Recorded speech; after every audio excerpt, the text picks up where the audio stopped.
Random Acts of Fraud, a Holly Anna Paladin Mystery, Book 5, by Christy Barritt. Chapter 1.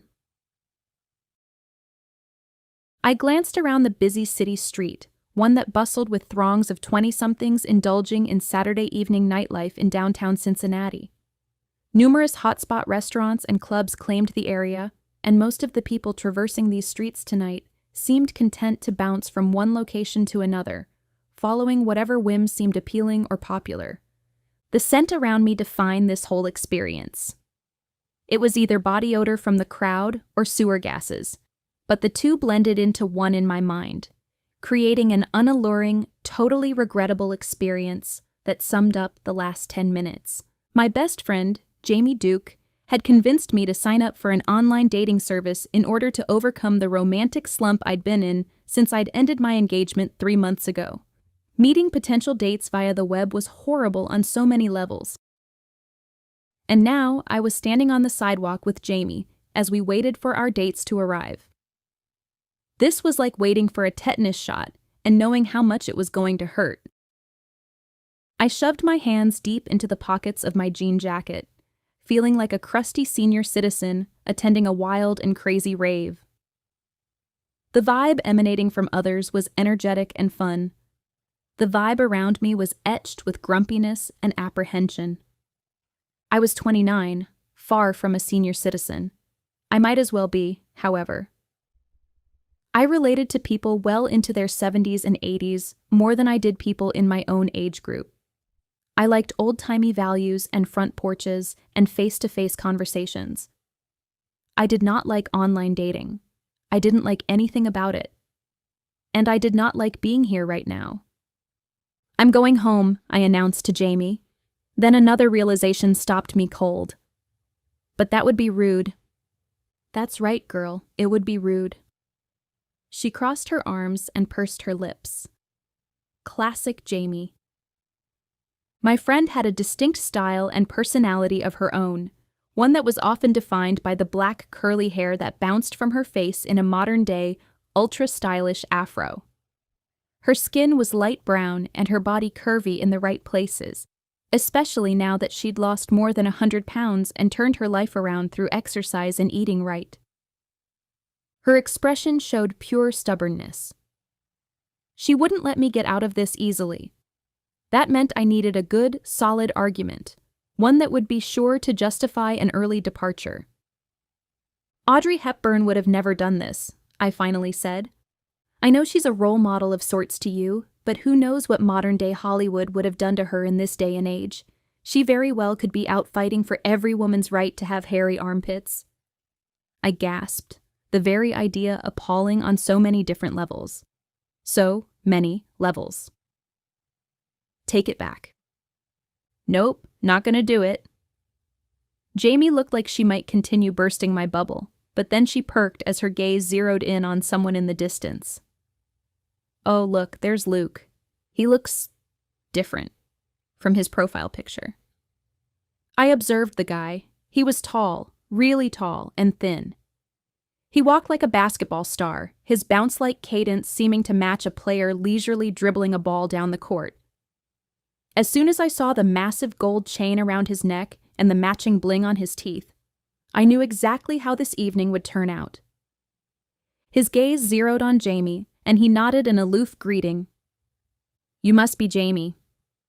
He stopped in front of us, giving off a definite, "I'm full of myself" vibe. Jamie and Luke exchanged a few lines of dialogue, which I tried to tune out. This was all a bad idea. I could try to justify it all I wanted, but the truth was the truth. I wasn't ready to date again. I drew in a deep breath and glanced down the street, trying to give the two their moment. They were never going to make it. If only I could sense for myself the things that I could sense so easily in others. Just then, someone rammed into me, nearly knocking me off my feet and snapping me back to reality. I gasped as a man grabbed my shoulders, catching me before I tumbled onto the sidewalk. His gaze darted around wildly, and adrenaline pumped from his sweat-laden skin. "Sorry," he muttered, dragging in a ragged breath. He glanced at me, and something flashed in his eyes. Was that recognition? Be careful. As quickly as he appeared, he was gone. He rushed down the street, urgency charging his every movement. People nowadays. They were in such a hurry all the time. Are you okay? Jamie asked. I nodded, still startled by the stranger's hit and run.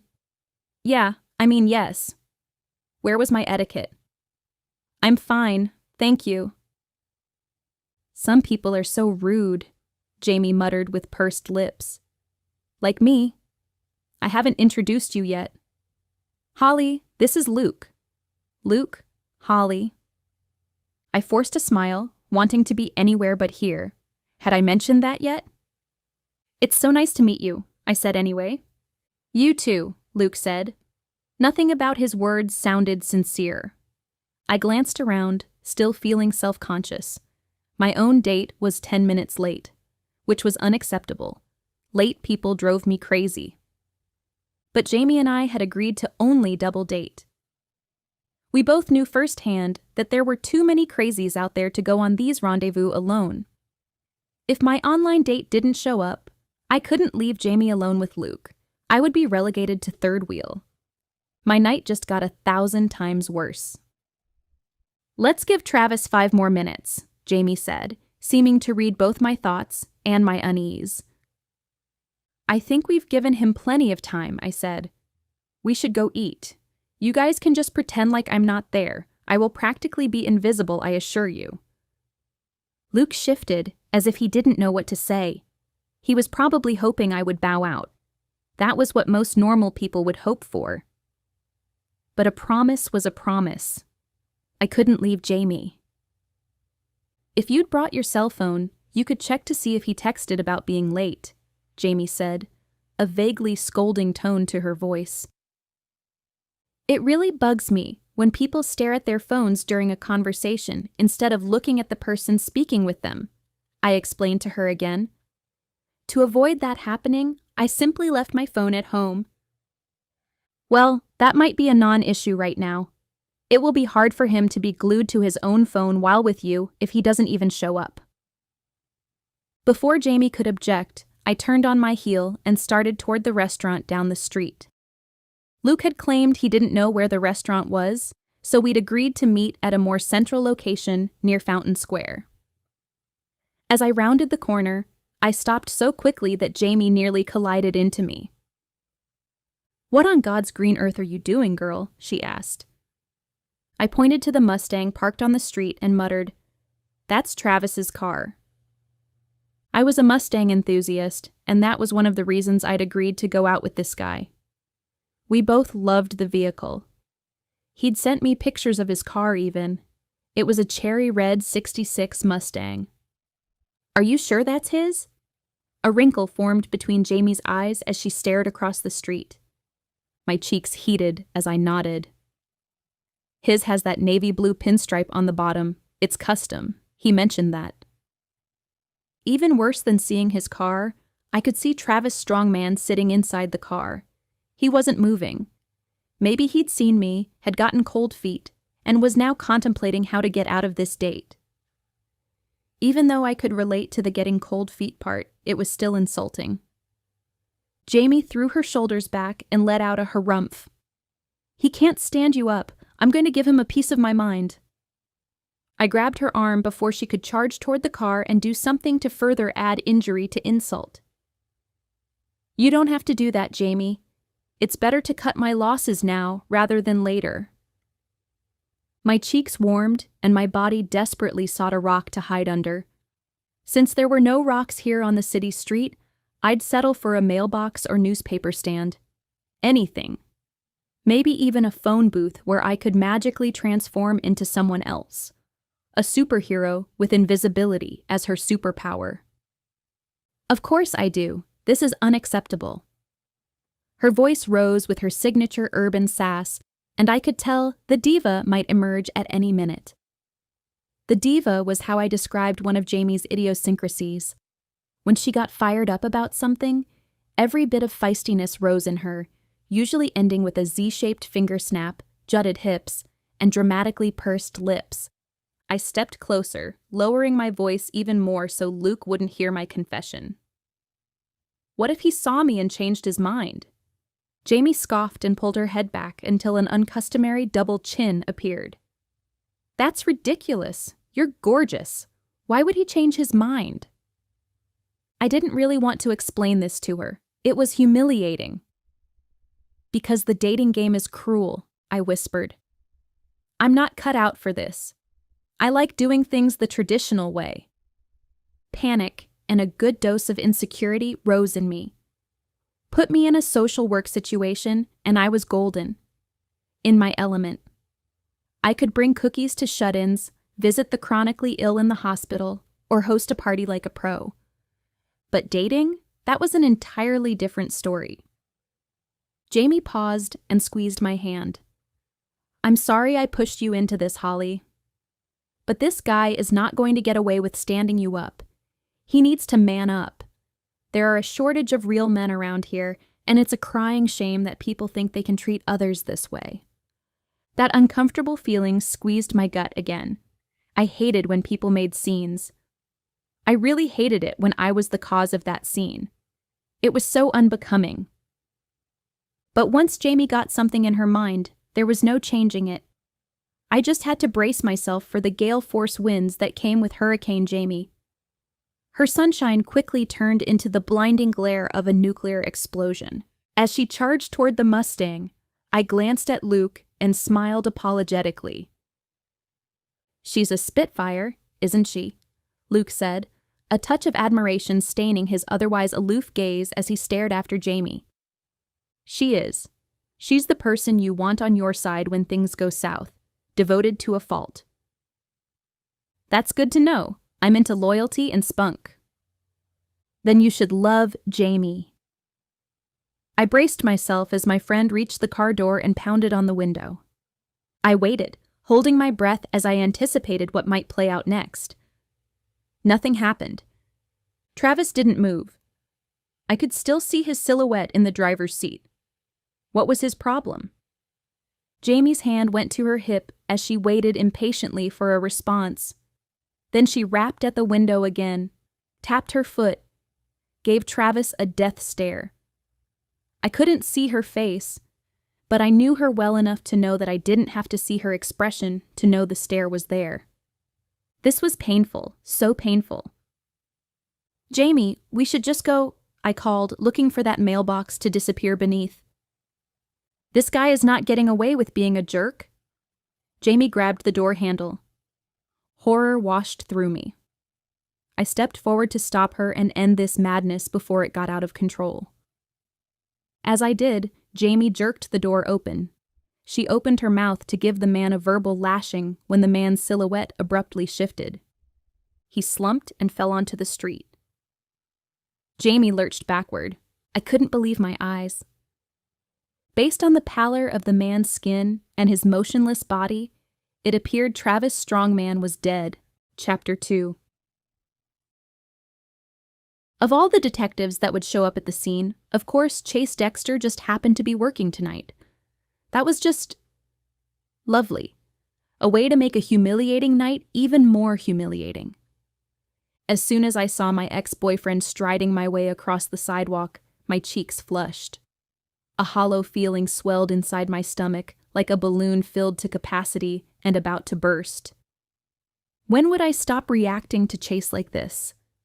How would I ever forget the year we dated? How much I loved him. How impossible a future together would be. His gaze was like a laser beam on me as he approached. I'd been largely avoiding him for the past 3 months. Occasionally, we'd text or run into each other. But it was better if we didn't speak, because, when we did, I just wanted to forget about my convictions and run back into his familiar, strong arms. Chase didn't look at the crime scene, or the officers surrounding it, or the crowds that had gathered. No, his eyes were solely on me. Concern, curiosity, and something else lingered in the depths of his baby blues. He squeezed my arm and stooped slightly to meet me eye to eye. Holly? I didn't realize you'd be here. Are you okay? I nodded, my arms still crossed over my chest and a hand halfway covering my gaping mouth. Yes, I'm fine. I'm better than that guy. His gaze lingered on me one more minute, inquisitive and probing, until he glanced over at the car. Yellow crime scene tape had been strung around the area, and patrol officers surrounded it, trying to keep away gawkers. It had been a circus around here since Travis fell from the car. Some people had run away screaming. Others had been desperate for a glimpse of what was happening. Others had their phones raised and their fingers sprinted across the screen in a race to break the news on social media. They acted like he wasn't someone's son or friend or coworker. Like he wasn't a person, but a news story or a clip from their favorite TV show. And that was what was wrong with our society today. Compassion had been replaced with the desire for attention. Tragedy was a means to achieve social media buzz. Jamie and I had done our best to secure the scene until the police arrived. It was the least we could do. Yes, the least I could do. I somehow felt responsible for this. Which was stupid, and I knew that. But I felt that way nonetheless. How did you know this guy? Chase's voice sounded tight and slightly edgy as he turned back to me. The orange glow from an overhead sign illuminated part of his face, a face of which I'd studied every inch, that I'd caressed, that I'd wanted to wake up to each morning. Focus, Holly. Focus. I moved my hand from my mouth and rubbed my throat instead. I didn't know him, not really. We'd communicated a few times via email and texts. Chase continued to study me, almost as if no one else was near, even though everything was churning and spinning around us at a maddening pace, yet painfully slow at the same time. What does that mean? He tilted his head. It was me. Jamie stepped into our conversation and relieved me of all the uncomfortable things I'd been on the verge of saying. I convinced Holly to try this new online dating site, Winkable.com. All of this was my idea. She was supposed to meet this guy tonight, and this is how we found him. Was that disappointment in Chase's gaze? Jealousy? I wasn't sure, nor was I sure why I felt guilty. Chase and I had broken up. We were free to do whatever we wanted with whomever we wanted whenever we wanted, which sounded way more promiscuous than it actually was. I squeezed the skin between my eyes. My emotions panged all over the place tonight, and I just wanted to go home and enjoy some peace and quiet while listening to Frank Sinatra. Maybe even take up knitting and crossword puzzles, buy a cat or 10. Chase straightened, seeming colder and more distant with every passing minute. His name? Travis Strongman. My throat ached with the words. He's doing his medical residency at Good Samaritan. Know anything else about him? He held a notepad and pen in hand, scribbling notes and snapping into professional mode. Not really, I said. He likes mountain biking and vacationing at the beach. He's a car enthusiast, and he wants to help children with life-threatening illnesses. Chase nodded slowly and wrote something else on that pad of paper. I'm going to need you to hang around, Holly. You too, Jamie.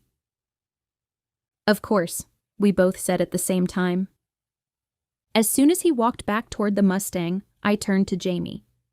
My stomach roiled as everything flashed back to me. Please don't let me throw up. It would only serve to humiliate me more, and I've had enough of that tonight. It was just the two of us now. Too Cool Luke had said he was going to get coffee for us. That was 20 minutes ago. I didn't think he'd be returning. Go figure. A person's strength could be determined not by how they reacted to the good times in life, but to the hard times. My dad had often said that. He may have been a blue-collar worker, but he'd had the wisdom of a philosopher. Could you tell how he died? I whispered to Jamie, some of my shock wearing off and my wheels starting to turn. Jamie shook her head and pulled her shawl tighter around her shoulders. No, I couldn't. I didn't see any blood. I rubbed my arms, staring at the sea of onlookers. Was the killer here? Had he come back to watch the crowd react to what he'd done? I scanned the faces around me, but none looked suspicious. Why does stuff like this always happen to us? I muttered, replaying all the mysteries and adventures Jamie and I had somehow been involved with in the past. That's a great question. Last time, it was an abandoned baby. The time before that? Well, it was your fault. I couldn't argue. It had been my fault. I'd been concerned about Chase, so I'd followed him to Louisville. It wasn't my proudest moment. In fact, it had been slightly stalkerish. But I'd had good intentions, I promise. The time before that, it was because a psycho provoked you to do his bidding. Psychos like to provoke me, apparently. And then, the time before that, it was because you decided to break into people's homes in order to clean them and brighten their day. I frowned. Also, not one of my brightest ideas, especially when it's said aloud and without explanation. I'm not really sure how I let you talk me into these things. The good news is that we have no personal connection to this case, I said, trying to look on the bright side. I mean, as far as we can tell, right? So, after we're done here today, we should be done. No investigating or getting involved or running for our lives. That's right. Those days are behind us, girlfriend. They're as gone as WKRP. She paused before singing, In Cincinnati. I nodded, wishing I felt as convinced as I sounded. I shivered and glanced around. The crowds remained. Patrol officers tried to control the scene. A traffic light changed to green above us. None of those things answered the question that had rammed into my mind. Why did I feel like someone was watching me as I stood here on the sidewalk? Like I had a spotlight on me, alerting everyone that I was vaguely connected to this? I also had the feeling that this wasn't over, despite what I'd said to Jamie. I'd been trying to convince myself, just as much as Jamie. Was this some sort of purgatory for my sin of online dating? That's what it felt like. Dear Lord, help this be over, and I promise I won't ever try online dating again. Never, ever. 2 hours later, I was at the police precinct. Chase had more questions for Jamie and me, and he preferred we come into the station where it was more private. And I felt awkward. Again. A classy woman was graceful. That was what I was aiming for, to act like a lady, despite living in a society that applauded unladylike behavior. Instead, I felt self-conscious and obstinate at the moment, and like the opposite of whom I wanted to be. I didn't want to feel this way around Chase, but I did. My well-used book of manners didn't exactly tell me how I should handle this situation. After all, my life could be the punchline of a bad joke right now. A murderer, an ex-boyfriend, and a blind date walked into a bar. I shifted nervously in the padded chair across from Chase's desk and glanced around his office. I'd been in here many times before. I remembered sharing quick lunches, exchanging lovelorn glances, feeling the charge between us as we bonded over investigations. Over justice. That's what it was all about for me. I wanted to be a voice for the voiceless. There was a blank area on his desk where a picture of the two of us used to be. It was gone, a stark reminder of what had been but was no longer. My throat clenched at the thought. Jamie sat in the chair next to me, texting an update to her family. If I had my phone with me, I might text my own mother, but she was out of town at a real estate conference in Florida. As I sat there, legs crossed at the ankles and my head straight enough to balance a book on, my thoughts drifted back to Travis. Every time I closed my eyes, I could picture him tumbling from his car and onto the street. I could visualize his lifeless eyes. I could feel the despair that death caused. I shivered. Now that my brain fog had cleared, questions raced at a frightening speed through my mind. How had Travis died? When? Most importantly, why? Finally, Chase came into his office and sat across from us. His presence filled the entire room, as did his person.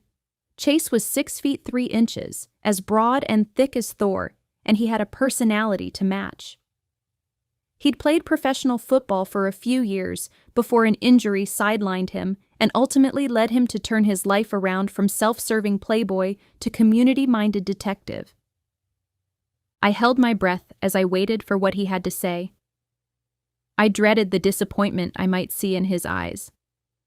I felt a well of loss at how our relationship had been transformed into this stiff, uncomfortable menagerie of emotions that twisted my thoughts and heart. Well, there's good news and bad news. Chase's gaze darted back and forth between me and Jamie. I'll start with the bad news. According to his driver's license, Travis Strongman wasn't that man's real name. My mouth gaped open. The man had clearly listed his name on his online profile as Travis Strongman. I hadn't even considered that he'd fake that. Really? I asked. Why would he lie about his name? Welcome to the world of online dating. Chase's jaw flexed again. He didn't like the fact that I was trying to move on, did he? Yet he had the power to change our relationship status. However, he insisted he couldn't, and that was that. I shoved those thoughts aside and cleared my throat. What's the good news? The good news is that you didn't physically interact with this guy, who was not whom he presented himself as. We don't know his true identity yet, but we're bringing in the owner of the car to see if he can shed some light on things. He didn't even own that car? I blinked, honestly stunned. How inconsiderate. I'd been scammed. I'd thought I was smarter than that. But I was a fool for love, just like so many other single gals out there. Jamie threw me a compassionate look and gripped her phone, as if waiting for a return text. No, the car belongs to someone named Drew Williams. I leaned back, still reeling from everything I was learning. I expected guys to exaggerate how much money they made, just like women underestimated how much they weighed. But not this. I never expected this level of deceit, I finally said. Chase's heated gaze lingered on mine again. I knew him well enough to know that he was struggling with how to respond. He'd always been protective of me, and we had a great friendship. These were new waters to traverse between us, and the sooner we learned how to navigate them, the better. We went over everything I knew about Travis, which wasn't much. I'd begun chatting with him 2 weeks ago. He'd seen my picture on the site, and he'd winked at me. That was how it all started on Winkable.com. Our online conversation had continued for much longer than most of the people I'd connected with there. Travis, whatever his real name was, had seemed nice enough. He was 31, 2 years older than I was. As far as I knew, if he'd been telling the truth, he'd never been married and didn't have any kids. Now that I thought about it, we hadn't gone very deep in our conversations. He'd actually asked a lot of questions about me, which was a bit of a role reversal.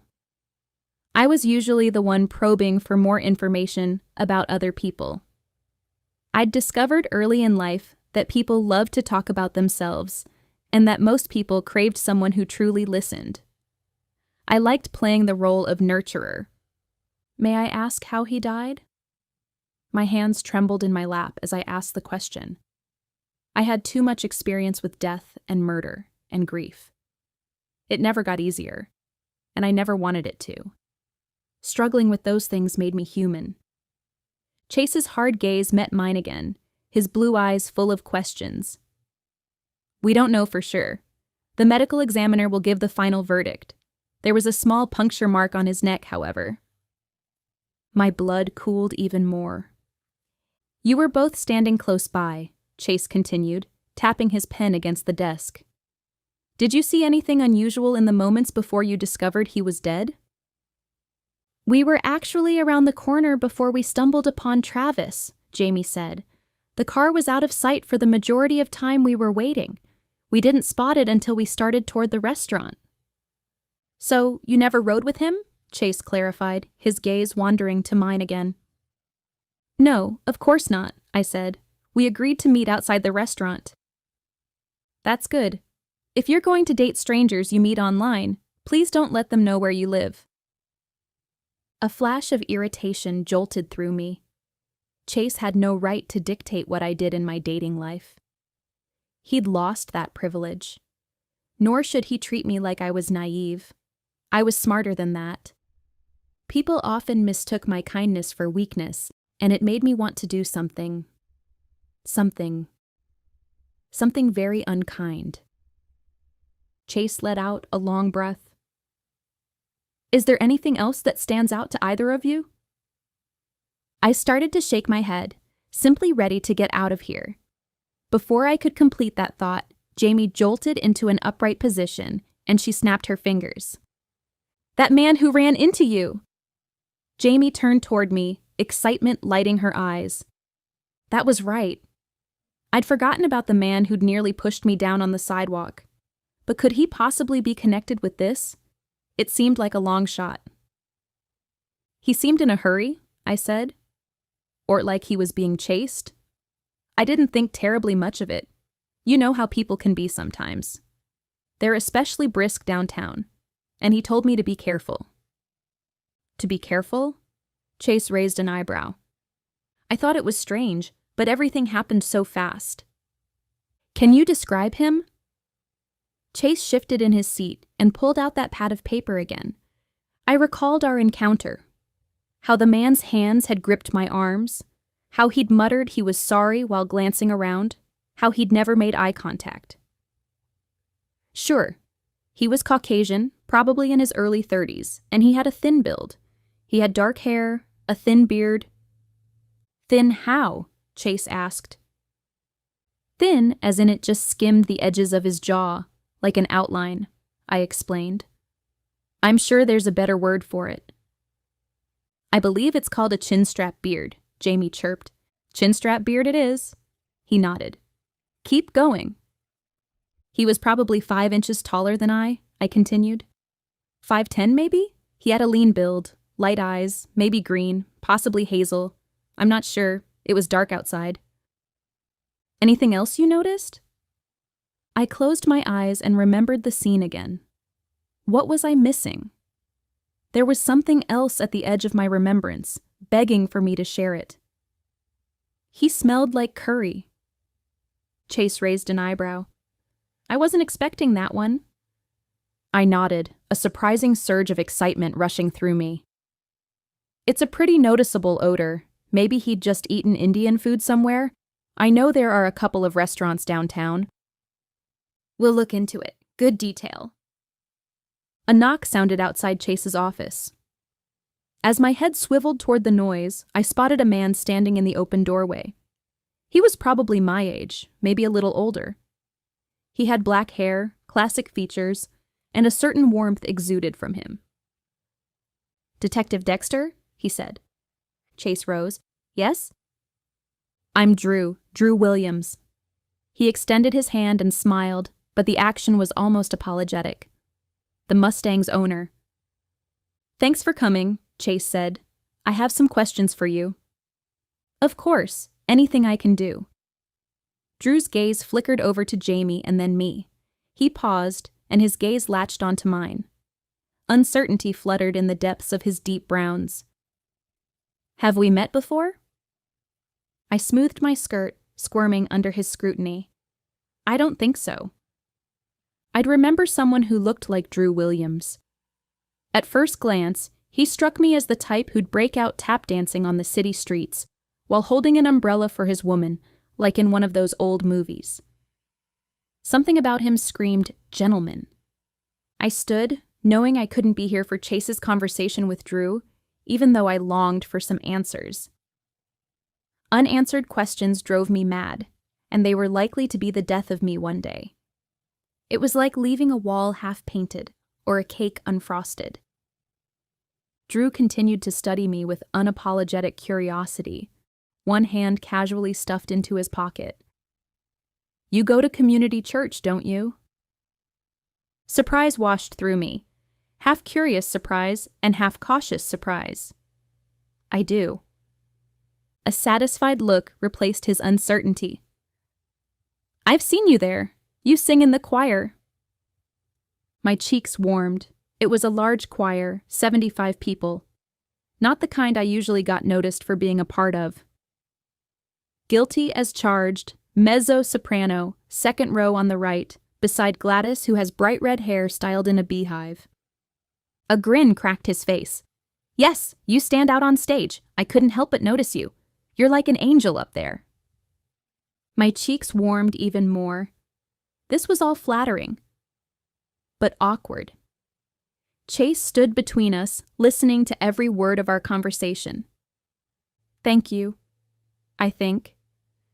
I nodded at Chase, wishing I could catch my breath and gather my thoughts, and maybe even make some cookies. Cookies always made everything better. I should go now. Drew made no effort to move and let me through the doorway. Listen, I know this is unusual and kind of forward, but I'm not sure when I'll get the opportunity again. I'm having a Bible study at my place on Monday evening. Come. My thoughts flatlined. I'll need to check my schedule. Do that, but I hope it works out. Call me at Wilford Funeral Home, and I'll give you my address. What? Why would I call him at a funeral home? Had I misunderstood something? He smiled again, flashing white, perfect teeth. I know it sounds strange, but I own the place. My assistant can track me down there. Otherwise, I can call you back once my duties are done. I'll think about it, I finally said. I glanced back at Chase, unsure what he was thinking right now. Even though the man was just asking me to a Bible study, the whole exchange felt a little strange. Of course, Drew probably had no idea what my history with Chase was. To him, Chase was just the detective on the case. Drew stepped out of the way, and I started through the door, catching a quick whiff of sandalwood cologne. Before I could flee the scene, Chase called out to me. Holly? I pivoted toward him, and our gazes caught. Yes? Could you wait around a few minutes? I'll give you a ride home if Jamie needs to go.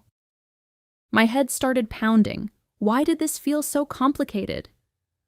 Sure, I'll wait. Those cookies would have to be delayed until a little later.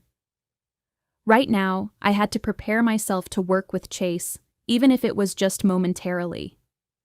And I somehow needed to do it without letting on just how catastrophically he'd crushed my heart. Chapter 3. As soon as the door to Chase's office was closed, I released my breath, finally feeling like I could breathe now that I was away from Chase and Drew. You want me to wait? Jamie asked, her car keys dangling in her hands. You head-turning, angelic-looking, choir-singing woman? I slapped her arm. Oh, stop.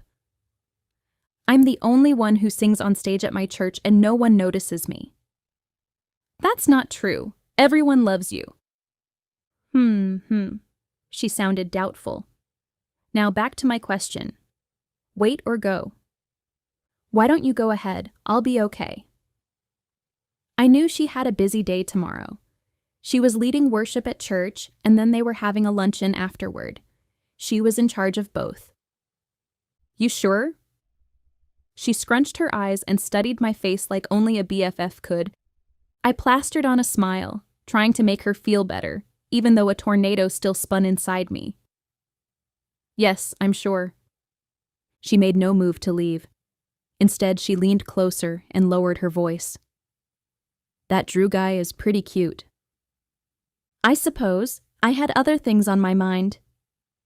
Okay, I'd totally noticed, but I felt guilty admitting it. Understandably, but maybe this was all fortuitous. Her words stopped my thoughts in their emotionally fraught tracks. What do you mean? She shrugged and switched gears, not hiding the mischievous sparkle in her eyes. Nothing. Okay, if you'd like to stay, I need to compose a nasty gram to Luke. I can't believe he didn't come back. Dating is for the birds. There's always Wesley? She raised her chin. He's out of the picture for now. But he will return to this area, and I really think he's open to seeing you again. Wesley had seemed perfect for Jamie. He owned an IT company, and he was a triathlete. but he'd left for a cross-country bike trip to raise money for PTSD victims, and the two had decided to take a break since their relationship was so brand spanking new when he'd had to leave. She'd been happy for a whole 3 weeks prior to that. After Jamie left the station, I leaned against the wall outside Chase's door and called hello to some of the officers I knew as they passed. Several stopped to chat for a few minutes, but a few gave me the cold shoulder. What was that about? As a social worker, I'd worked with many of the department's finest. In fact, Chase and I had reconnected several years ago because of my social work and his police work. We'd gone to high school together, but I'd thought he hated me. Truth was, I'd had a crush on him for a long time before we'd actually dated. Our paths had gone separate ways until finally tangling again a little more than a year ago. He'd been a dream come true. And then I'd woken up, and what we'd had was gone. Voices drifted through the door behind me. "That's my car," Drew said. "I let Travis borrow it, Travis Hooker." Hooker? No wonder the man had made up a last name, an extremely masculine last name like Strongman. What kind of man or woman wanted to be a part of the Hooker family? "How did you know Travis?" Chase asked. "He worked for me," Drew said. "Not directly, I should clarify, but I hire the company he works for, Dillo Mortuary Transportation, so I've interacted with him many times. Enough that he was comfortable enough asking to borrow my car for a date. I had no idea he was telling people the vehicle was his." "What else can you tell me about Travis?" Chase asked. "He seemed to be a good employee. He was always on time. I had no complaints about him." "Did anyone have any problems with him?" Silence lingered a moment. Then, "I think he was having some trouble with his boss, Ronald. Honestly, I didn't get into it. I didn't want to know unless it involved me." "None of your clients complained about him either?" "Now that you mention it, there was one family 3 or 4 months ago who didn't like him.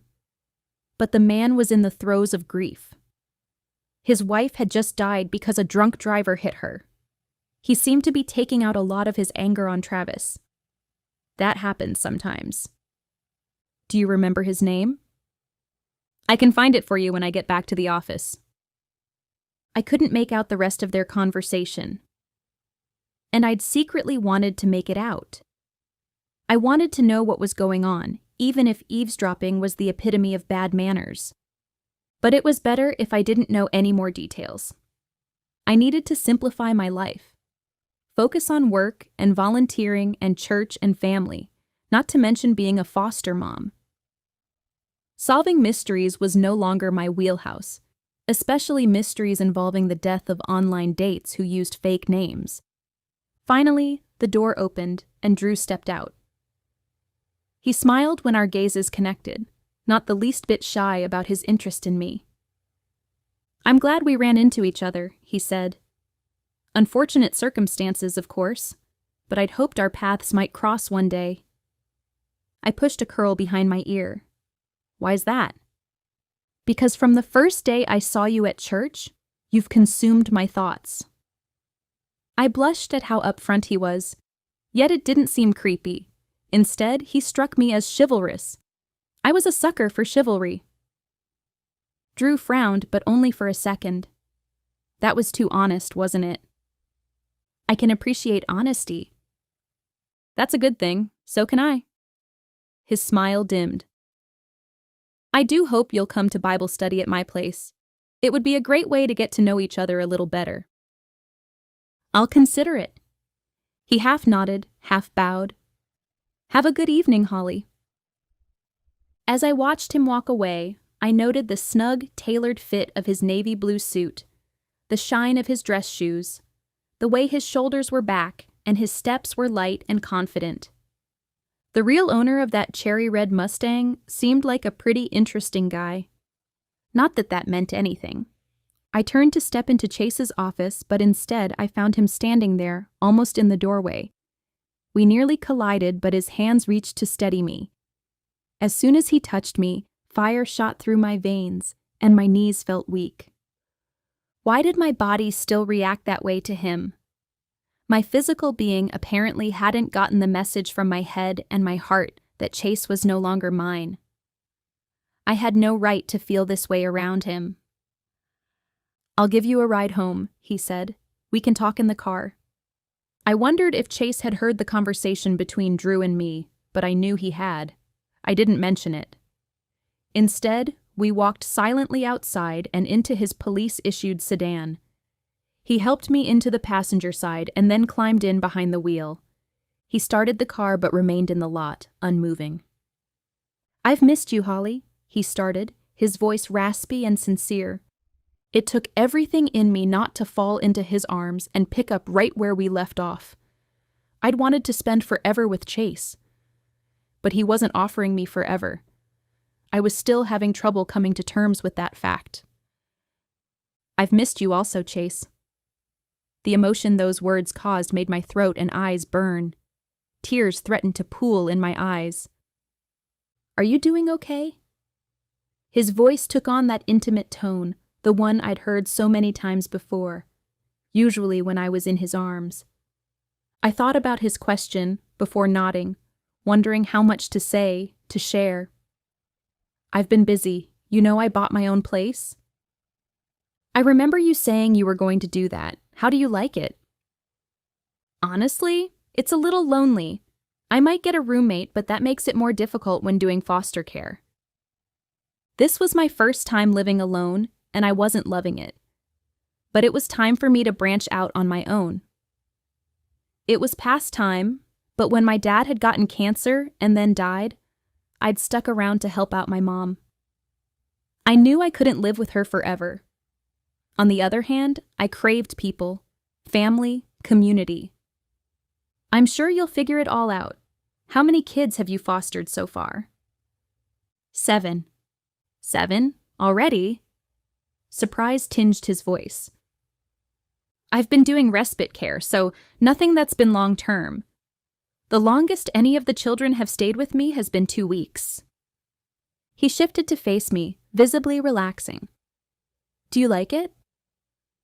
I remembered all those sweet little faces who had passed through my home.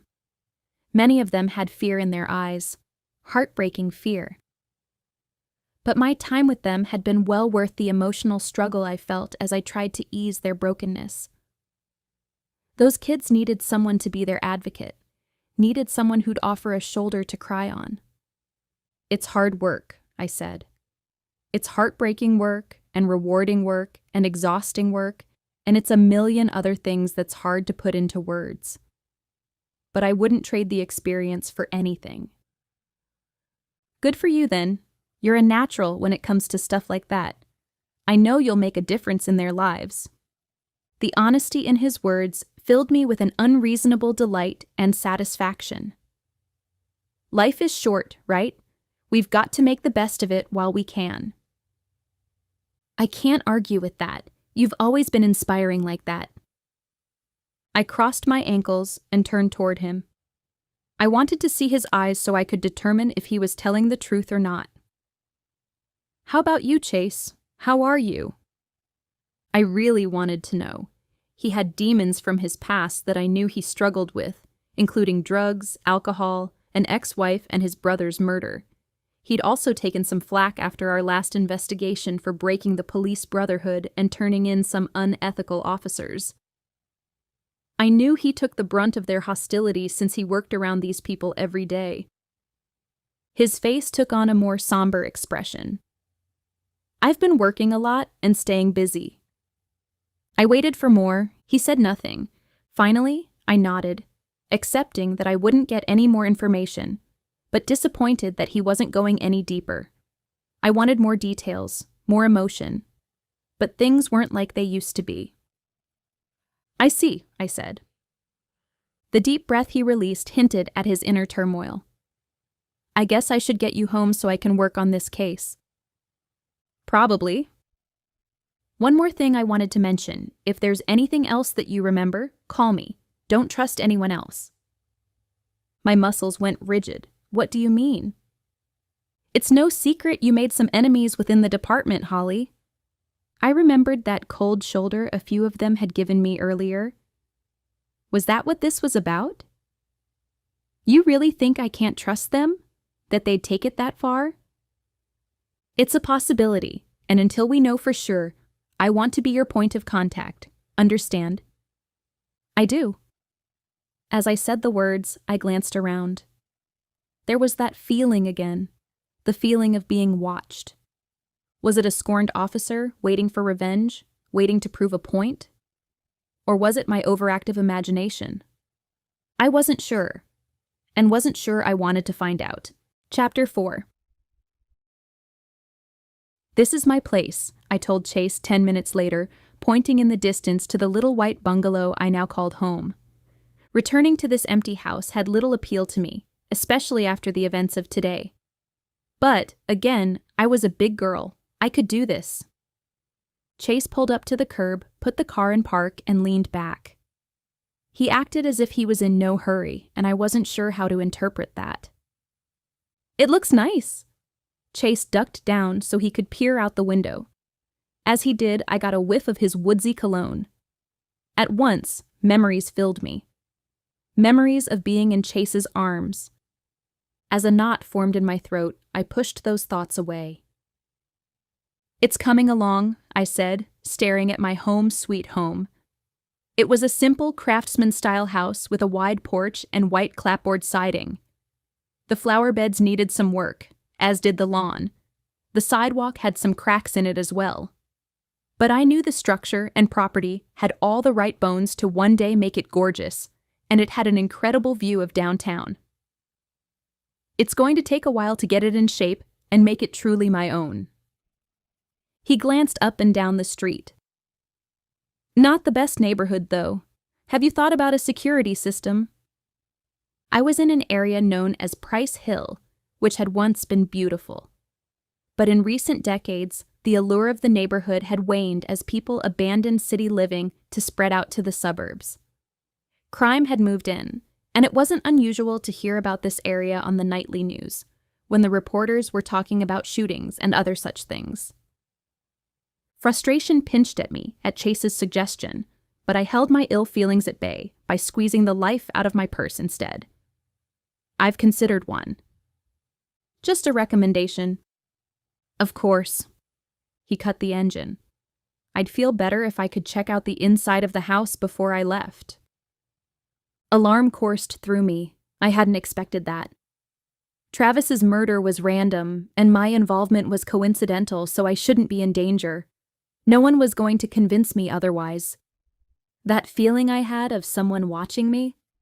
It was just paranoia. What's that mean? I asked. I mean, most likely this crime isn't in any way connected with you, but until we have more answers, I'd feel better if we took some precautions, just to be on the safe side.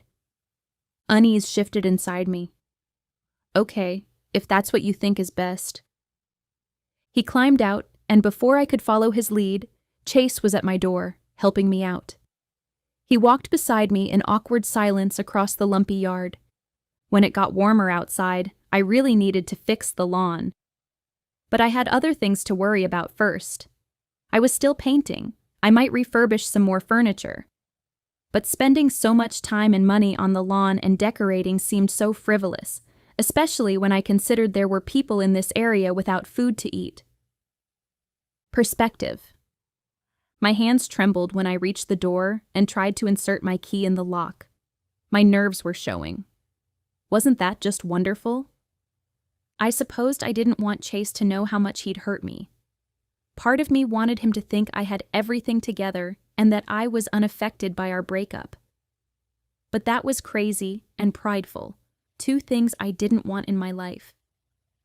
You got it? Chase asked, standing a little too close and leaning toward me a little too much as I fiddled with the lock. Of course. I gave the key one last shove. It went into the lock this time. I twisted the handle and the door opened. Wait here while I check things out, Chase said.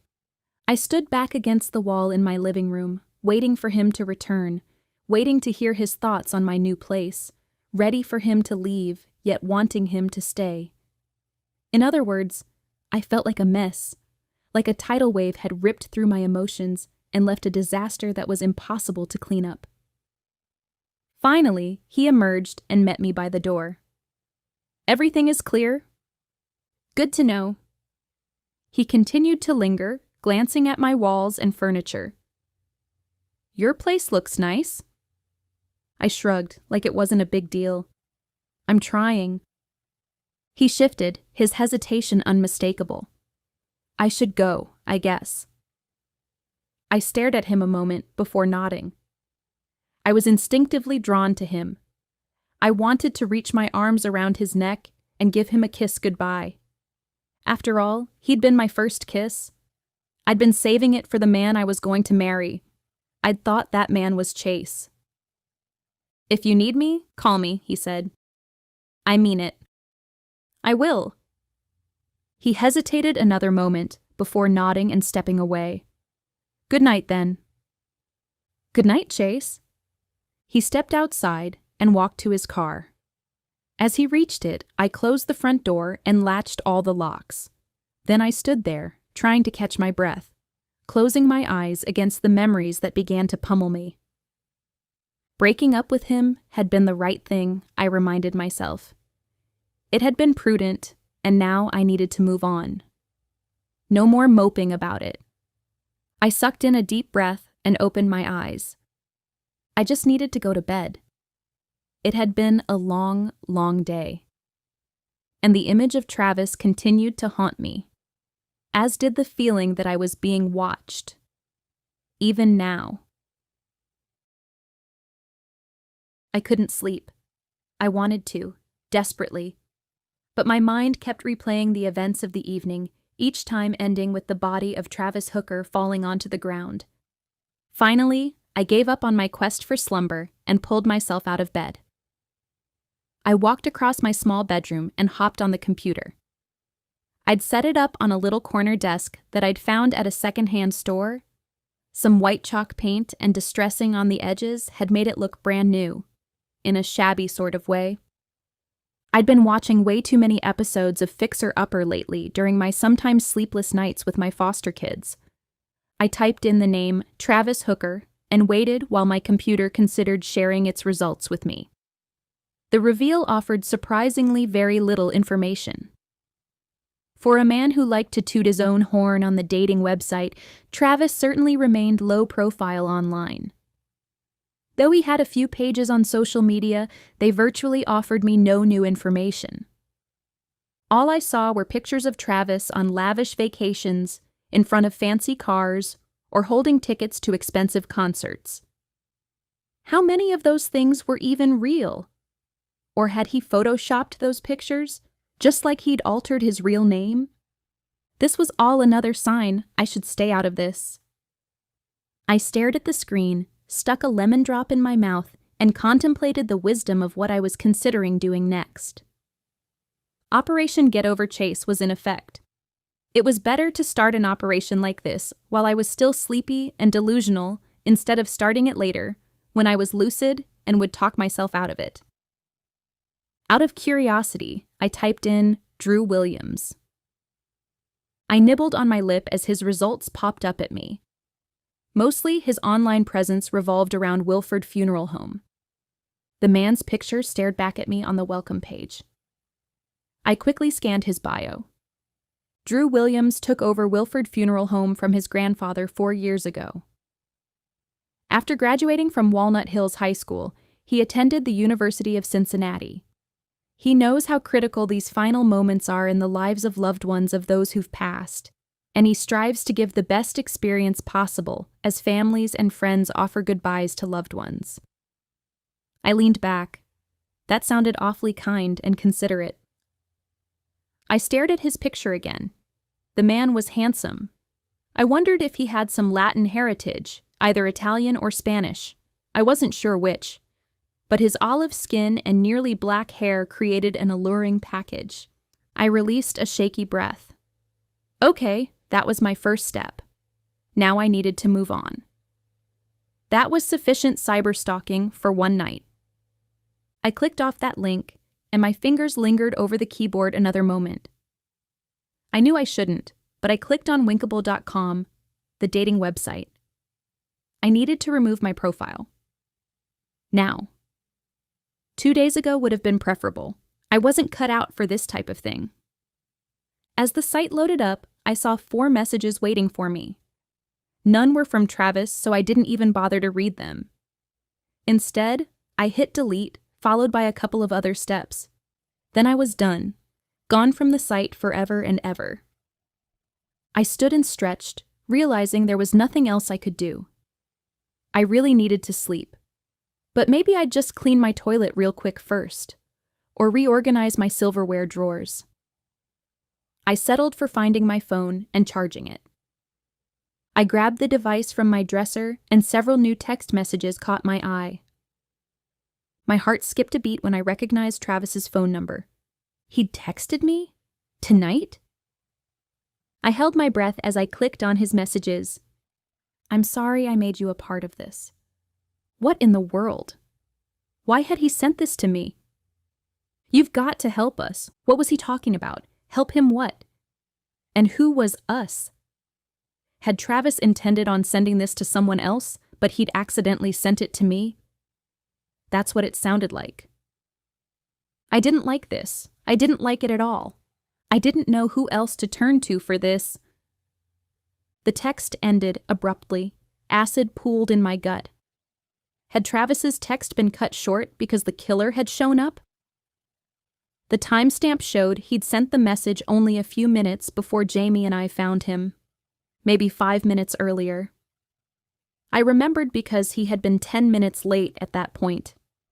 My eyes wandered to one last message. From Travis also. My breath caught. It was sent only an hour ago, after Travis was dead. My blood went ice cold. The killer must have grabbed Travis's phone after killing him, I realized. I scanned the text, adrenaline pumping through my blood. I know who you are. Give me what belongs to me, or I'll kill you next. What in the world? Was that message directed at me? What could someone possibly think I had that belonged to them? That was clearly a threat.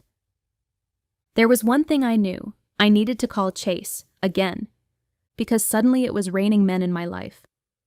Unfortunately, one of them was dead, and the other apparently wanted to kill me. Chapter 5. Normally, I attended my childhood church on Saturday evenings and Jamie's church on Sunday mornings. But today, I'd decided to head to my Saturday evening church on Sunday morning instead. Most people thought my methods were weird and unconventional, which they were. I didn't know how to describe my choices, other than to say that my home church fed my mind with scripture and theology, while Jamie's church fed my soul with the congregation's heart-moving worship and their emphatic amens. Between the two of them, I felt pretty balanced and ready to face the world for the rest of the week. The congregation at my childhood church was large, and, for today, there was something exceedingly comforting about blending in and not being noticed in the crowds. Jamie's church, on the other hand, was small and met in an old strip mall. I didn't quite feel like being that social or noticeable today. I slipped in late, something I never did because lateness was the same as rudeness, and I sat in the back by myself. There was a group of older widows I normally enjoyed sitting beside. Occasionally, they complained because the music was too loud and there weren't enough hymns. Sometimes they might mention how much they missed the beautiful flower arrangements that previously adorned the stage, which was now minimalistic and dark. Every once in a while, they also said they missed the pews that had been replaced with theater seating. But these ladies were also ripe with advice and wisdom and stories from the past that captured my imagination. They could quote scripture by memory. They were the first to volunteer to cook meals for socials, and they had some killer cake recipes. I'd grown up here, but all my friends from childhood and youth group had either moved or gotten married. Initially, I'd still been included in their circles, even though I'd felt like a third wheel at times. But then they'd had kids, and our get-togethers had morphed into playdates. Eventually, they'd stopped inviting me, and I couldn't even be offended. I understood that groups changed with time and circumstances. We had less in common now. There were a few singles here, but it seemed like many of them had gravitated to other churches in the area. Churches with hip, 20-something pastors, fog machines, and lots of social media buzz that was filled with catchy, feel-good slogans. I figured that a few minutes before church was over, I'd slip out, go to my car, and I might get through the entire morning without having to interact with anyone. It wasn't like me. I was Ms. Upbeat, perky, and optimistic. But the life changes around me recently were dragging me down. My mom was dating someone. My sister Alex was expecting her first baby. My brother Ralph was married to his job and trying to change the world, or at least Ohio. My best friend Jamie was on a mission to find a husband. On the other hand, a possible psychotic killer was texting me and demanding I give him something I didn't have. I'd called Chase last night and told him about the texts. He'd told me that, unlike how things happened in movies, it would be nearly impossible to trace the location of Travis's phone. He'd given 2 options. He could take my phone to monitor any future texts, and I could get a new one. Or I could keep my phone and keep him apprised of any new messages. I'd opted to keep my phone and keep him updated. As the closing song, "Blessed Be Your Name," started, I stood and grabbed my purse. That was my cue to leave. Just as I slipped into the aisle, my phone buzzed. I fished it from my purse and glanced at the screen. I'd gotten another text from the same number. My breath caught as I read the words there. "Are you enjoying the service?" I paused in the back of the auditorium and scanned the congregation. No one stood out to me, no one at all. But the potential killer was here somewhere. He was watching me. A shiver wiggled down my spine. I had to get out of here, now. I stepped onto the plush carpet in the foyer area, my thoughts racing, and pushed my purse higher on my shoulder as I headed straight for the exit. I was determined not to make eye contact with anyone for fear of being stopped. I just wanted to get away from whoever was watching me. My eyes ventured up just once, and I sucked in a deep breath at the person I saw. Drew Williams. Drew Williams, who looked very nice in a suit and a tie. His hair was slicked back, but not in a sleazy style. No, in one of the more popular styles of the moment. His thick and wavy locks were neatly away from his face, reminding me a bit of Gregory Peck in Roman Holiday. And he saw me also, and I knew if I hurried past I would look like I had no manners at all. But there was a killer here. Calming my thoughts a second, I realized that even if he was the killer, he probably wouldn't harm me right here in the foyer. No, whoever had killed Travis was methodical and well thought out. Right now, he was trying to let me know he was a threat. He'd succeeded. As Drew waved at me, I slowed my steps and approached him. 3 minutes. That would be long enough to say hello and then move on without being rude. As I got closer, I saw a gold name badge on his pocket reading Deacon. Holly. He briefly touched my elbow as a grin stretched across his face. How are you today? I gripped my purse. I'm doing okay, and you? I suppose that, all things considered, I'm doing okay also. I'm sure you're still reeling from what you learned last night, I ventured to say. I wasn't sure if I should bring it up, but why not? There was no need of skirting around the truth. It was quite a shock to hear that Travis was using a different name and telling you he owned my car. Part of me still has a hard time believing it. You think you know people, but... He ended with a head shake. Some people are really good at deceiving others, I finished. Unfortunately, I knew firsthand just how true that was. I'd obviously had the wool pulled over my eyes. Yes, they are. Drew's gaze locked on mine, and his disposition slowly morphed from disbelieving to hopeful. Listen, Holly, do you want to grab lunch? Nothing fancy, no pressure, just lunch. I tried to think of an excuse, any excuse. But other than the fact that a killer was here and so was Drew, I couldn't. I had no other plans except to be alone, and that didn't seem like a reasonable excuse to share, and then I thought, this could be my opportunity to get information. It wasn't the best motive for lunch, but it was one of the only things that gave me the courage to say yes. Sometimes, a girl just had to take what was handed to her and sort out her motivations later. Otherwise, I'd overthink everything. Every single stinkin' thing. Sure, I finally said. Why not? A grin stretched across Drew's face. Perfect. You pick where and we can meet. How about Kazan? Kazan was a new Mediterranean restaurant that had opened down the street. I'd eaten there a few times and really enjoyed it. Sounds great. He glanced at his thick gold watch. I've got duty after church. I have to help enter everyone's tithes into the system. Exciting stuff, I assure you. Meet in 40 minutes? I nodded and wondered exactly what I'd just done. Sounds good. I'll see you there. I almost changed my mind more than once. This was a bad idea. I had no right to meet with Drew, especially when I knew deep down inside that I was still hung up on Chase. But the man had said this was just lunch. No pressure, no strings attached. I could handle that. I wasn't promising anything other than a meal together. People ate together all the time. Despite that, my hands were trembling as I found a corner table in the quaint restaurant and waited for Drew to arrive. I was early, of course, because being early was actually being on time. Etiquette 101.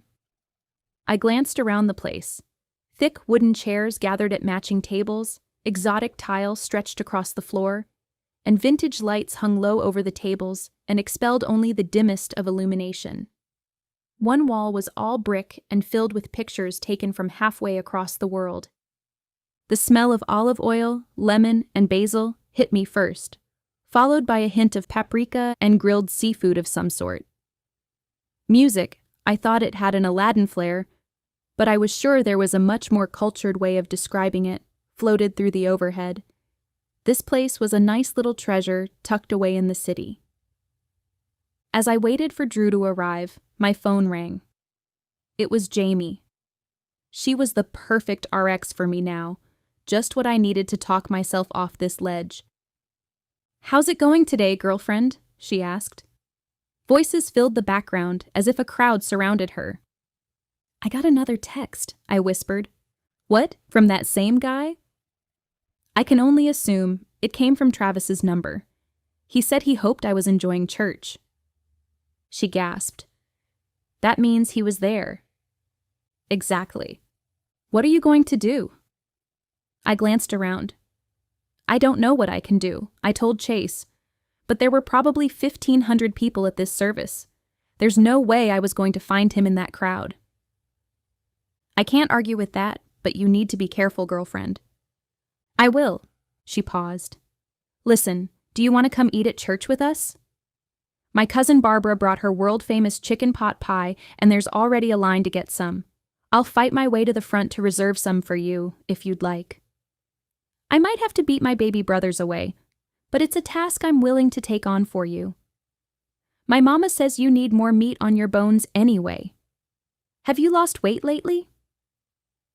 I ignored her question about my weight, and I smiled at the image of her fighting for chicken pot pie. And then I began to immediately formulate a response. I pressed my lips together, knowing exactly how my explanation would sound, and really not wanting to deal with her reaction. But I had no choice. I'm actually meeting someone for lunch, I blurted, absently rubbing my thumb across the smooth tabletop. It's not Chase, is it? Concern laced her voice, and her playfulness disappeared. Why would you say that? I knew exactly why. She knew I was having trouble getting over the man. She'd seen me shed tears and withdraw from my normally perky self. I don't know, Jamie said. There's something about the way you look at Chase that always makes me wonder if you'll stand by your convictions. My spine stiffened. Of course I will. Don't get me wrong, I'm not saying you're wishy-washy. I just know how hard it is when your heart says one thing and your head another.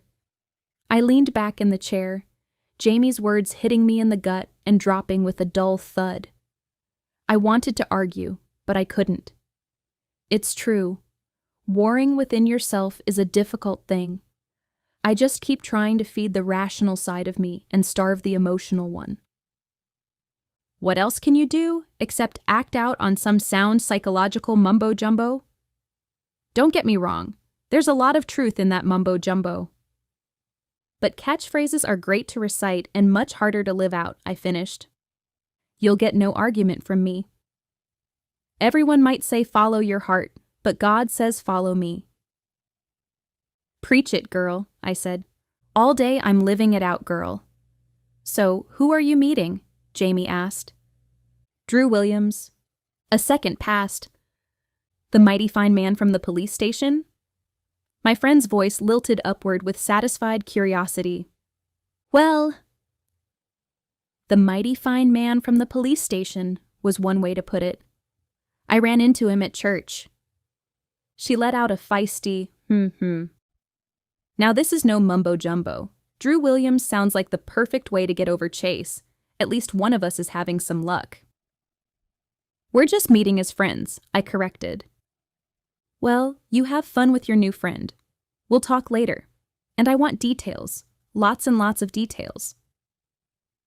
Sounds good, Jamie. I hit end just as Drew walked inside. He scanned the crowd. When he spotted me, his eyes lit and a smile spread across his face, instantly putting me at ease. He strode toward me and pulled out a chair. Sorry to keep you waiting, he started. Even though we have a bookkeeper at the church, we always have a deacon on duty to count the offering, just for accountability purposes. Sounds wise. I was just catching up with my friend for a minute. He glanced around the hole in the wall. Looks like a hidden treasure type of place. Do you come here often? Only a few times. The owner's daughter is a part of the youth program where I volunteer. She invited me once, on the house.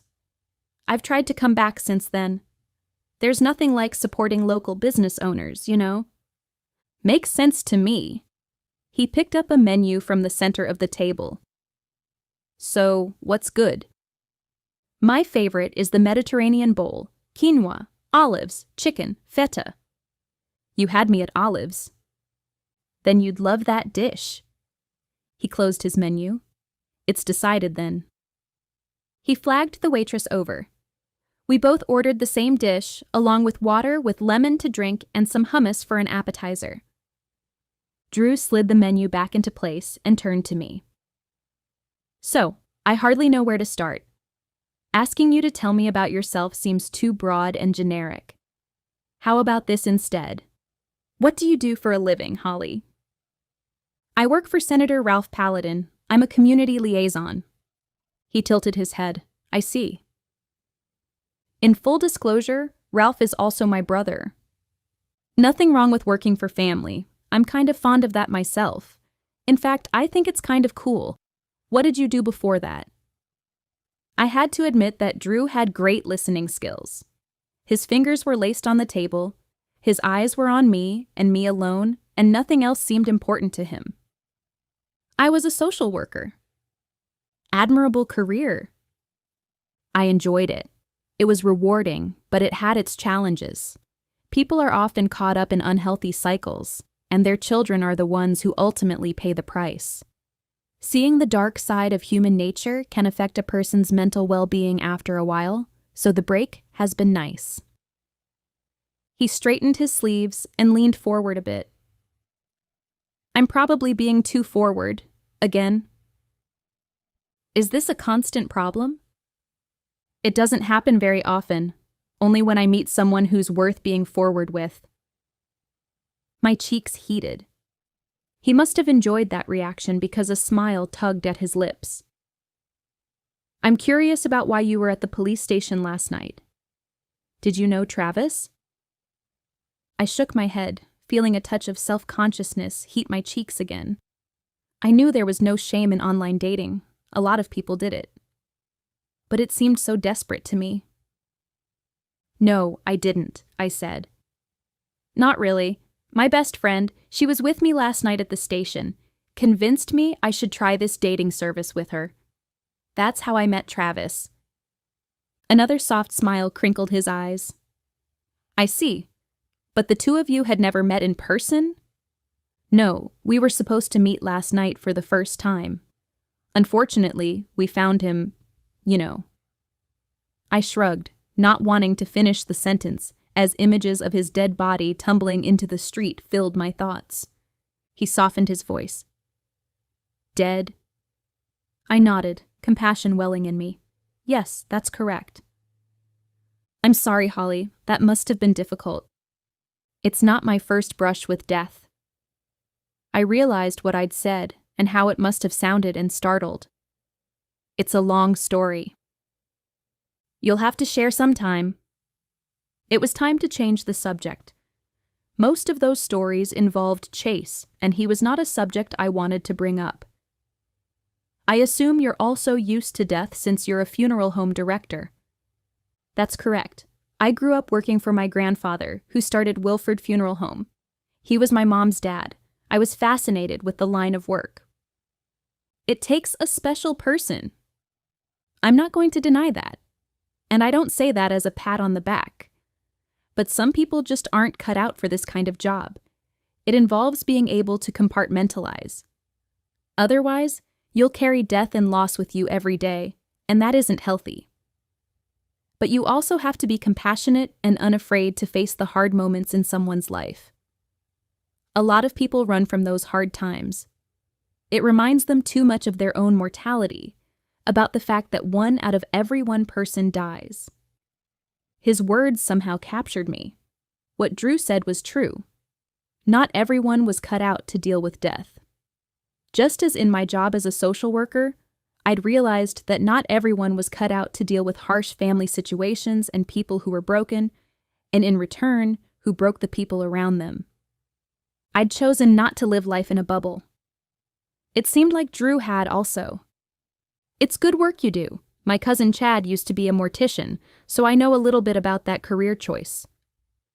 I shifted as the waitress delivered our hummus and water, and I took a quick sip of my ice water. And Travis worked for you at the funeral home? I hired out the company he worked for. He was a mortuary transport technician. Which means I dipped a pita triangle into the creamy chickpea puree.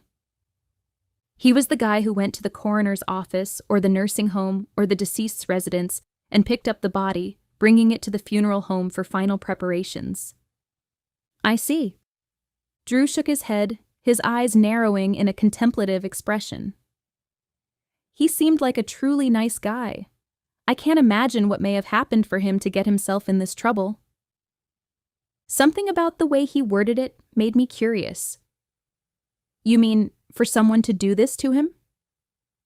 He flinched ever so slightly, as if he'd been caught.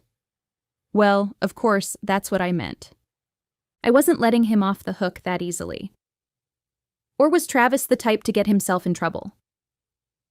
I expected Drew to deny it, but to my surprise, his jaw flexed, and he stared at his drink a moment before shrugging. Sometimes I saw that gleam in his eyes, he said. I'm not going to lie. I had to keep my eye on him. He was a bit of a wild card, but all my clients seemed to like him. I leaned closer. You have no idea what might have happened to him? He shook his head. I honestly have no idea what might have happened to make someone angry enough to kill him, but I do know the police have questioned his boss as well as a grieving widower who set his targets on Travis. Hopefully they'll find some answers soon. Just then, my phone buzzed with an incoming text. I knew it was rude to check my phone while having a conversation, but when I considered all that had been going on lately, I wanted to know whom the message was from. I know this is terribly inconsiderate, but I've got to check this really quickly, I said. Go right ahead, I understand. I pulled my phone out, and the words across the screen made the blood drain from my face. Are you enjoying that hummus? I'm still waiting for you to give back what belongs to me.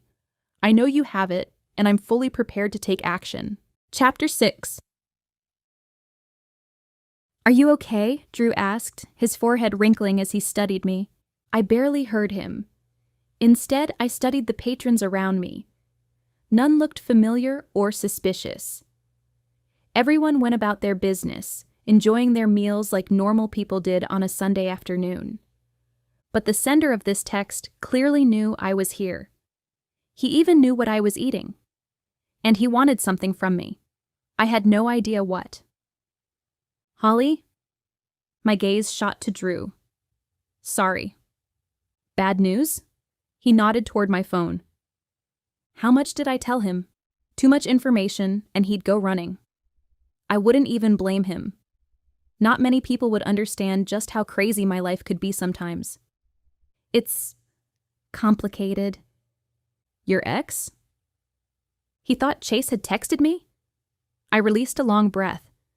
Oh no, I paused and tapped my fingernails on the table. Whoever killed Travis apparently stole his phone and has been sending me threats. Drew's eyes widened. What?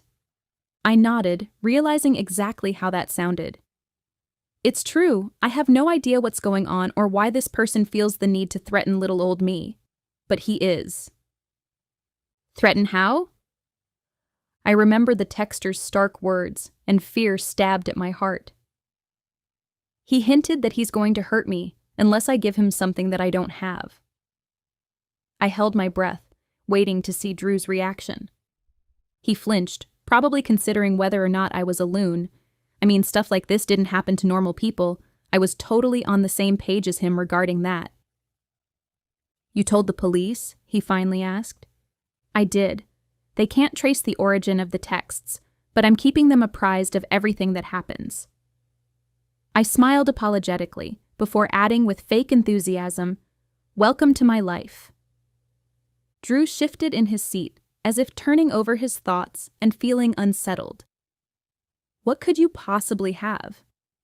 You said you'd never even met Travis, right? That's correct. That's what makes this all even more confusing. Are the police patrolling by your house? And here went another dramatic event in my life. Actually, several officers in our local department don't like me very much. I exposed a crime ring some of their colleagues were a part of. The one that was mentioned in the paper a few months ago? Some medics and others were involved? I nodded. Yeah, that one. How did you get involved in that? The deeper I went into explaining this, the more I realized that this would be our first and last meal together. It's kind of a long story. I suppose it partly has to do with me sticking my nose where it doesn't belong. And the other part has to do with the fierce need I have to see justice in this world. I frowned. If you want to wrap up this lunch and run away from me as fast as you can, I totally understand. He let out a quick breath.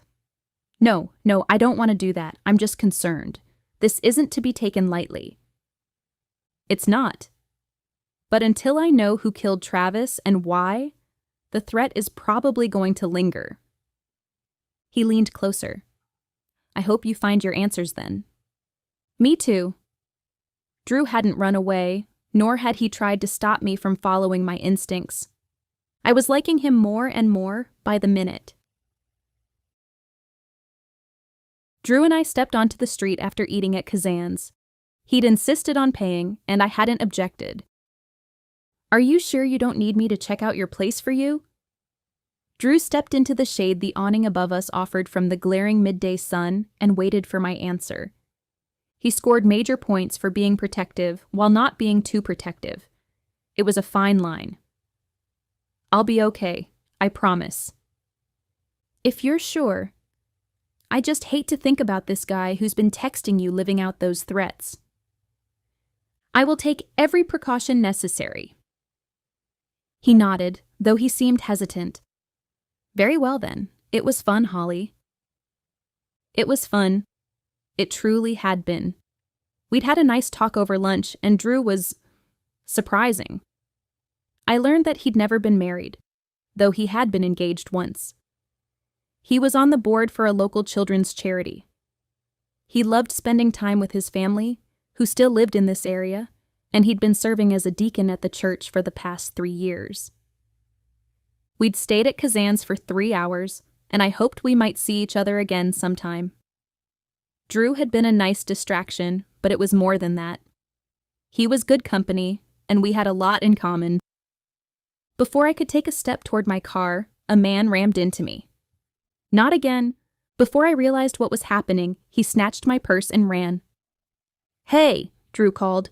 As the man sprinted down the street, Drew raced to catch him. But Drew's slick dress shoes were no match to the man's running shoes or his head start. My heart pounded in my ears as I watched the scene unfold. Who was that man? He'd been covered in black from head to toe. I'd barely caught a glimpse of his face. He had a hood pulled up over his head, a black bandana, and sunglasses. And everything had happened so fast. Please don't let Drew get hurt, please. Finally, Drew rounded the corner. Without my purse. His chest heaved from exertion, and sweat dotted his forehead. "I'm sorry, Holly. I couldn't catch him." I squeezed his arm. "It's okay. Thanks for trying." "Are you okay?" He peered at me, as if trying to ascertain my emotional state. Little did he know that this was small potatoes compared to much of what I'd endured in the past.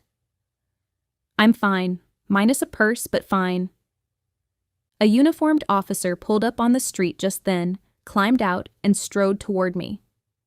Someone in the restaurant reported a purse snatching. I happened to be patrolling just down the street. I glanced behind me and saw faces pressed against the window. None of them had their phones raised. That I could see at the moment, at least. I observed the officer for a split second. I didn't remember seeing him before. Did he know who I was? Did he hate me like some of those other officers did? Chase had told me to trust only him, and I had to keep that in mind. Thankfully, Drew began filling the officer in about what had happened. As he did, my mind wandered through everything that had occurred. This was connected with those texts I'd received. It had to be. Someone clearly thought I had something, and he clearly wanted it. I just had no idea what it might be or how long this little game would continue. I was humming, "I've got you under my skin," when I walked into my house. Thankfully, my car keys had been in my hands when my purse was snatched. As soon as I walked inside my house, I used my landline. Yes, I still had one of those, and called Chase to tell him what had happened. He'd already heard and didn't sound happy with me. Despite that, he informed me that my purse had been located, abandoned in an alley, and he would bring it by. They hadn't caught the guy who grabbed it, however. I decided to change while I waited for him. Then I needed to head over to my mom's house to check on things while she was out of town, just as I'd promised. I exchanged my fitted cotton dress for a more casual knit one, and my heels for canvas tennis shoes. As I glanced at myself in my full-length mirror, I paused. One of those skin-crawling feelings causing my hairs to rise. I scanned my bedroom, the one I'd so carefully decorated in shades of white and pale blue. My peaceful, safe place. Why did something feel out of place? I studied my bed. The clean lines of my white coverlet all appeared to be in place. The lacy pillows were still upright, just as I'd left them. My gaze traveled to my dresser. My perfume was on the mirrored tray where I'd left it. My jewelry box was closed and neat. My desk also appeared just as I'd left it, as did the gray rug with pale blue flecks. Everything seemed to be in place. But that feeling still remained. The feeling that something was wrong. That's when I saw it. A picture that I'd tucked between my mirror and its frame had tumbled off and now hid halfway beneath my dresser. I scooped down and picked it up. I smiled at the image there. It was a photo of Chase and me taken at the park on a beautiful sunny day last fall. He stood behind me with his arms blanketing me. The smiles on our faces were enough to make anyone believe we were in love. Because we had been in love. It was just that true love didn't always conquer all, despite what the song said. How we felt about each other did nothing to change how both of us felt about the future. I stared at the picture another moment before opening my top drawer and sliding the photo inside. I probably should have done this a long time ago, but I'd been delaying it. I'd been in denial maybe, hoping desperately that Chase would change his mind. It was time to let that go. I suppose the fallen picture had been what caused my skin to crawl. There was nothing to be concerned about. The creepy crawly feeling was just a culmination of everything that had happened over this weekend. My fears were messing with me. I reached into my closet to find a lightweight coat, like my jean jacket. I wanted something to cover my arms, just in case the wind was chilly, as it was prone to be on occasion in April. But my jacket wasn't where I'd hung it. I stepped back, trying to retrace my steps. I'd definitely hung it up here after my date with disaster last night. I shoved a few items of clothing out of the way and finally spotted the denim in a heap on the floor. It must have fallen off its hanger. As I slipped the coat over my arms, something tumbled out of the pocket and onto the well-used wood floors of my bedroom. I retrieved the object and stared at it for a moment. A key dangled from an empty chain. Well, empty except for a broken metal square on the end. There were no words or numbers on the key, no hints as to what it might belong to. Where in the world had this come from? The scene from last night replayed in my head. The man who'd run into me on the sidewalk. Had he somehow slipped this into my pocket? I didn't have any other ideas. Could this be what the man who was texting me wanted? A key? Was that what this was all about? Dread pooled in my stomach. Thankfully, at that moment, my doorbell rang. Chase, I had to give this to him. Chapter 7. Chase wasn't officially working today, so it wasn't a surprise when he showed up wearing jeans with a Henley instead of his normal khakis and a button-up shirt. My heart stuttered a beat when I saw him. Traitor. My heart should know better. Yet every time I saw him, it reacted like this, like a dog who couldn't stop wagging its tail when he saw the owner who'd abandoned him. Holly. He stood at my front door with his hands on his hips, like he was ready to take charge of the situation. First, he handed me my purse. I don't know if anything is missing or not. Maybe you can tell us. I took it from him before extending my hand behind me. Come on in.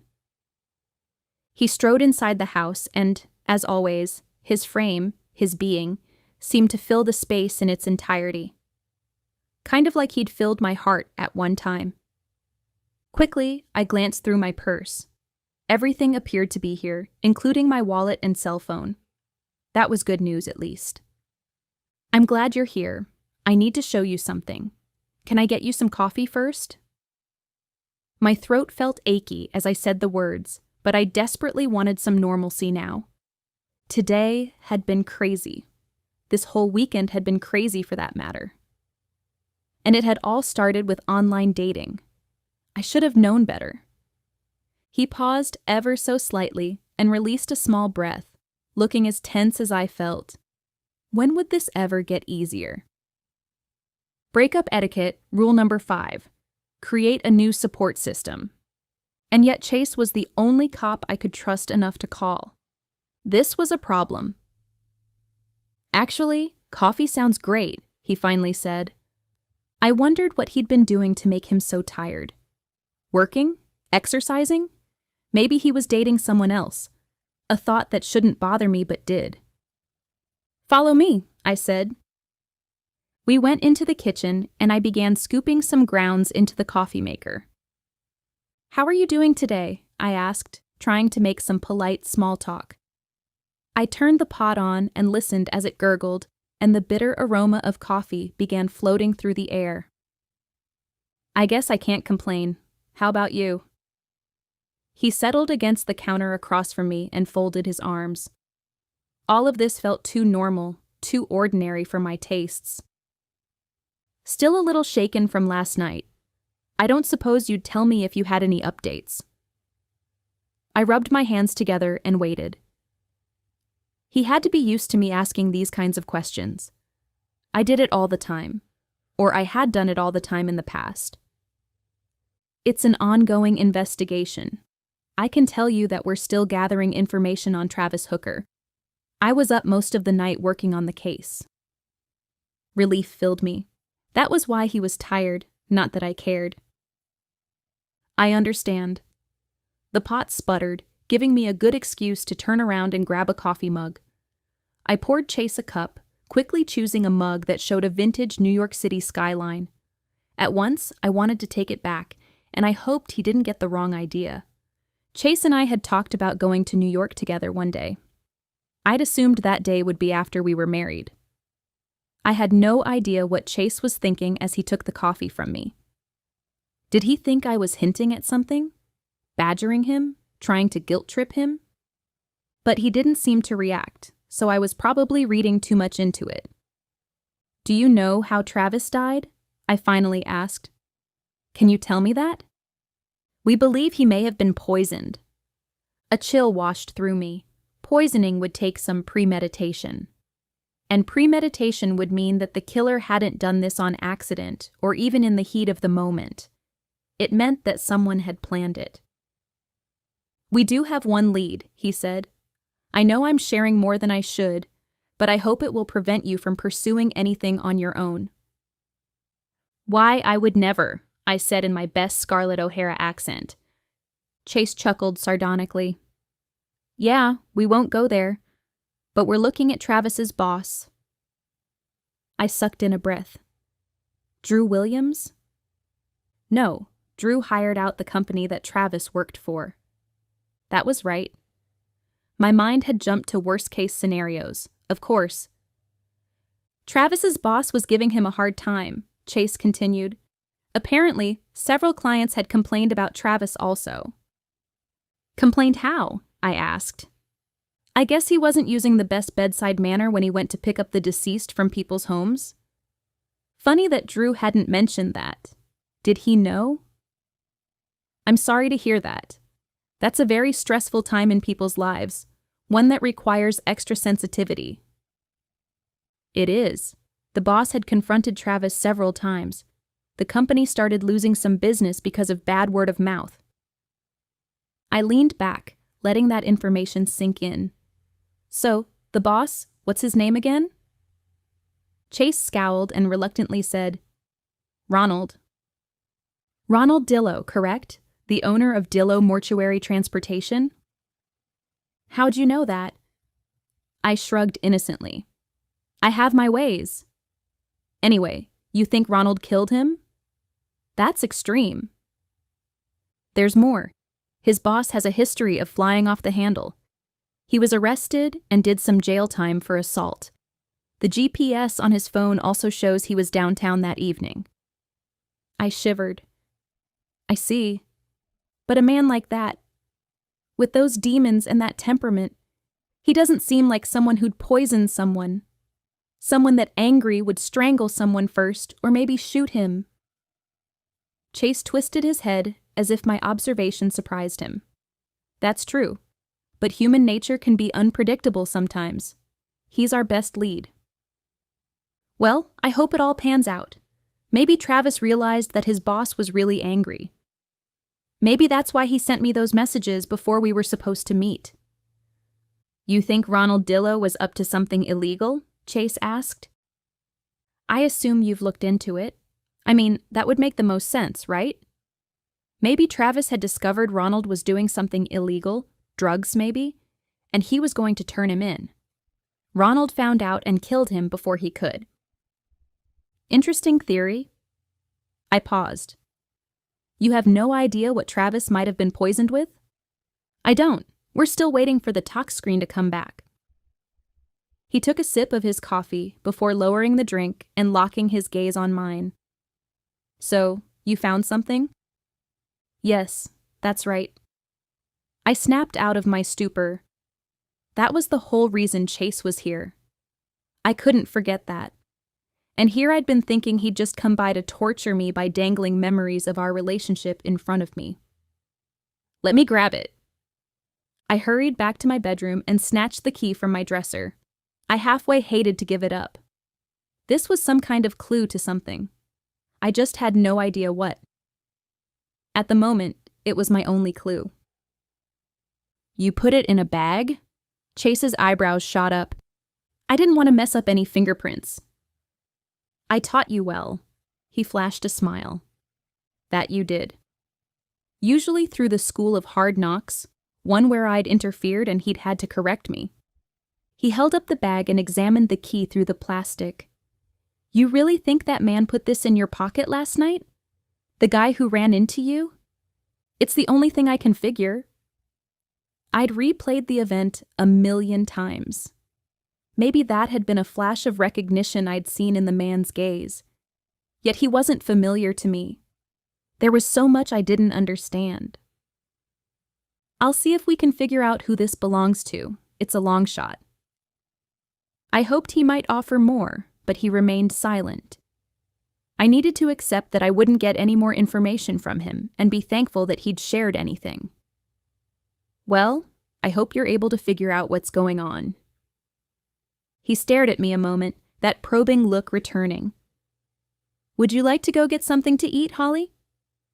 I wasn't sure I could handle that. I was going to tumble back into a pit of confusion and overwhelming emotions that warred with my logic. Space was the best thing I could give myself now. Besides, breakup etiquette dictated that I should maintain my distance from Chase for a while. I can't, Chase. I've got to run by my mom's house. He stood straight and put the coffee mug onto the counter. I understand. Maybe another time.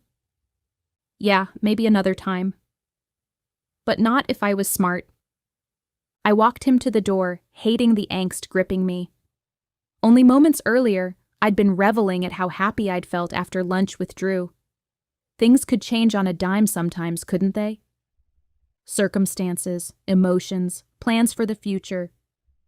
It could be worse, I supposed. I could be Travis Hooker. I was just locking up my mom's place when I felt someone on the porch behind me. The image of Travis's lifeless body slammed into my mind. Instinctively, I reached into my purse and grabbed my pepper spray. I twirled around, ready to act, to defend myself. A woman stood on the steps. Her eyes zeroed in on my pepper spray and she gasped, throwing her hands in the air. Her purse fell from beneath her arm and its contents scattered all over the sidewalk. I'm sorry, she rushed. I wasn't trying to sneak up on you. I stared at the woman a moment. I blinked. She looked surprisingly like me with her auburn hair, a slim build, blue eyes. She didn't dress anything like me, however. No, she wore skin-tight skinny jeans with heels and a sweater that hugged her curves. She also had a small nose ring and a curly queue from a tattoo peeked out from beneath her sleeve. Who are you?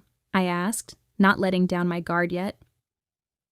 I'd learned to be cautious, maybe paranoid, I wasn't sure. But too many scary situations had stared me in the face recently. Victim no more. I'm looking for Holly Paladin. I kept the spray raised. I'm Holly. She rubbed her hands on her jeans and drew in a long, deep breath.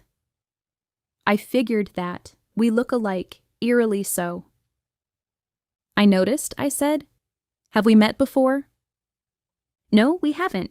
But I think we might be cousins. Chapter 8. I froze, unsure what to say. I'd met all my cousins before, and this woman wasn't one of them. Why would you think that? She hooked a hair behind her ear. I hate to go into everything right here. I know I'm putting you on the spot. But long story short is that I believe my mom and your father were siblings. The color drained from my face, and I lowered the pepper spray as the truth nudged closer to me. What?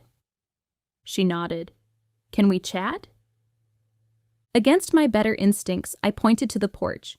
Why don't you have a seat? It sounds like we do have some things to discuss. I wasn't going to let her inside. No, I wasn't quite that trusting.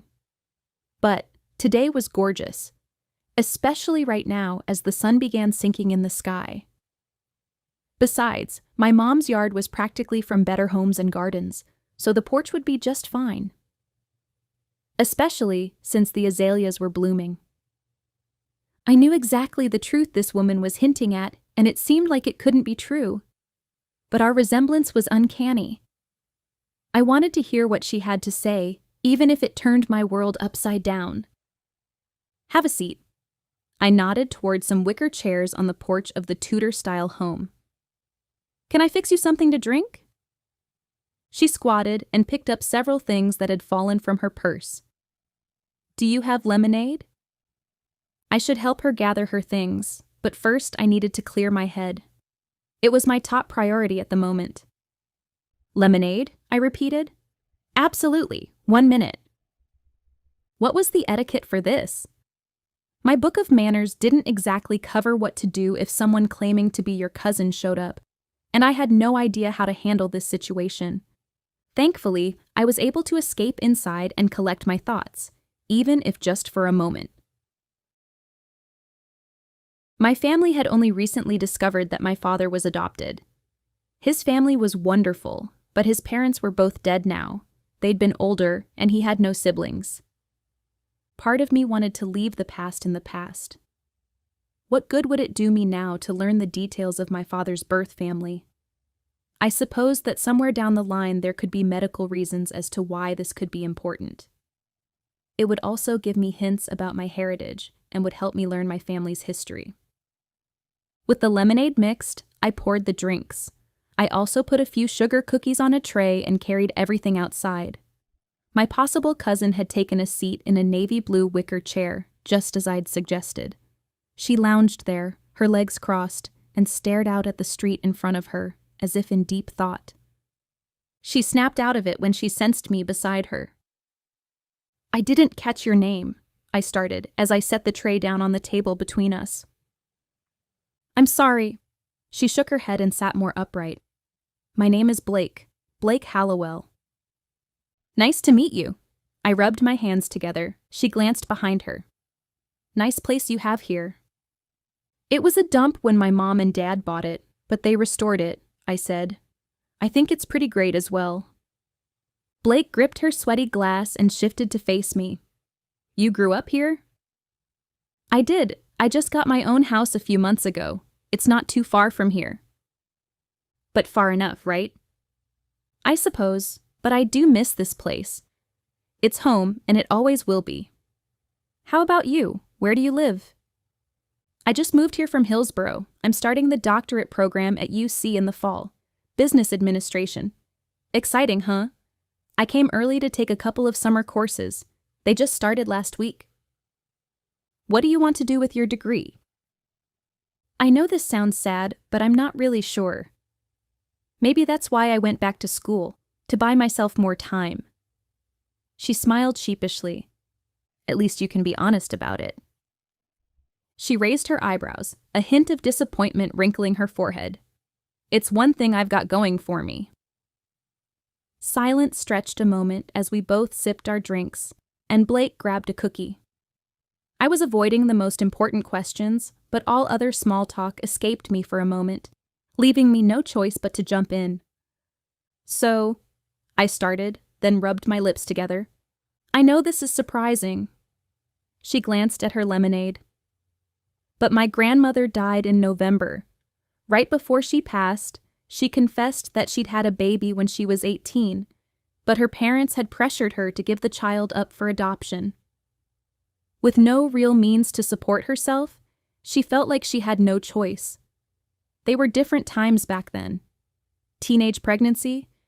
Well, it was totally frowned upon, to say the least. I held my breath. I knew where this was going. I thought I did, at least. And it all seemed surreal. 3 years later, she met my grandfather, and they got married. They had 3 other children. But my grandmother never forgot about her firstborn. The adoption was closed, and she assumed it was best that she keep it that way. Okay. I waited, hardly able to breathe as I anticipated what she'd say next. Needless to say, that made me curious. so I started trying to find her baby, my uncle. It took a lot of digging, but I finally found a name. Herbert Paladin. Though I'd been expecting her announcement, my breath caught. My dad. Herbert was my father. My voice cracked. He passed away almost 3 years ago. She nodded, a mix of apology and concern on her face. I discovered that also. I wasn't sure if you would welcome me or not, but I figured I didn't have anything to lose. I wanted to meet my uncle's family. None of my own family knows I'm doing this. I didn't want to get their hopes up. I wasn't quite ready to make the leap from could be cousins to definitely were cousins. I needed more information first. You really think we're related? I asked. I'm nearly certain.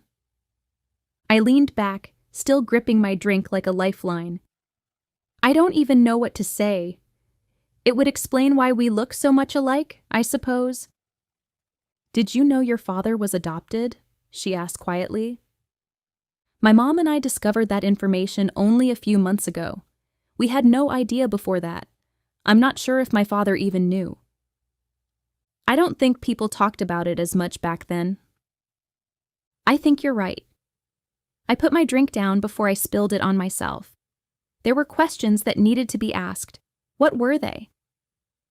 I'm sorry, I'm still processing this. It's a lot. I'm sure it must be. Blake shifted, also putting her drink down. Look, I'm not looking for anything. I just thought it would be fun to connect with you all. I think a person's history is important. I agreed and released my breath, some of my tension easing. Tell me more about your family. We're pretty simple. We live in the country. My dad is a chicken farmer. It's beautiful up where we live. If you like the country, that is. The roosters really do wake us up in the morning, and we've been known to cow-tip on occasion. It sounds nice, simple, unless you're a cow. She offered a brief smile. I have 8 other cousins. The oldest is 35. The youngest is 9. We have family dinners every weekend. That sounds amazing.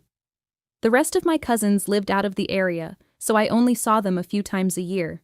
My family gatherings were mostly just us, my mom, my brother, my sister, her husband, and me. It was a great childhood. She glanced at her hands. Did my uncle have a good life? He did. My voice caught. I still missed my father so much. Cancer had taken him from us too early. He was the best dad ever. I'm glad, and you have a brother and sister? That's right. My sister Alex is a district attorney. Ralph is a state senator. I come from a long line of overachievers, but my dad wasn't like that. He preferred to take life in stride and do what he enjoyed. I can respect that. How'd you find out that your uncle might be my father? The adoption was closed, correct? Finding biological children and birth mothers after a closed adoption was difficult, to say the least. Yes, but I found this online website for closed adoptions where people can post ads. They usually include a birth date, sex, and basic area of the country. People match that data with what they know. I found one that fit what my grandmother told me about the child she'd given up. Who left that ad? My mom? Would she have done that? It seemed out of character for her. Blake shrugged. I'm not sure. There wasn't a profile with it, only the username. Inquiring in Cincinnati. In fact, I emailed the person who posted a few times, but never heard anything. I finally started searching through online information for males born on May 6, 1960, who lived in Cincinnati. I came across an article on Herbert Paladin, something about a large birthday party he'd had on his 50th. I smiled and remembered that article. My mom was known for her parties, so she'd planned a surprise one in honor of my father.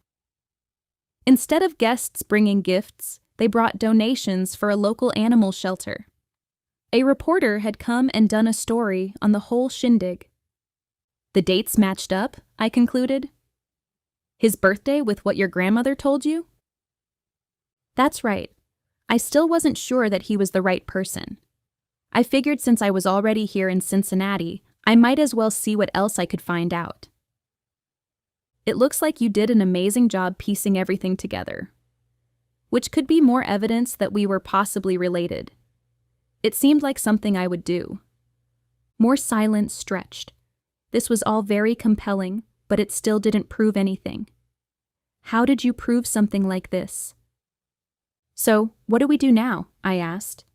Blake gently touched her nose ring, twirling it like it was uncomfortable. I'm not sure. I suppose there might be tests to confirm this. DNA testing? I said. We need something more than a birthday, right? Possibly. When my mom gets back, I'll run this past her. How's that sound? I don't want to make such a huge decision for my family without their input. I understand. Maybe we can connect more then? Yes, that sounds good. She let out a long breath and stared back at the street where a steady stream of traffic passed. It wasn't just traffic. It was obnoxious traffic that included loud music, people hollering out windows, and lots of honking horns. Welcome to my neighborhood. You know, you're the first person I've met since I've been here who seems like a friend. Granted, I've only been here for less than a month now, and my core grad classes haven't started yet. Either way, it's been a pretty lonely stay here. I'm glad we met, because now it seems like coming here may have been a good idea. I'm glad, slightly overwhelmed, but glad. It's understandable. She handed something to me. Here's my contact information. I'd love to get to know you better, but I'm going to leave the ball in your court. I took the paper where she'd scribbled the information. I'll give you my number also. Everyone needs to have someone they can depend on when they move to a new place. If you need anything, I have some pretty fantastic connections. She smiled. I hope we'll be able to see each other again sometime. I nodded. Me too. Chapter 9. That evening, Jamie came over. I needed someone to discuss all of this with, and she'd been more than willing to help. It didn't hurt that I'd made her favorite cookies, gluten-free, of course. We sat on my back deck, watching the sunset smear hues of pink behind the city skyline, and listening to the city life around us. Distant sirens, traffic, neighbors talking too loudly. We rehashed what I knew, beginning with the text-based threats, moving to the key I'd found, and ending with my mysterious cousin showing up. I know I should stay out of this, I muttered. But you just can't help yourself, can you? She knew me all too well. What if I only kind of get involved? Not like jumping in with both feet, but maybe I could just poke around a bit. If this guy keeps threatening you, you may not have any choice. So I should be proactive, I concluded. When you put it that way? Okay, now that that is decided, this is what I know. I pulled my legs beneath me as I made myself comfortable on the wicker chair and its cheerful yellow cushion. Travis Hooker liked to live large, using a different name, a different car, and a made-up career. I highly doubt he could even afford half of the things he talked to me about. That sounds about typical. He probably liked dating sites because they allowed him to be someone he wasn't, I continued, pretending like I was much better at this psychological profiling thing than I actually was. He could impress people, and they were none the wiser about it. Welcome to dating in the 21st century. Jamie popped another cookie into her mouth and narrowed her eyes like she was bitter about having to suffer through modern dating. Chase told me Travis might have been poisoned. He also told me they found a puncture mark on Travis, which leads me to believe that he was poisoned through some kind of injection. We have to consider who would have access to that kind of poison. They don't know what it was yet? If they know, Chase hasn't told me. Jamie wiped the crumbs from her lap. That makes me think of someone with a medical background. It very well could be, although drug users use syringes, so maybe not. True that. I've also gotten those strange texts that make it sound like Travis was going to turn someone in. There's obviously some kind of information or evidence out there that terrifies someone enough that they're willing to kill to keep it quiet. So, it must be something pretty serious. I would think so, I said. This isn't a case of you stole my girlfriend or ruined my car or got the promotion I wanted. There's more to it. I agree. Then, there's also the man who ran into me on Saturday. He must have left that key, so he was somehow involved in this whole fiasco. Maybe when he told me to be careful, he was talking about this very scenario. Jamie pushed the plate of cookies away. Yes, even too much gluten-free food could be bad for you. Why did he leave the key with you, though? I replayed the scene in my head. I thought I saw a moment of recognition on the man's face. What if he was friends with Travis? What if he was headed toward Travis with some kind of information? He ran into me, and he recognized me from the dating site. Maybe Travis showed him my picture. That's plausible. So, this guy left that key with me for some reason. He wanted me to have it, though I can't imagine why. I have no idea what ended up happening to him. Maybe he disappeared. Could have. Hard to say since we don't know who he is. I've also felt like I'm being watched. Maybe the killer is keeping an eye on me. Maybe he wanted that key, and he snatched my purse, hoping it was inside. He thought Chinstrap Beard Guy had given it to you, and you were just trotting around with it in your purse? And how would he know you had it? I shrugged. Beats me. I have no idea. Maybe he tortured Chinstrap Beard Guy until he confessed. Jamie's eyebrows shot toward the sky. This is sounding a lot like a scene from the Bourne trilogy. Go on.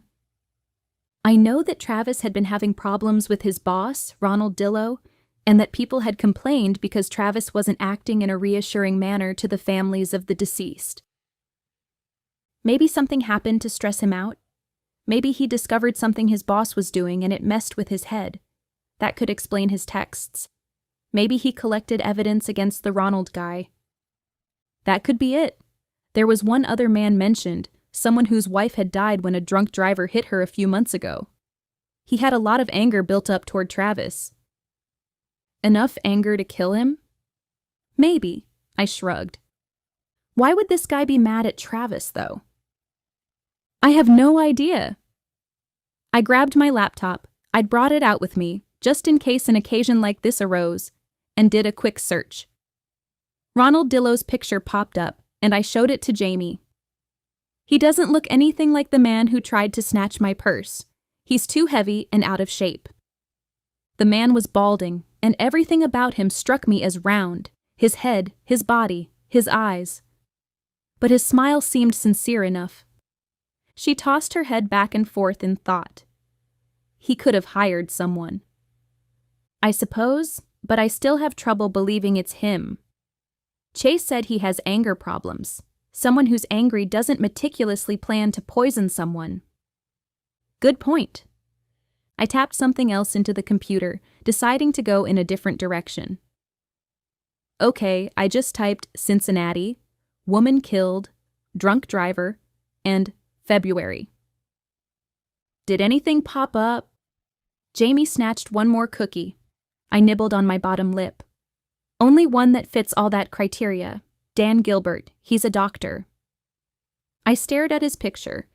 He appeared from the photo to be tall and well-built. Could he be the man who'd tried to snatch my purse? Does he look familiar? Jamie asked. Without seeing him in real life, it's hard to know. As my words hit my ears, an idea formed. My eyes connected with Jamie's. Are you thinking what I'm thinking? She asked.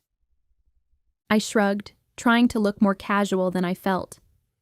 Maybe we should go check this guy out. Okay. She raised a hand. That's my first impulse too, but let's think this through. What good would it do to track down Dan Gilbert? I want to see his face, I said. See if I recognize him or the way he walks. I don't know about that. Are we just asking for trouble? That was a great question. Not if we're smart about how we handle this. We keep our distance. We observe. and that's it. Besides, I just can't keep sitting here being a victim. I need answers. This guy is threatening to kill me, Jamie. Until I know who he is, I'm powerless to stop him, or to let the police stop him, I should say. She stood and saluted. I can respect that. Let's go, because ain't nobody killing my best friend. This is where he lives? Jamie peered out the window of my Mustang and munched on another cookie. He could stay in that house for a week and never need to come out. Dr. Dan Gilbert did live in a very large home in a very affluent area of town. His house was 3 stories and brick. He had a large manicured lawn and a gate surrounded the property. Houses just like his, only different, lined the street. We sat on the dark street, one with nice curvature, no potholes, and smooth sidewalks. In other words, it was nothing like my neighborhood. We hadn't parked under a streetlight, but a little farther down instead. I made myself comfortable, taking my seatbelt off and shifting my legs beneath me. And now that I was here, I had no idea why I was here. What did I want to prove by being here? Did I think I'd see Dan Gilbert lurking around with a gun in his hand? Just then, someone banged on my window. I nearly jumped out of my skin as I turned toward the sound. Dan Gilbert stood there with a gun in his hand, leering at me. "You've got to be kidding me," I muttered. Before I realized what was happening, he jerked the door open and grabbed me by the shirt collar. In a split second, he pulled me from the driver's seat and threw me against the car. I didn't have time to breathe, to scream, to think. "What are you doing here?" he sneered. The man was solid and scary. He had dark hair that was buzzed nearly to the scalp, a square face, broad shoulders, a scar at his temple. He was like an angry Rambo doctor man. Scarier still, the veins at his neck bulged and his eyes were bloodshot. I tried to suck air into my lungs, but my body felt too jarred. You're what?" He rammed me into the car again. "I'm investigating Travis Hooker." He loosened his grip on me, but only slightly. "Tell me more before I crush your windpipe." This guy sounded serious, and I had no doubt he knew exactly how to squeeze my neck until breathing was a distant memory. "Ever since he died, someone has been threatening me," I explained, hoping to get through to him before he killed me. "I'm trying to figure out what kind of trouble Travis got into before he died. Maybe then I can figure out how to get this person off my back." His nostrils flared. "You're his friend?" "No, I'm not his friend. But someone thinks I am, or something." I was making myself sound suspicious, not good at all. "Tell me more," he growled, "now." "Where's your bedside manner, doctor?" Jamie climbed from the car and raised her own gun. "Take your hands off of her." Thankfully, she had a conceal carry permit and she wasn't afraid to use it. "Put the gun down or I'll shoot your friend," Dan barked. "Then I'll shoot you," Jamie said. "Good. Put me out of my misery. I don't have any reason to live." My heart rammed into my rib cage even harder than before. This man was desperate with nothing to lose. That was never a good sign. "I'm sure you have a lot of reasons to live," I told him softly. "My wife is dead. I'm in danger of losing my medical license. I've got nothing. Nothing." "Killing me won't help," I said. "It won't matter.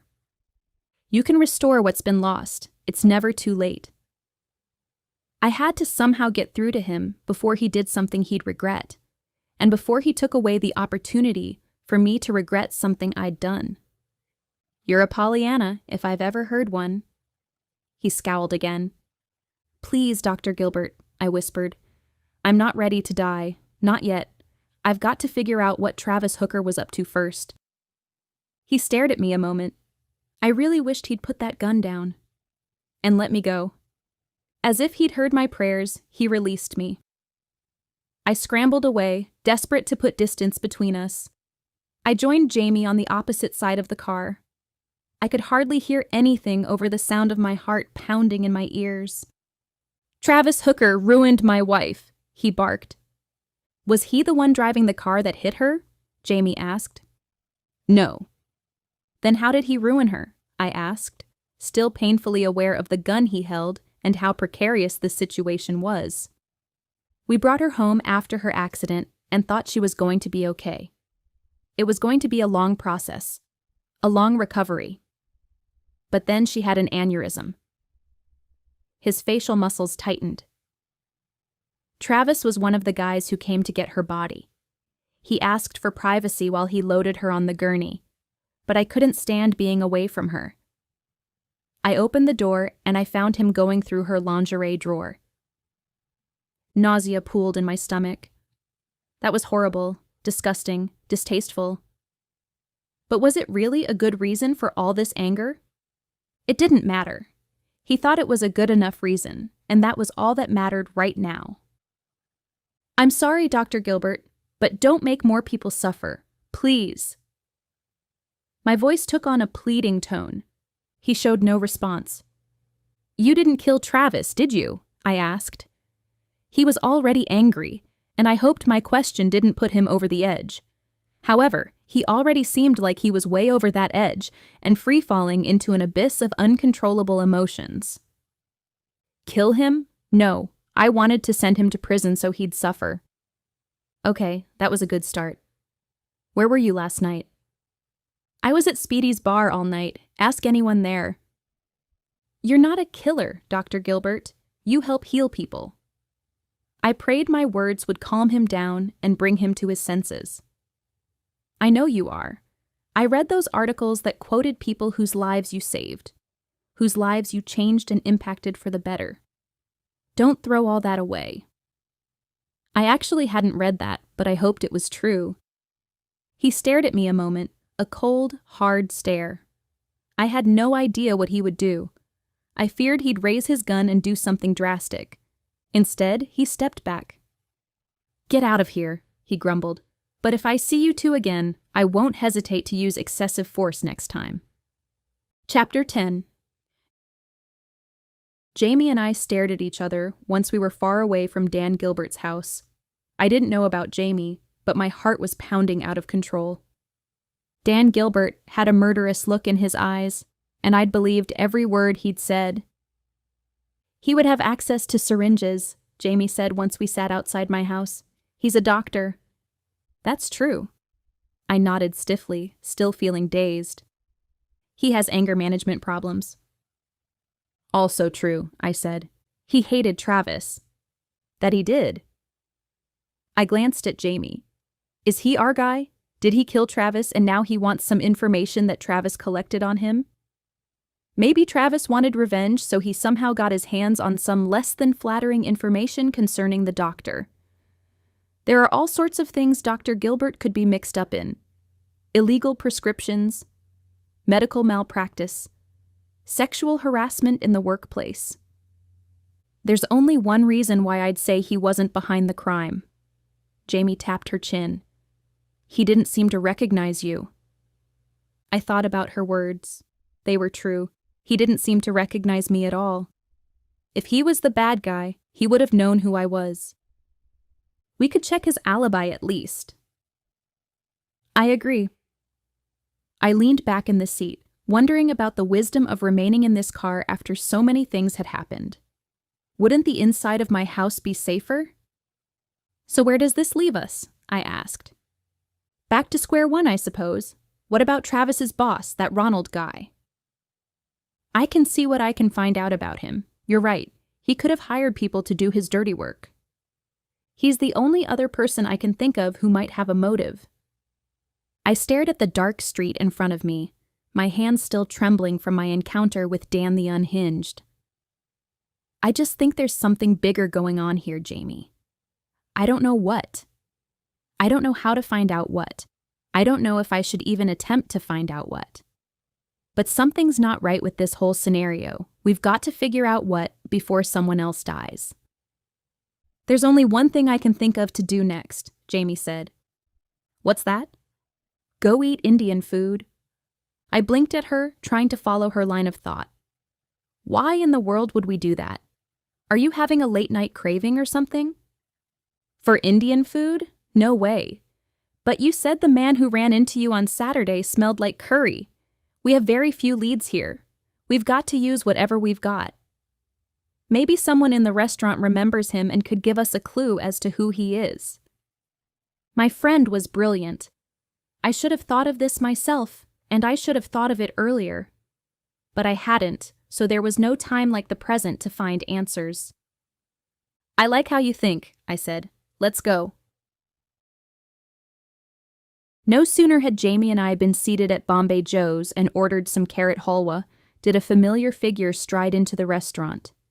Chase. And his laser eyes, which seemed to have a tracking device targeted to find me, went right to our table. His face darkened, and he bypassed the hostess and charged right toward me. He knew me well enough to know why I was here. This wasn't a coincidence. But what I wondered was why he was here. Certainly this had been one of the first places he'd come. The fact that he'd returned 3 days after the crime must mean this place was significant. Jamie. He nodded tersely at my friend, before nodding even more tersely at me. Holly, fancy running into the two of you here? I rolled my shoulders back. What a small world. Not really. Before I could object, he slid in beside me. As soon as our shoulders brushed, my entire body felt rigid. Or was it alive? The lines were so blurry sometimes. Do you two want to tell me what you're doing here? And don't tell me you came for the mango ice cream. It was for the carrot halwa, actually. I raised my chin higher. The what? It's this carrot pudding. It has... I stopped myself. Never mind. Even I knew I wouldn't sound convincing if I tried to tell him how good it was. Carrot pudding wasn't exactly my dessert of choice, ever. Chase would know me well enough to know that. Uh-huh, Chase muttered. I laced my fingers together. And what brings you here? He stared at me, a half flash of amusement, half flash of frustration twinkling in his eyes. I think you know why I'm here. You're stalking me? He let his head fall toward his shoulder. Really? You had a hankering for Indian food? Never. Then I'm all out of guesses. He sighed and leaned back. I know I don't need to tell you this, but you shouldn't get involved in this investigation. Involved would be a strong word, I argued. I'm having carrot pudding. The waitress delivered our dish right then, and both Jamie and I lost our appetite when we saw it. We'd chosen the carrot dessert because Jamie thought she could eat it since it was gluten-free. It was apparently free from any appeal also, unless you really liked carrots. By all means, go ahead and enjoy it. Chase nodded at the dish. As a surge of pride rose in me, I lifted the spoon, determined to save face. I scooped up a decent-sized spoonful and daintily placed it in my mouth, careful to appear like I was eating a delicacy. As the texture hit my taste buds, I fought the urge to gag. I'd never really liked carrots, or pudding. I was more of a cookie and pie gal. Despite that, I forced myself to swallow. Delicious. Do you want to try some? I'll pass. Chase stared at me, making no attempt to hide the fact that he was on to me. Jamie cleared her throat. I'd nearly forgotten she was there, and she'd noticed. She sounded slightly offended as she asked, Did you check out Dr. Gilbert's alibi? Numerous witnesses verified he was at the bar almost all night. Any updates on Ronald Dillow? I asked. Chase finally broke his gaze and released a subtle breath. None that I can share. I guessed when we stopped dating, I lost my privileges of getting little snippets on his cases. Of course, he'd never shared anything that he was professionally banned from saying. But occasionally he would reveal things he'd learned that were within reason. Is there anything you can share? Jamie continued. His voice was all business when he responded, No. That answered the question for me as to whether or not he'd be forthcoming. He was playing this cool and trying to keep me far away from the investigation. But he didn't know what I knew, and I wasn't going to share it with him. Not yet, at least. Mostly because I knew what his response would be. Stay away. He slid out of the booth. Enjoy your carrot pudding. I wished I didn't feel so deflated after he left, but I did. Get that look out of your eyes, Jamie said. What look? The puppy that just lost her home look. I laughed, quickly, sarcastically, and sarcasm was never becoming. It was a defense mechanism right now, though. Don't be ridiculous. At least you have Drew now to distract you. I'm not sure that's a good reason to ever date anyone. Drew deserves to be more than a distraction. Don't overthink this. Just get to know him. I have a feeling your thoughts will be more on him than on Chase after all. You think? She nodded. I think. This morning, I sat at work and tried to focus. I was having a hard time. Instead, I reviewed what I knew, or didn't know for that matter. The 3 employees Jamie and I had talked to at Bombay Joe's last night didn't appear to know anything. Or more likely, Chase had told them on the way out not to talk to us, which would explain his quiet conversation and pointed look while chatting with the manager. In other words, I'd eaten carrot pudding for nothing. Every lead seemed to be drying up. At 10, I was informed that I had someone who wanted to see me. I looked up and spotted a man and woman I didn't recognize. She was tall, with big blonde hair and heavy eye makeup. The man was short, with thinning hair and a suit that looked about 20 years old. I directed them to a conference room, deciding that privacy was a great option here, since I had no idea what to expect from this conversation. I'd had some doozies during my tenure working for Ralph. As soon as I closed the door, the woman threw her arms around me and sobbed into my hair. I stiffened. What in the world was going on? With a touch of hesitation, I reluctantly patted her back. "Oh, Holly," she said, stepping back and wiping the tears from beneath her eyes. "I'm so happy to finally meet. I just wish it wasn't under these circumstances." I had no idea what circumstances she was talking about. No sooner had she released me than the man also pulled me into a hug. "I just can't believe he's gone," he muttered. Were they talking about Travis? When the man pulled away, the couple both stood there and stared at me with tears in their eyes. They were obviously waiting for my reaction, for my response, and for things to magically click into place in my mind. I'd never felt so awkward in my life. What did I even say? "You are..." The woman waved a hand in the air. "I'm so sorry. I know you're probably overwhelmed and not thinking clearly. I know we are also, but we've heard so much about you that we feel like we know you." Is that right? I was still trying to piece this all together, but with no luck. "We're Travis's parents," the man said. "Mr. and Mrs. Hooker. Or you can just call us Mom and Dad." My stomach dropped. This was not good at all. "I think there might be a misunderstanding." "He was head over heels in love with you," Mama Hooker said, clasping her hands beneath her chin. Couldn't say enough good things about his holly bear.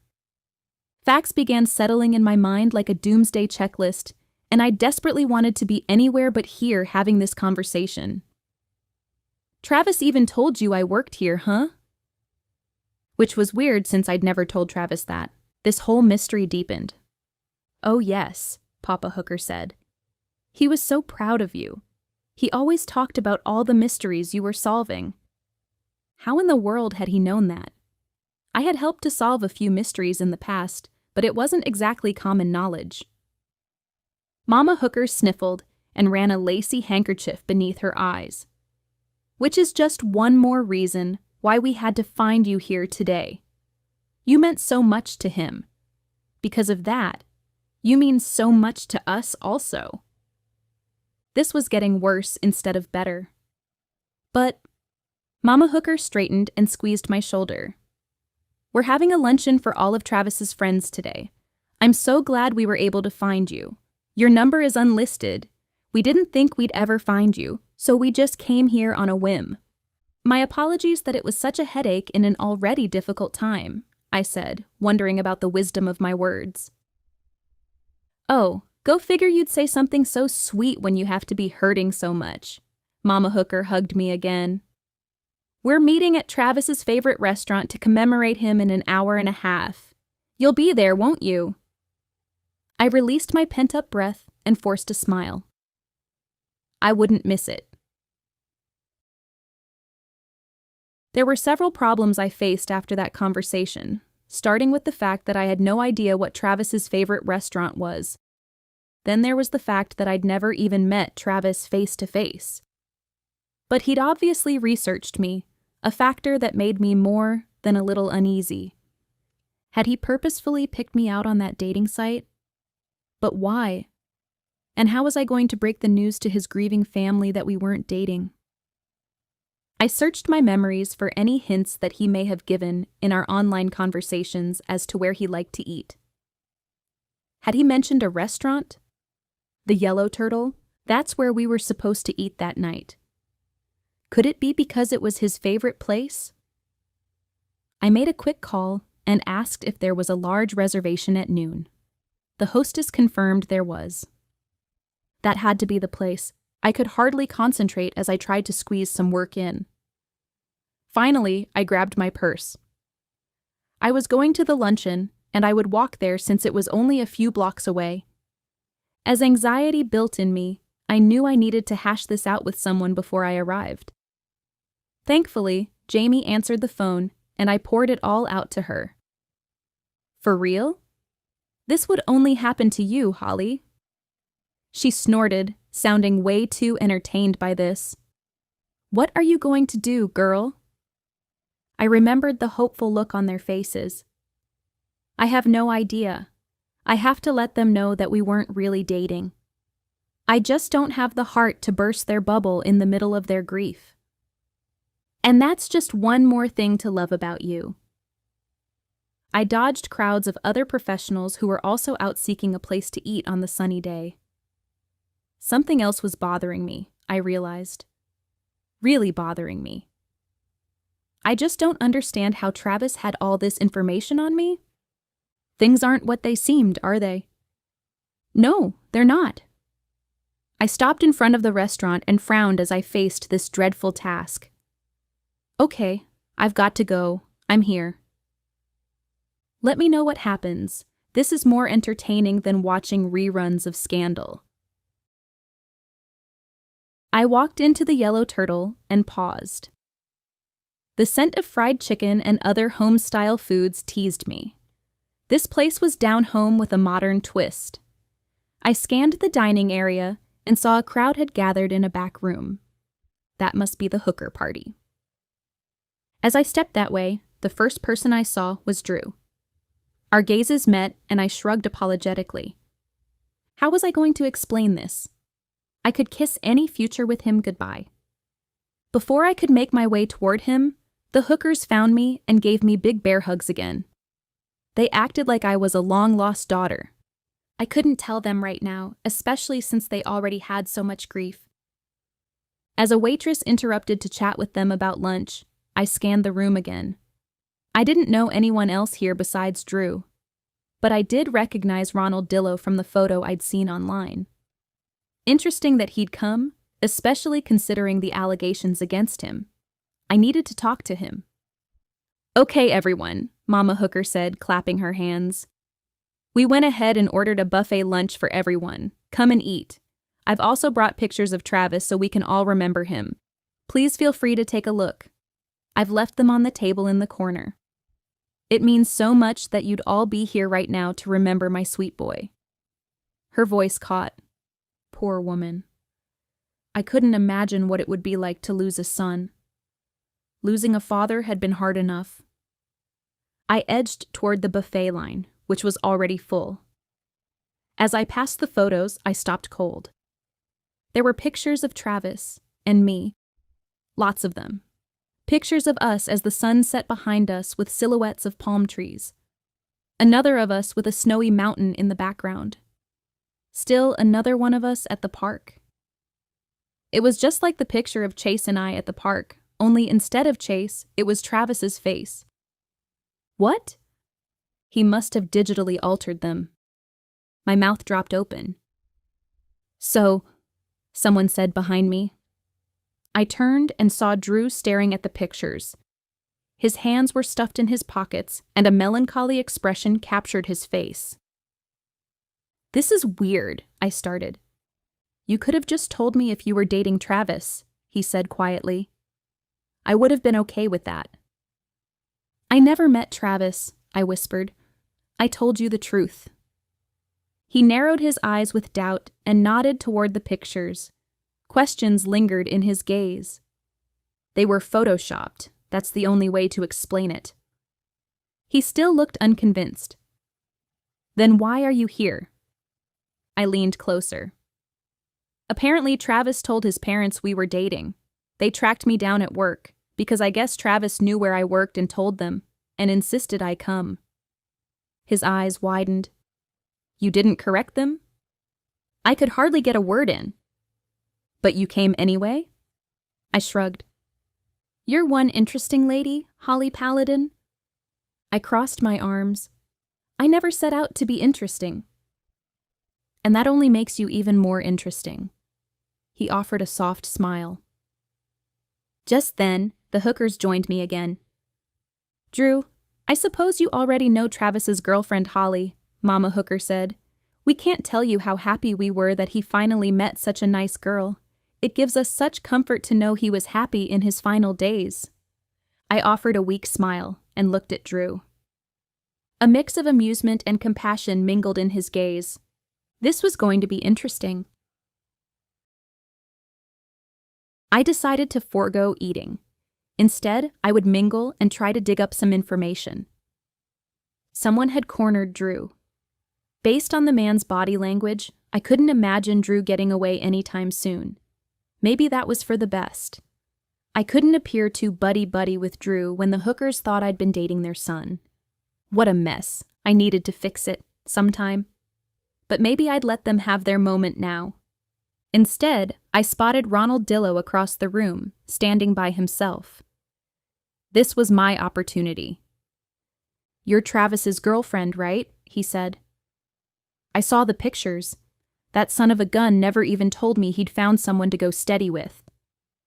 He jangled his keys in his pockets. The man looked uncomfortable, at best, like an outcast, at worst. It's complicated. Ronald laughed, the sound loud, clipped, and amused. It always was with Travis. You were his boss? He nodded, looking around the room with a strange look in his eyes. That's right. I'm apparently also a suspect. That's probably why no one here is really talking to me. I'm sorry. Was that the right thing to say? Or should I look horrified? I decided to keep it real. Why would people think you're a suspect? Travis and we'd had some disagreements lately. He shifted, his level of discomfort obviously skyrocketing. What about? Stuff that would bore you. But, long story short, I expect my employees to honor my good name. It's no different than Drew Williams's philosophy. He feels very firmly that reputation is everything in this business. Some people complained about Travis, said his gaze was shifty at their houses, and that made them uncomfortable. I see. Another man said he caught Travis going through his dead wife's lingerie drawer. Ron wiped the sweat from his head. As you can imagine, that wasn't a fun discussion. That would be Dr. Dan Gilbert. I'm kind of surprised you didn't fire him. I watched his reaction. He wiped his forehead again. I tried to. But he said he was turning things around, that he'd gone through a rough patch, but that was going to change. Interesting. Do you have any idea what that meant? He shook his head. No idea, but things weren't turning around. He was acting as strange as ever lately. Not to speak poorly of the dead, but his death has put a strain on us. All of us, from my business to Wilford Funeral Home. I've worked with that family for a long time, and I hate to see good people's names run through the mud. I stepped closer, turning so my back was no longer toward the room. I wanted to watch the crowd. So, do you have any idea who might have wanted him dead? I've hardly been able to sleep thinking about it. I've been having nightmares for that matter. Not really, he said, but I did overhear a nasty fight between Travis and Raoul. Raoul? There was a name I hadn't heard before. Ronald nodded at someone in the distance. It's Drew's brother. If I were the police, he'd be the one I'd look at. Chapter 11. A few minutes later, Drew finally got away from the man who was talking his ear off. He introduced me to other people who worked with Wilford Funeral Home. I welcomed the break from the ever-attentive hookers, who'd now latched on to one of Travis's aunts who'd just shown up.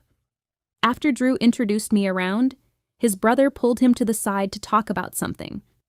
I kept my eyes on them while trying to make small talk. Raoul looked a lot like his brother, but he was taller and thicker, and his eyes weren't as kind. What could he and Travis have been arguing over? I'd hate to point the finger at one of Drew's relatives, but I needed to keep my eyes open. I still can't believe Travis is gone, the woman beside me said. The 20-something woman named Alicia worked as a receptionist at Wilford Funeral Home. She was probably around my height, with light brown hair cut to her shoulders and pixie-like features. She'd be a good person to know, because receptionists, in my experience, seem to know a lot about what went on around the office. Another was a man named AJ, and I could tell he and Drew were good friends from their banter. I'd guess him to be 5'8". He had blonde hair and a hipster vibe, with his suspenders and bow tie. He worked some kind of career within the death industry. He either was a rep for an organ donation company or a casket company. I'd tuned out part of the conversation, unfortunately. We're all in shock, AJ said. It's hard to believe we were playing basketball just last week. He was just talking about buying a house, Alicia said. A nice one. It was going to be like a trophy to him. That was so Travis. He'll be missed, AJ said. Silence fell for a minute, and I could feel their eyes on me. I hope this doesn't sound rude, but I didn't realize Travis was dating anyone. Alicia stared at me, curiosity on her face. And here I went again. It's complicated. She nodded, as if fully accepting that answer. I get that. I needed to play this for all I could. Maybe it was wrong, but right now I had their sympathies. What I can't figure out is why someone would kill him. I shook my head, still fishing for information. It just makes no sense. That's been all I can think about also, Alicia said, lowering her voice. Who would do something like this? Maybe it's that doctor who was so mad at him, AJ said. Travis said the man was threatening him, coming by his house even. Dan Gilbert. I heard the police talk to that guy, and he had an alibi for the time of the murder, I said. When they stared at me longer, I shrugged. I asked when they were questioning me. Apparently the police question everyone connected with the victim in a case like this. They both seemed to accept that answer and nodded. AJ stepped closer. While we're theorizing, some people have pointed to Ronald over there. What do you think of that? I asked quietly. I'm not sure, AJ said. He's always seemed like an upright guy to me. But do we really know people? Maybe their issues went deeper than I thought. You're saying he has no motive? I asked. I heard Travis and Ronald argued a lot. Any idea what that was about? AJ shook his head. No idea. Could just be work life in general. The job can be stressful, and not everyone is cut out for it. I hope the police will figure it out. I stepped closer. What about Raoul? I heard he and Travis had some issues. Do you know if the police are looking into him? AJ's eyebrows shot up. Raoul? Really? I don't know what to say. He does work for a medical supply company, so he'd have access to the supplies needed to poison someone, if that's really what happened. It's all a rumor right now. Interesting. There's one other thing that's been bugging me, Alicia whispered. Travis seemed to legitimately come into some money lately. I don't know where it came from. His job didn't pay him that well. Another very interesting fact. These two were full of information. Why do you say he came into some money? He told me that debt collectors were going to be a thing of his past, Alicia said. You think he was doing something illegal on the side? I whispered. She frowned and shrugged. I hate to talk ill of the dead, but maybe. Otherwise, it just makes no sense. But there were a lot of things that didn't make sense about Travis. Some things, I guess we'll never understand this side of heaven. He took his secrets with him to the grave. Before we could talk anymore, the Hookers joined us. Mama Hooker took my arm, ready to introduce me to more people as the love of Travis's life. As she did, my phone buzzed again. I sneaked a look at it and my muscles went stiff. I know what you're doing. Your time is coming. First opportunity and you'll meet Travis. In the afterlife this time. I went back to work for a few hours, then stopped by the youth center where I volunteered. After dinner, I stared at the card with Drew Williams's information on it. Tonight was Bible study. Should I go or should I stay home? I wasn't sure. But the thought of returning to my empty home wasn't appealing. With that in mind, I headed toward Drew's. There in the driveway was his cherry red Mustang. The police must have already processed it and given it back to him. A million doubts clashed in my mind as I walked up to the front door. What if I felt uncomfortable and awkward inside? What if everyone assumed I was Drew's date? Again, awkward. What if I had nothing in common with anyone here and felt like an outsider? There were 3 other cars outside also. I could hear happy voices drifting from the interior. That was a good sign. Right? Bible study sounded great after a day like today. I still couldn't get the Hookers out of my mind. They just seemed to like me so much, and I hadn't had the heart to break it to them that I'd never even met their son. When I'd left the luncheon, they'd handed me their number and asked me to be in touch. Like a robot, I'd nodded and said, okay. I knocked at the door. My breathing was much more shallow than it should have been as I stood there. I'd never thought of myself as one to get social anxiety, but maybe I was. In fact, maybe this was a terrible idea. I turned to flee back to my car. Obviously, no one had heard the doorbell.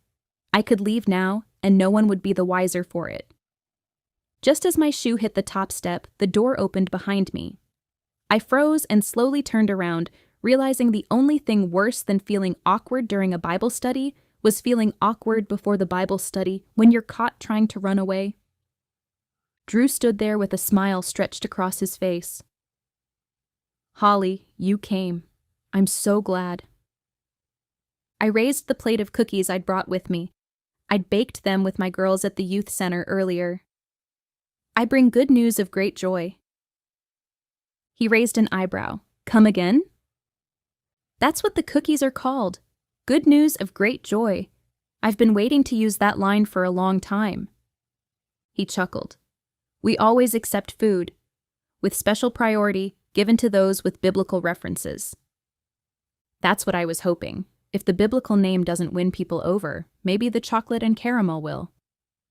You had me at cookies. He took the plate and smiled again. Please, come in. I was hoping you'd show up. I stepped into his home. I'd already studied the outside of his neat 2-story brick house, and I'd been impressed. The inside didn't disappoint. It was decorated just as neatly. Glossy wood floors, classic furnishings, clean lines. Not too many accessories, but just enough to make it warm. Nice place, I said. He looked behind him. I can't take any credit for it. My mom helped. So did my sister. Well, they did a good job. I'll let them know, he took my arm. Come meet everyone. Another quell of nerves rose in me. But when I stepped into the living room, I recognized two faces from church. Both of those ladies came over and gave me a huge hug. As soon as their arms wrapped around me, the tension in my muscles eased. Coming here had been the right choice. This is it, Holly. This is you. Moving on. Chapter 12. H. The Bible study was all about trusting that God was in control, living it out, putting it into action, and not just talking the talk. It had been just what I needed to be reminded of. Coming here had been the right choice, despite all of my insecurities, and somehow I ended up being the last one to leave. Probably because I'd offered to help straighten up. After all, it was the polite thing to do, and Drew seemed to appreciate the help. When I put the last dish into the dishwasher, I found my purse and turned toward Drew. A rush of nerves rippled through me as we stood in front of each other. I should run. He stepped closer, and his sandalwood scent surrounded me.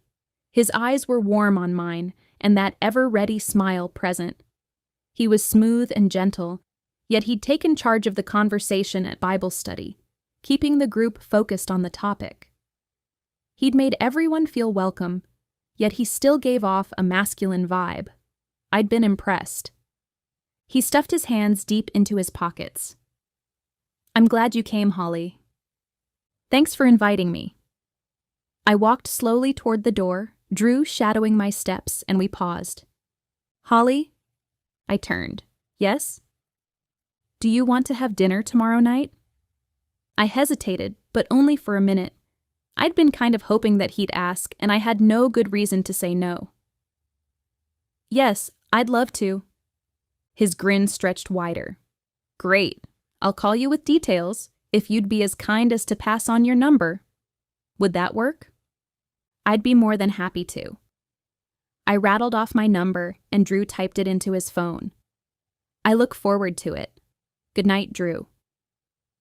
Good night. I felt myself beaming, just a little at least, as I left. Drew seemed too good to be true. I had to remind myself that if something seemed too good to be true, it probably was. But not always. Certainly, there was hope for a few nearly perfect things in this world. I paused when I got into my car and checked my cell phone.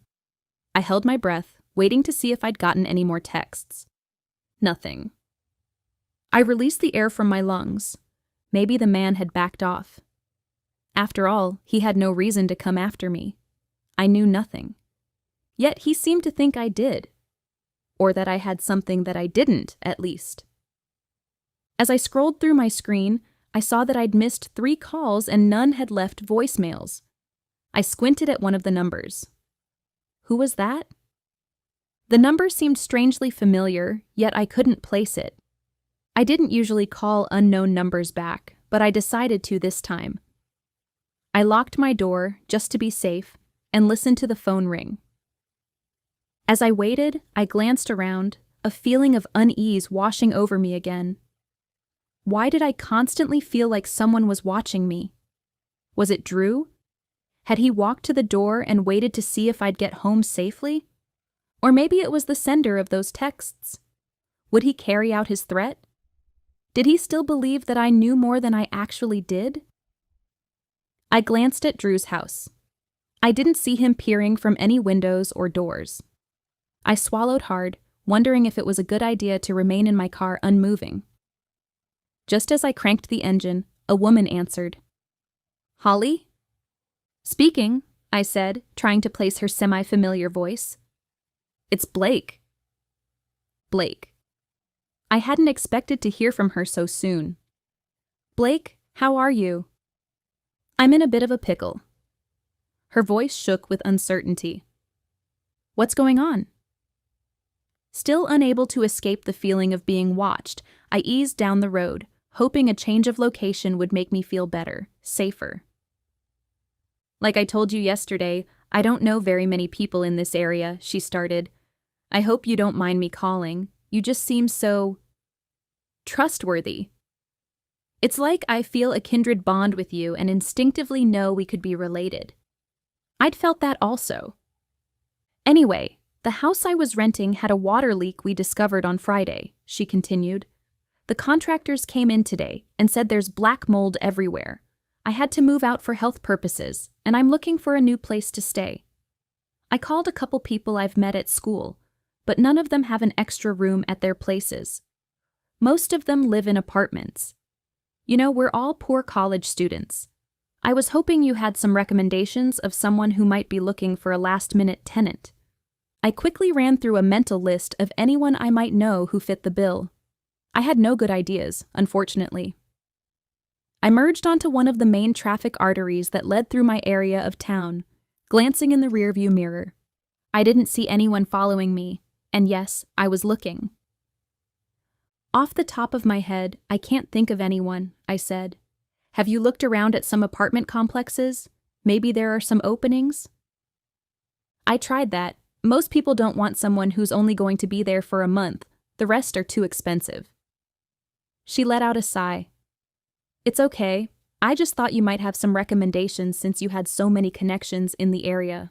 Long shot, right? Guilt sank into me. I didn't know what I'd do if I didn't have family in the area to help me out when I needed it. Everyone needed a support system. That stinks about the mold.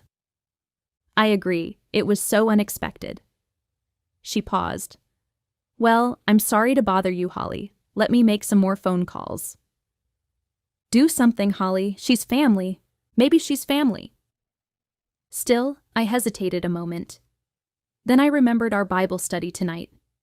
We'd talked about living out the belief that God was in control and acting out of faith instead of fear. God didn't call me to live a life of comfort, but a life of service. It was so easy to forget that. Faith was something you lived out. It wasn't just talking points to recite. Wasn't that what the Bible was about? You know what? I started. I have an extra bedroom. Why don't you stay with me until you can figure something else out? I'd hate to impose on you. You're not. Are you sure? Absolutely. I rattled off my address and she told me she'd be over in an hour, pushing myself out of my comfort zone. That's what I was doing. I just hoped I didn't regret it, especially in light of everything that was going on lately. What do you mean a stranger is moving in with you? Jamie said. She'd called right after I hung up with Blake. She already knew the whole story about my supposed cousin, and she'd been a tad skeptical when she heard the details. It's not a big deal. I shoved the phone under my ear so I could turn my windshield wipers on. A light rain had begun to fall. Thankfully, I was almost home. Driving the Mustang during a downpour wasn't my favorite thing. While there were many things classic cars had in their favor, there were other things they didn't have, like anti-lock brakes. Of course it is, Jamie said. Letting someone in your home isn't to be taken lightly. I glanced behind me once more, making sure no one was there. As far as I could tell, I was good. But it was dark outside, and everyone's headlights were glaring. It was hard to tell one car from another. Maybe I'd just been paranoid earlier.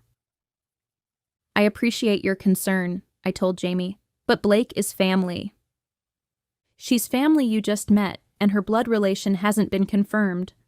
What if she's faking it? Her words made me pause. Why would she do that? Who knows? There are crazy people in this world. My head was starting to pound now. Why was it that the moment I started to try to act out of faith, not fear, that someone was certain to point out I was wrong? Yes, there are crazy people. You're crazy sometimes. It's usually your idea. You're not going to get any argument from me there, but can we change the subject? I've already invited her. I can't exactly turn her away now. Have you considered she might be connected to this Travis guy? You know, the one who's dead? I mean, the timing of her arrival is suspect. And did you find out who posted on those adoption boards? I still can't see your mom doing that. I don't even know where to start after everything you just said, I muttered.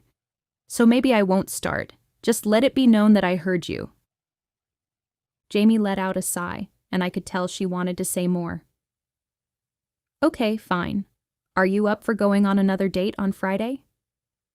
I wanted to snort. Let me think. No, absolutely not. I took down my profile from that site. Why'd you do that? Do you not remember the events of Saturday night? I gripped the steering wheel tighter as the downpour thickened. How could I forget? But that was isolated, unrelated. It's not like something like that would happen again. I'm out, Jamie. I'm sorry. I know we promised to double date, but I just can't do it again. The first time Travis died. The next time I might be dating a serial killer for all I know. Or he could be Prince Charming. Or he could be a serial killer, disguised as Prince Charming. Drew's face flashed into my mind, but I pushed the image away. No way. Jamie laughed. Okay, I get it. Besides, I kind of have a date this week. I'd been contemplating whether or not I should share. She remained quiet a moment, as if I'd thrown her off balance. Kind of? Either you do or you don't. Okay, I do. I smiled when I remembered my conversation with Drew, who wasn't a serial killer. With Drew Williams. She sucked in a breath. Is that right? Now that's an idea that I could get used to. Please tell me more. I quickly replayed this evening. Well, he invited me to Bible study tonight. Okay. And I went, and I had a good time, and I think he's really nice. Really nice is a good start. He's also good looking. I pulled into my driveway just in time to start ticking things off on my fingers. He's got a steady job, a nice house, he's involved at church, he loves God, there's really not anything about him that I shouldn't like. I'm proud of you, Holly. Her tone changed from excited to sincere. You haven't been yourself for the past few months. Maybe you're coming out of that funk finally. That's right, maybe. I cut my engine and listened to the rain patter on my windshield for a moment. I'm home now, Jamie. I should go. Dinner, Wednesday night? Dinner, Wednesday night. It's confirmed. We usually met once a week for dinner and to catch up. My times with Jamie were some of my favorite times during the week. Every woman needed a girlfriend like Jamie in their lives, someone she could share everything with, and occasionally be a partner in crime. Great, I'll see you then. Until then, sleep with your door locked tonight. Very funny. Girl, I'm not joking. Chapter 13. I'd barely put my purse down, in my room of course, because I wasn't that trusting, when my doorbell rang. Blake stood there with a lopsided grin on her face. She looked similar to what she did before. Same basic tight outfit, nose ring, hair that looked amazingly like mine. I was doing the right thing, I told myself. Blake needed someone, and I was here. Why shouldn't I help her? I didn't care what Jamie said. I had no reason not to trust Blake. But if that was the truth, why hadn't I informed my family yet? I told myself it was because I wanted to wait until my mom returned, so then I could tell everyone at once. But was that really it? And what if I was putting Blake in danger by letting her stay here? After all, I was obviously someone's target. Danger seemed to be tailing me. I'd made dangerous people mad, though I had no clue how. That was the reason I'd told my caseworker that I couldn't take any more foster kids for the time being. I had to get this cleared up first. Thank you so much for letting me come over, Blake said as she stepped inside carrying a backpack, 2 suitcases, and an oversized purse. It means so much to me. No problem, I took one of her bags. Let me show you to your room. She followed me down the hallway. This place had 3 bedrooms. One was mine. The other 2 I'd designed with foster children in mind. The first had twin beds, one on each side. The other had a double bed in the center of the room. Each was decorated in soft, calming colors. Children who'd been through trauma needed as much help calming them down as possible. Some people might think these were just paint colors, but to me, they were one more method of therapy, a way of promoting peace and calm. You have kids? Blake dropped her bag onto the double bed and stared at the room. No, but I'm a foster mom. Her eyebrows shot up. Are you? That's wonderful. It's something I've always wanted to do. And I had. Ever since I saw the heartache those kids went through while in my role as social worker, I'd known I was meant to do this. I thought I needed to wait until I was married, but that wasn't true at all. The time was now for living my dreams, with or without a man by my side. More power to you. Her expression turned serious. I know I already said this, but you can't imagine how much I appreciate this. It's really no problem. Can I get you anything? Some tea, maybe? If it's okay, I'm super tired. Is it all right if I turn in for the night? I had such a long day and I'm exhausted. I've got to study a little before I go to bed also. Big test tomorrow. That was actually fine with me. I needed some time to decompress and sort through all my thoughts. I'd even considered doing some research on Travis's boss to see if he could be the guy who was threatening me. Then again, I hadn't received any more angry texts. Maybe I could finally put all of this behind me. That's no problem. I'm pretty tired myself. I paused before leaving her room. I have a meeting early in the morning, so I may be gone when you wake up. I'll leave an extra key on the kitchen counter. Help yourself to any food in the house. That's perfect. I have class at 9, and I'll be gone most of the day. Have a good night. I closed the door, suddenly uneasy. It was nothing, I told myself.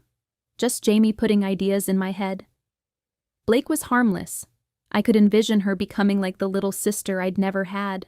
After all, we seemed to have a lot in common. We were possibly blood-related even. And besides, I had strangers stay in my house all the time. Granted, they were usually 6, 7, and 8-year-olds. But there was nothing weird about this. I was going to prove Jamie wrong. I tossed and turned in bed, and I wasn't sure why. Maybe it had something to do with the fact that I'd locked my bedroom door, and then gotten up to unlock it, chiding myself about being paranoid. Then I'd locked it again just to be on the safe side. And then I'd unlocked it. It was a lesson in futility. I'd finally left it unlocked, but now I wasn't sleeping well. Then I heard a creak. My entire body tensed. I was hearing things. That had to be it. Or the house was settling. I hadn't lived here for long enough to learn all the sounds. Or Blake had gotten up to go to the bathroom. That was probably it, of course. I nearly laughed at myself for being so suspicious. Despite that realization, another creak made my blood go ice cold. That did it. I needed to check out that sound. And lock the bedroom door once and for all. I started to push myself up and face the dark room, to lose the comfort of the fluffy blanket that offered a strange security. Before I'd even raised my head, a hand pressed against my mouth. A figure in black pounced on top of me. My muscles went ramrod straight. I'm sorry he had to drag you into this, a gruff voice said. Holly Paladin. What in the world was he talking about? What was I missing? I needed to fight, to try and get away. Instead, I froze, my thoughts incoherent. I'm going to move my hand, but if you scream or alert anyone that I'm here, I'll kill you. The sharp edge of his voice left no room for doubt. My heart pounded in my ears. I stared at him. He wore a ski mask, had colorless eyes. The rest of his body was covered, blending in with the night and offering no clues to his identity. Do you understand? He repeated, pressing his hand harder over my mouth. I nodded, my fluffy pillow surrounding my head, encasing it, suffocating me. Slowly, the intruder released his gloved hand from my lips. Now, let's make this easy before I kill you. Where is it? I don't know what you're talking about. My voice came out at a high-pitched squeak, nearly indecipherable, even to my own ears. He growled and leered closer. "Don't play stupid. Tell me where the information is. I know he slipped it to you." My mind raced as pieces clicked together. What information? Who slipped it to me? "Stop playing stupid. I'm losing my patience with you. If the police had the info, I'd be in jail right now." Another jolt of fear seized me. "I found a key and gave it to the police. I didn't know where it came from. Is that the information?" The man muttered something not nice beneath his breath. Then he raised a syringe and brought it to my throat, devilishly aiming the sharp metallic point at my skin. I held my breath, afraid to breathe. Breathing was moving even 1/8 of an inch could send the needle into my neck. "Where's the rest of it?" The blood drained from my head so quickly that I feared I might pass out. "I have no idea what you're talking about." He dragged the tip of the syringe against my neck, as if picturing the sadistic act of watching me die. "I'd hate to inject this too slowly, so slowly that you die a long, prolonged death."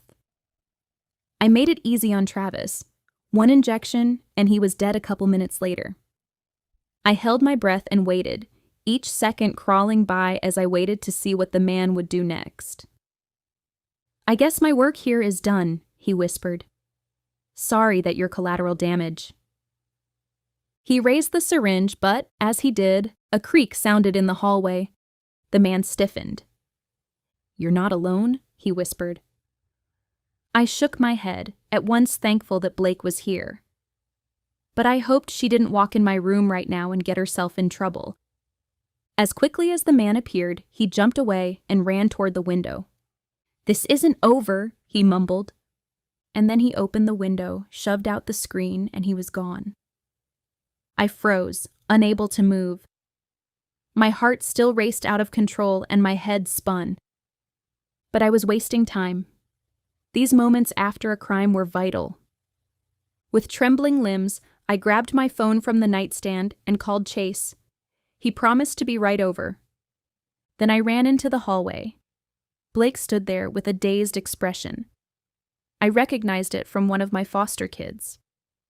She was sleepwalking. Thankfully, she allowed me to lead her back into her room and into bed. She had no idea any of this had happened. Her presence, however, may have saved my life. That could have been ugly. I praised God the man had left before things turned deadly. But what in the world had that man been talking about? What information? I needed to find out before my ignorance got me killed. Chapter 14. Chase. The word escaped with a rasp when I saw him standing on the porch. He stepped toward me, and I had to resist the urge to fall into his arms. I could tell that he had to resist the urge to pull me into an embrace. Instead, an invisible rock separated us, mocking and cruel. 2 uniformed officers rushed in behind him. I skirted to the side to let them do their job, though I had a feeling they wouldn't find any evidence. "Are you okay?" Chase scooted closer, his voice low and intimate, like he was hugging me even though we weren't touching. I nodded and rubbed my neck, needing to do something with my hands before I reached for him. Breakup etiquette rule 19. Definitely don't touch. I didn't know if that was really a rule or not, but it sounded right. "I am, thankfully." Just then, Chase's gaze traveled behind me and his eyes narrowed. I turned and saw Blake standing there. Her hair was matted with bedhead. She wore some flannel pajama bottoms with an oversized knit top, and lines from her pillow were still etched into her cheek. "Holly?" Chase's gaze darted down to me, questions haunting their depths. I knew exactly what he was thinking, that I'd taken in a stray. He knew me a little too well. And I knew him a little too well, because I knew he wouldn't approve. Not by a long shot. "This is Blake. It's a long story, but she's staying with me for a while. Blake, this is Chase. He's..." What did I say? My ex? No, I couldn't go there. "He's a detective and a friend." Blake fluttered her hand in the air, and Chase offered a terse nod before taking my arm. He pulled me to the corner of my living room, away from anyone else who could hear what he had to say. "Who is that girl, Holly?" His voice had an edge to it. I crossed my arms, bracing myself for this conversation. "She might be a cousin." A knot formed between his eyes. "What does that mean? Might be a cousin?" Like I said, it's a long story. And I really didn't want to get into it right now. I'd already had one doozy of a night, and this conversation was only upping my stress level into the stratosphere. He shifted and ran a hand over his face in what was clearly exasperation personified. "What do you know about her?" I raised my chin. "Enough." "I doubt that. How do you know she doesn't have anything to do with this?" "That's ridiculous." I lowered my voice once I realized it was rising. But what Chase was suggesting was ludicrous. Why would Blake help someone threaten me? Someone could do that on their own. Chase leaned closer. "There's no sign of forced entry." "You think she let someone in?" "It's a possibility." I repeat, that's ridiculous. I refused to believe his theory. I wouldn't even entertain it. Not right now, at least. "Maybe you need to rethink your choice." "I can make my own choices." I raised my chin even higher, so tired of people telling me what to do. Why did people feel the need to take care of me? Did I give off a desperate vibe or something? Whatever it was, it needed to change. Pronto. "Of course you can." Chase's jaw flexed. "I just hope those choices don't get you killed." I was moving beyond testiness at this conversation and headed straight toward being offended. I lowered my voice as I barked out, "You and Jamie both must think I'm incapable of using wisdom or common sense." His jaw flexed. "I didn't say that. I just know you have a good heart that other people could take advantage of. Not everyone has pure intentions like you do." "I appreciate the heads up, but I'll be fine." He gave me one last smoldering stare before taking another step back. "Let me go check out things and touch base with the officers." "Chase," I called, remembering the key and the subsequent threats that may or may not be related to them. I'd had something on my mind before the conversation took this turn. He paused. "Yes?"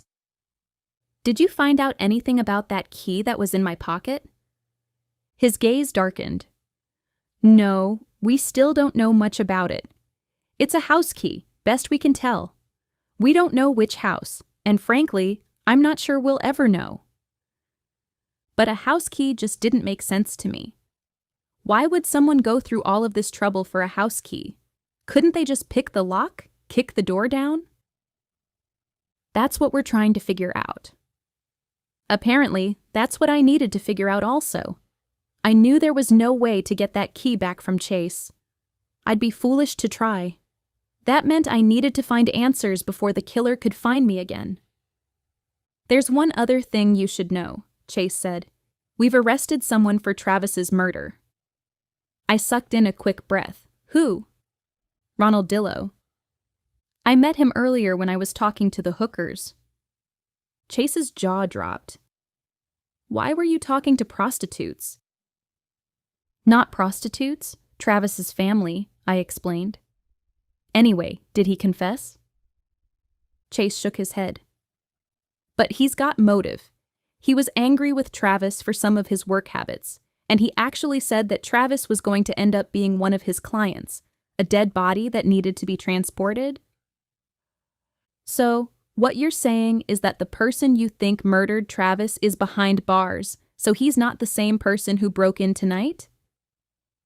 Was I understanding this correctly? "That's how it appears." "But this guy said he killed Travis. He had a syringe." This definitely makes us look at the case in a new light. Were there two bad guys here? Were they working together? Because based on what I understood after this evening, the real killer was still out there. Despite everything that had happened, I decided to keep my plans for the next morning. Breakfast with my brother and sister might just be the distraction I needed. Otherwise, last night's events might consume my thoughts, and I didn't want that to happen. Blake had confessed last night that she could have unlocked the door while sleepwalking, and that she'd been known to do so in the past. She'd apologized 1,000,000 times, and I had no good reason not to believe her. However, my confidence in my choice to let her stay with me was waning. The whole situation surrounding Travis also had me on edge. Every time I got a text, I felt anxiety trying to swallow me. When would the man strike again? What would he do next time? How was I going to find answers? Since I couldn't sleep after all the excitement last night, I'd spent my time making coffee cake, cranberry muffins, and a cream cheese Danish. Baking therapy. That's what I called it. When I'd finished those, I'd made some chocolate chip cookies. I left some at the house for Blake, but brought most of what I made with me for the breakfast. I arrived early to my mom's house, where we always met, so I could make coffee. That was my role, it seemed. I liked being the provider of tasty treats that nurtured the stomach and the soul. That might seem insignificant or frivolous to some people, but I loved it.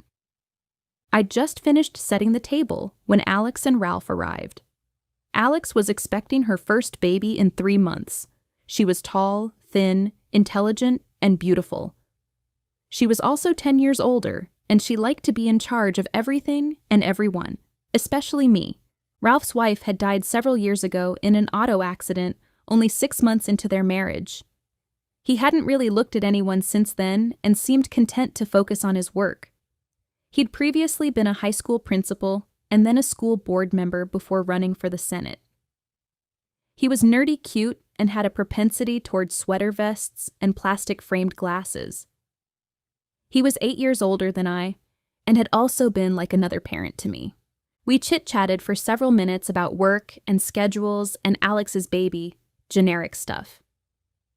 About 15 minutes into our conversation, Alex's studious gaze fell on me. "Why do you seem nervous?" she asked, taking a bite of her coffee cake. I'd been contemplating all night whether I should share the news about Blake. They were both smart enough to use discernment with the information. Besides, I wanted to know if one of them had placed the ad. "Someone showed up Sunday claiming to be related to Dad," I started, laying everything on the table. They both froze and lowered their food and drinks back to the table. I dove in and told them all I knew. "You think she's for real?" Alex crossed her arms, her contemplative attorney look claiming each of her facial muscles. "I can run a background check on her." She seemed legit. I'd left out the part about her staying at my house. I didn't need another lecture. Besides, why would someone pretend to be related to us? It's not like we're loaded. Alex and Ralph both stared at me like I suddenly had a forked tongue. "You're not serious, right?" Ralph said. "Politics, court cases, state legislation, there are any number of reasons." "I can't see her doing that," I said, knowing my argument was futile. "But you don't know her," Alex said. "You think the best of people." The way she said it made it clear that she didn't think that quality was an attribute. "Don't you want people to think the best about you?" I asked, holding my frustration at bay, attempting to, at least. There were some things I'd just never see eye to eye about with my family. I'd been more like my dad, and that was just one more reason I missed him. He'd understood me while no one else in my family seemed to try. Of course, but this situation is different. Ralph pushed his glasses up higher on his nose. "This is someone claiming to be related. We need to be diligent." "Did either of you put the ad in the adoption forum?" They both stared at me. No, they didn't. That was my answer. "Why would we do that?" Alex asked. "Someone did," I said. "You think Mom did?" Ralph responded. "If none of us did, then that only leaves Mom." That seems so unlike her. Alex sat back and rubbed her pregnant stomach, appearing deep in thought. "So, "What should I tell Blake if we speak again?" I asked, choosing my words carefully. "That I need to wait until she's passed a background check, credit check, and criminal records check?" "Of course not," Alex scoffed with a half eye roll. "We just need more information." "For that matter, I would like to meet her," Ralph said. "But we need to be careful how close we let her get. Like, we can't let her into our homes or anything." He laughed, like the idea was ludicrous. I quickly looked away before they could read the truth in my gaze. I'd had my fill of lectures for the week. I requested to work at home today, which Ralph was totally okay with. I needed to be at my house because I'd hired someone to come in and install a security system. I had to do whatever I could to prevent someone from breaking in and nearly killing me again. Besides, next time this guy might not nearly kill me, he might actually kill me. I shivered at the thought. The company had come at 9, and it had only taken 3 hours to install the new system and teach me how to use it. I worked as the security company worked, and then I took a break for lunch. I stared at my phone, thinking about calling the hookers, but I decided to delay the inevitable act a little bit longer. Instead, while munching on some carrots and celery, I did another search for Ronald Dillo and Dillo Mortuary Transportation. To my surprise, the company had a pretty extensive online presence. I clicked on Ronald's picture and studied it again. He looked like a nice enough man. Even nice people were capable of murder, however. But I'd met Ronald, and he just didn't strike me as the type to plan something so thoroughly. Next, I clicked on Travis's picture. His bio didn't contain anything surprising. He was from Columbus. He loved vintage cars. He rooted for the Cincinnati Bengals. I continued to scroll through the pictures on the Dillo Mortuary Transportation site until I stopped at one. It was the man, the one who'd run into me Saturday night and left the key in my pocket. He'd been right under my nose the whole time. I'd just never thought to look. His name was listed as Chuck Rogers. He looked different in the picture. He didn't have that chin-strap beard or whatever Jamie had called it. But I felt 99% certain this was him. My pulse spiked. I was on to something. Finally. I grabbed my phone and called Chase. "Good work, Holly," he muttered. "I'll go see what I can find out." "Let me go with you," I blurted. "I don't know if that's a good idea." "Please." He remained quiet a moment. "You promise to stay out of this?" "Of course." "I'll be there in 5. Don't make me regret this, please." I sat in Chase's car and watched as he approached Chuck's front door. This could be it. This could be the moment we found some answers, and I'd be able to put this behind me. A car sat in the driveway, which led me to believe that Chuck was home. His house was more of a rundown shack with siding that was falling off. The whole place was surrounded by overgrown grass and lots of small trees and shrubs that hadn't been trimmed ever. As I waited, my mind raced, trying to piece together what I already knew. Chuck hadn't been at the get-together the hookers had planned. Why was that? His other co-workers were there. I chewed on that thought. I needed to find out. For now, it only served to cast him in a negative light, a guilty light. I hummed "You'll Never Walk Alone." It could be my theme song with the lyric sentiments of holding your head up high through trials. I had to pass my time in the car somehow, and humming a song about keeping my head up high seemed to do the trick. On the way here, Chase had told me that Dr. Dan Gilbert was MIA. No one had seen him all day. I wondered what that meant. But right now, I really wanted to know about this guy. Chuck. Chase knocked on the door again, but no one answered still. I watched as he moved around the house. He peered in the front window. He then moved around the house to another window. I sensed something change in his demeanor. A sense of urgency emerged, evident in his quickened steps and tight muscles. He called someone on his phone before rushing toward the front door. Quickly, he tried the knob, but it appeared locked. Using his shoulder, he rammed into the door. 2 tries later, the wood cracked and the door opened. I held my breath, prayed, theorized what might be happening. All I could think of was, Chuck was inside murdering someone. Chase had to stop him. 2 minutes later, 2 other police cars showed up, as well as an ambulance. This wasn't good. It wasn't good at all. However, I kept my promise and stayed in the car. I gripped the door handle the whole time, desperately wanting to be a part of the action. But I'd given Chase my word. 20 minutes later, 20 long, agonizing moments, Chase climbed back into the driver's seat. He stared straight ahead, making no move to leave. His grim expression only added to my unease. "You were right," he finally said. "This was Chuck's house." "What did you find?" "Dead bodies? A human smuggling ring? A house full of syringes?" Chase finally looked at me. "We found Chuck, Holly. He's dead."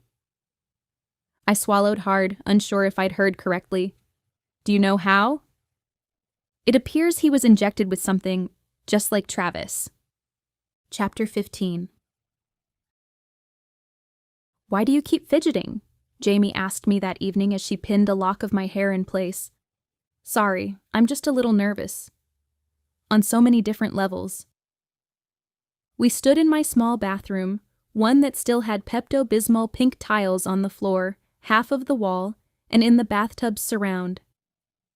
It was on my list of things to change, but for now, I was going to tell people I liked the retro look.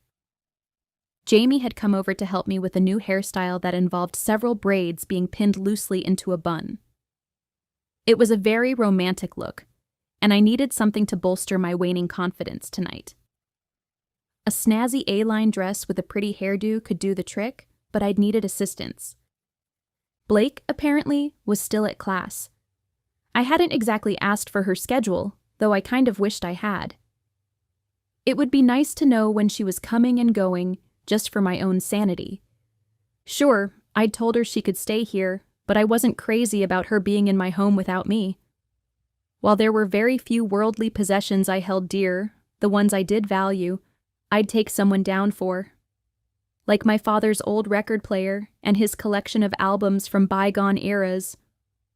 Or the princess figure my father had whittled for me out of an old stick, one that was now proudly displayed on my glass bookshelf.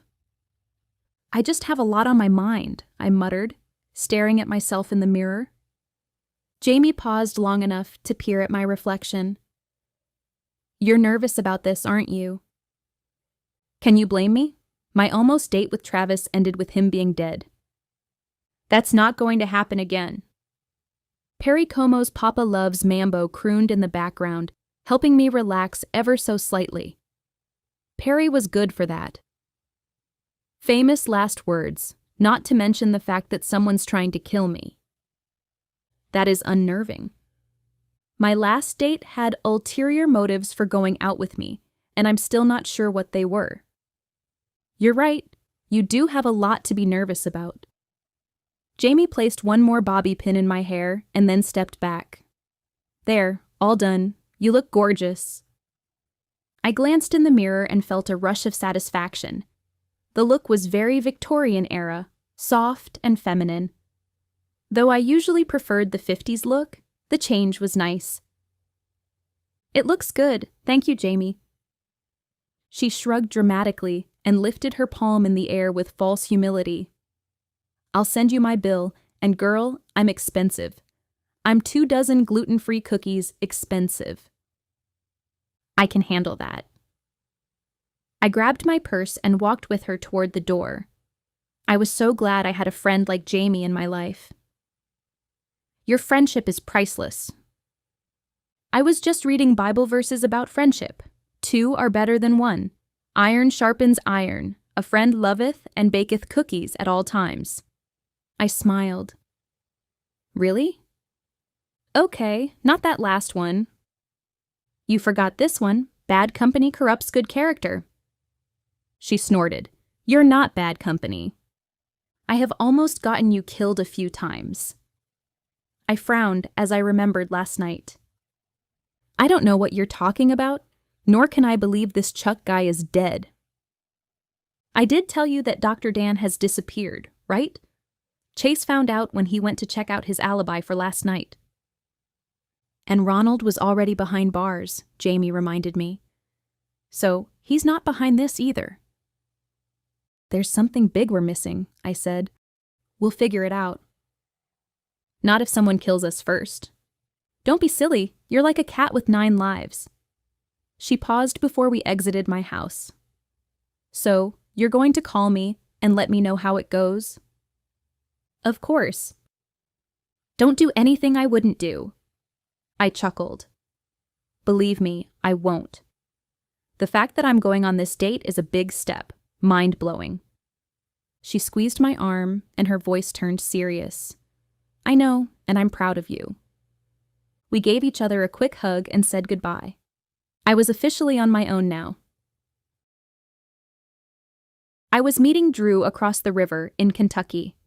Though he seemed like a gentleman, it was better if he didn't know where I lived. I could only imagine the lectures I'd get about that from my well-meaning inner circle. Drew wanted to surprise me with wherever we were eating and had asked me to meet him in front of a parking garage.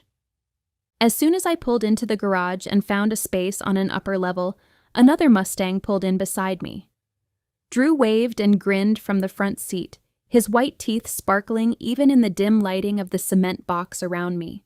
I climbed out, my heart instantly calming when I saw him. Hey there, I said, edging between my car and the VW Beetle beside me. Hello yourself, you look... He looked me up and down before letting out a low whistle. Gorgeous, stunning for that matter. I was pretty sure I blushed. Thank you.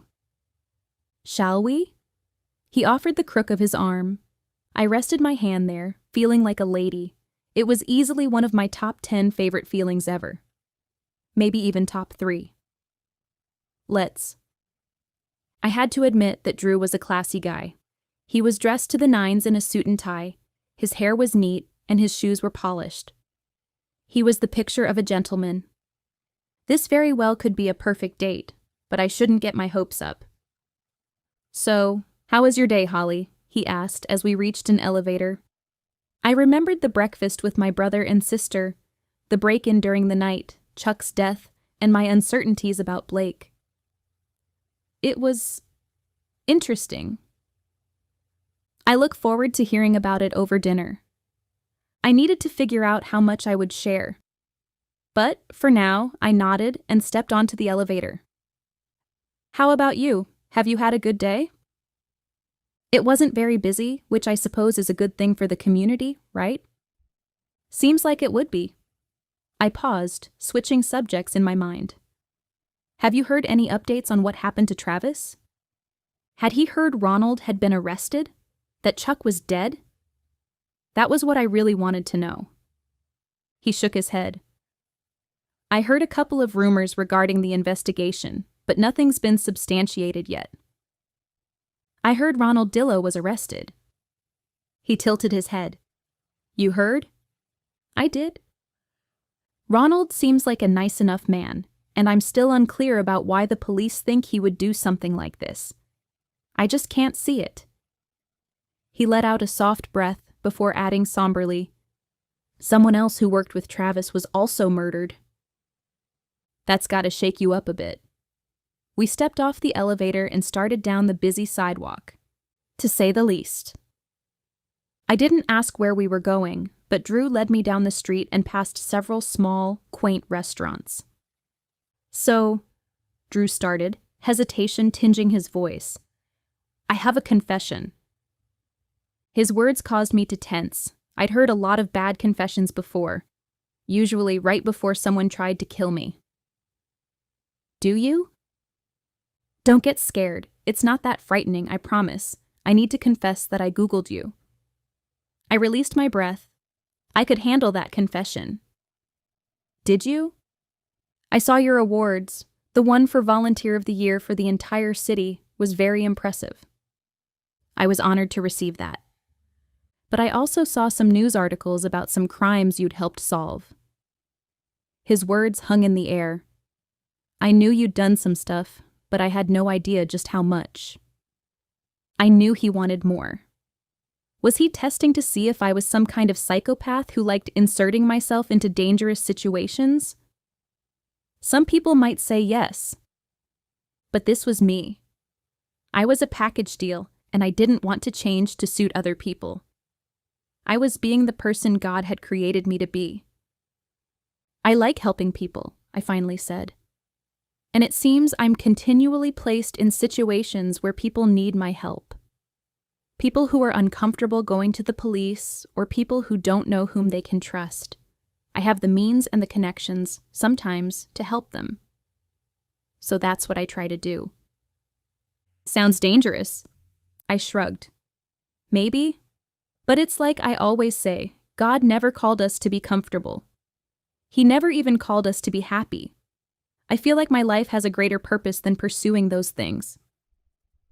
I watched his reaction, holding my breath as I waited to see if he understood or not. Not everyone could grasp my mentality. It was counterculture to the world.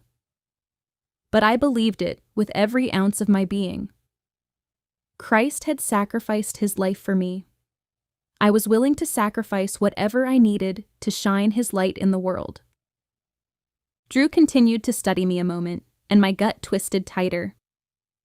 I'd just lost him, hadn't I? He'd decided I was too zealous for his tastes. It wouldn't be the first time. And I was okay with that. Disappointed, but okay. Finally, his lip twitched. I waited for a sigh, for him to lean back or nod solemnly, as he realized that I truly was sold out for my beliefs. Instead, a smile cracked his face. I love that, Holly. I love when people see beyond the temporary and into the eternal. Not many people do. A surprising and physical relief, possibly a burst of joy, swept through me. He didn't think I was crazy. I work with death every day, he said. I've seen how people store up the treasures of this earth. But we all die, and none of us takes any of that with us. We have a much more important purpose, and so little time here in the grand scheme of things. Exactly. We shared a moment. We're here. He opened a glass door and swept his hand toward the inside. Ladies first. Very well. I stepped onto a wooden floor beyond the entrance and paused. A bookstore? It was tiny, probably an 8x8 room. And there was no one else here. No one except for a woman wearing a black dress and holding a binder in her hands. She smiled pleasantly at us, but said nothing. There wasn't even a cash register for that matter. My suspicions rose, but I pushed them down. This wasn't a part of someone's plan to kill me. I hoped. Books before dinner? I questioned. Drew's eyes sparkled, and he winked. Seeing him wink nearly made my knees go weak. He leaned toward the woman in black and whispered, "Punch the bag." Alarm raced through me. What bag? Was I the bag? That would be highly insulting, to say the least. The woman smiled, sauntered over to the bookcase, and tugged the edge of it. "Right this way," she murmured. What in the world was going on? Drew's eyes were still sparkling when he took my elbow and led me toward the hidden doorway. What if I was walking into my death? What if Drew was a part of this? What if he was the man who'd broken into my home? I stopped. Drew leaned toward me and whispered, "Trust me." I wanted to say, "Trust you? I don't even know you. Do you know how many people have wanted to kill me in my lifetime? In fact, there's a threat on my life right now." But before I could, the sound of big band music drifted outward, as did the scent of food. What in the world? Despite all my reservations, I followed the woman in black through the door.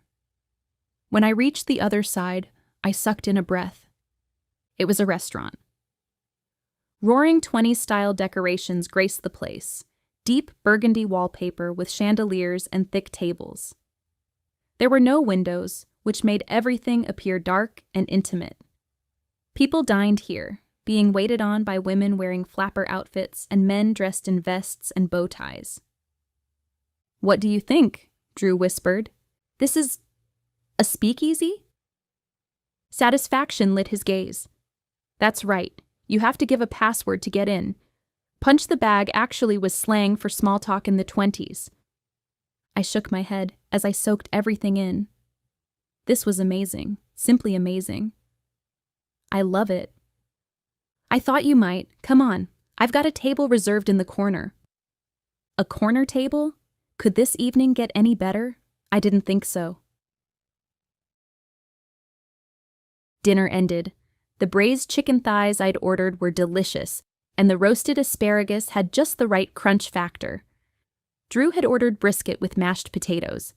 Apparently, he worked out so he could afford the high calories. The two of us had a great conversation, and I was again amazed at everything we had in common. Plus, Drew was such a gentleman. He'd helped me with my chair and coat. He'd opened doors and offered his arm. He loved jazz music. He valued volunteer work, and he was active at church. If I went down the list, I'd made of 100 qualities I wanted in a husband. Sadly, yes, I had one of those. He'd fit almost all of them. I'd lost the list until recently, when I moved out of the house. I'd found it tucked into the pages of one of my old Bibles. I was enjoying myself so much that I'd nearly forgotten about the danger plaguing me in recent days. This distraction had been nice. Do you know the detective who's on this case? Forgive me for being nosy. That was just the impression I was left with at the police station on Saturday. My cheeks heated. How much did I say? There was no reason to skirt around the truth. We used to date. He nodded stiffly. I see. Well, I hope I didn't bring up a sour subject. No, you didn't. We're still friends. That's good. That says a lot about a relationship if you can remain friends. I offered a quick smile. Breakup etiquette also dictated that it wasn't a good thing to remain friends. I supposed it depended on which expert you asked. I think so also. The waitress came over. Same check or separate? Separate, please, Drew said. I blinked back my disappointment. Really? He'd been such a gentleman all evening, and now we were splitting the check? I mean, I wasn't opposed to paying for myself, but... Drew nudged me, pulling me out of my stupor. Just kidding. One check. I released my breath with an airy laugh. I had you going for a minute, Drew said. I wanted to deny it, but I couldn't. You did. You were making a mental note to never go on any more dates with me. I didn't say that, I argued. My thoughts hadn't gone that far, but eventually they would have.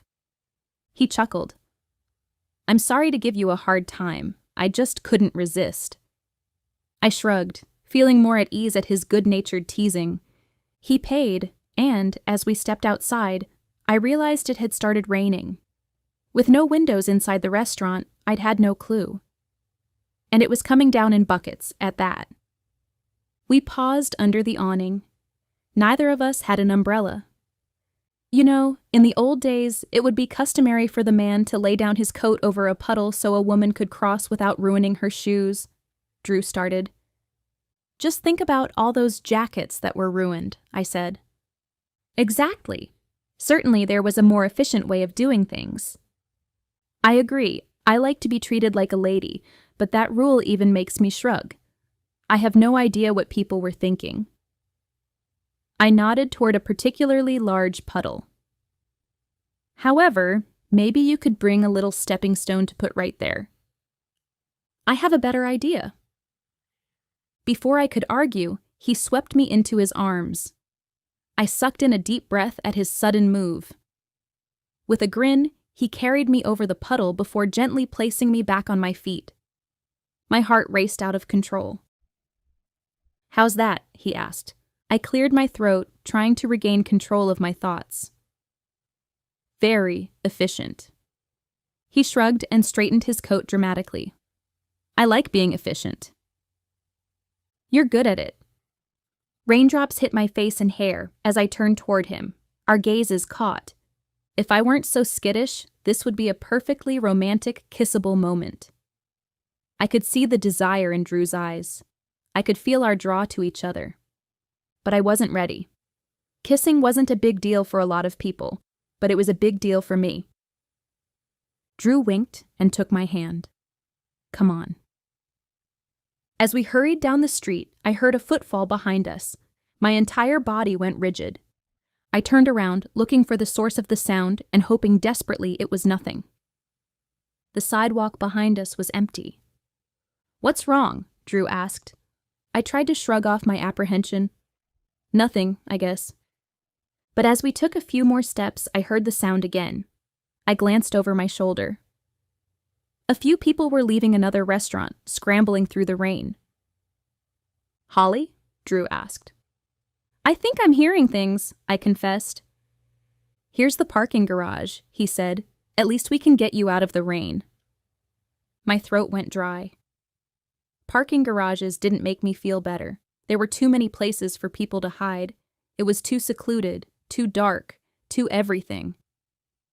I shivered when I stepped into the space, partly because of the rain and partly from fear. As Drew started to lead me toward the elevator, I stopped. Could we take the stairs? The request may have sounded unusual, but I felt safer on the stairs than I did trapped in an elevator. Sure thing, if that's what you want. Are you sure you're okay? I swallowed hard and ventured into the truth. My intuition is telling me something is wrong, that someone's following us. The best thing we can do right now is to get out of here. I thought he might react with disbelief. Instead, his jaw locked and he took my arm. Let's get to our cars then. As we hurried up the steps, I could hardly breathe. I waited for another footfall, another telltale sound. I heard nothing. As soon as we stepped onto the third level, my gaze darted from car to car. Someone could easily be waiting between any of them.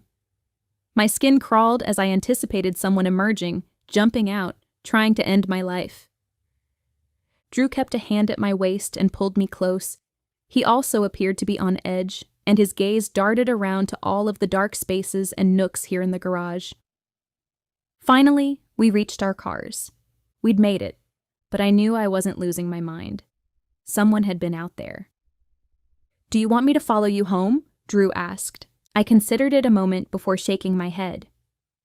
I still wasn't sure I wanted him to know where I lived. I'll be okay, thank you. Are you sure? I nodded. He still hesitated, but finally nodded. If you insist, I'll talk to you later then.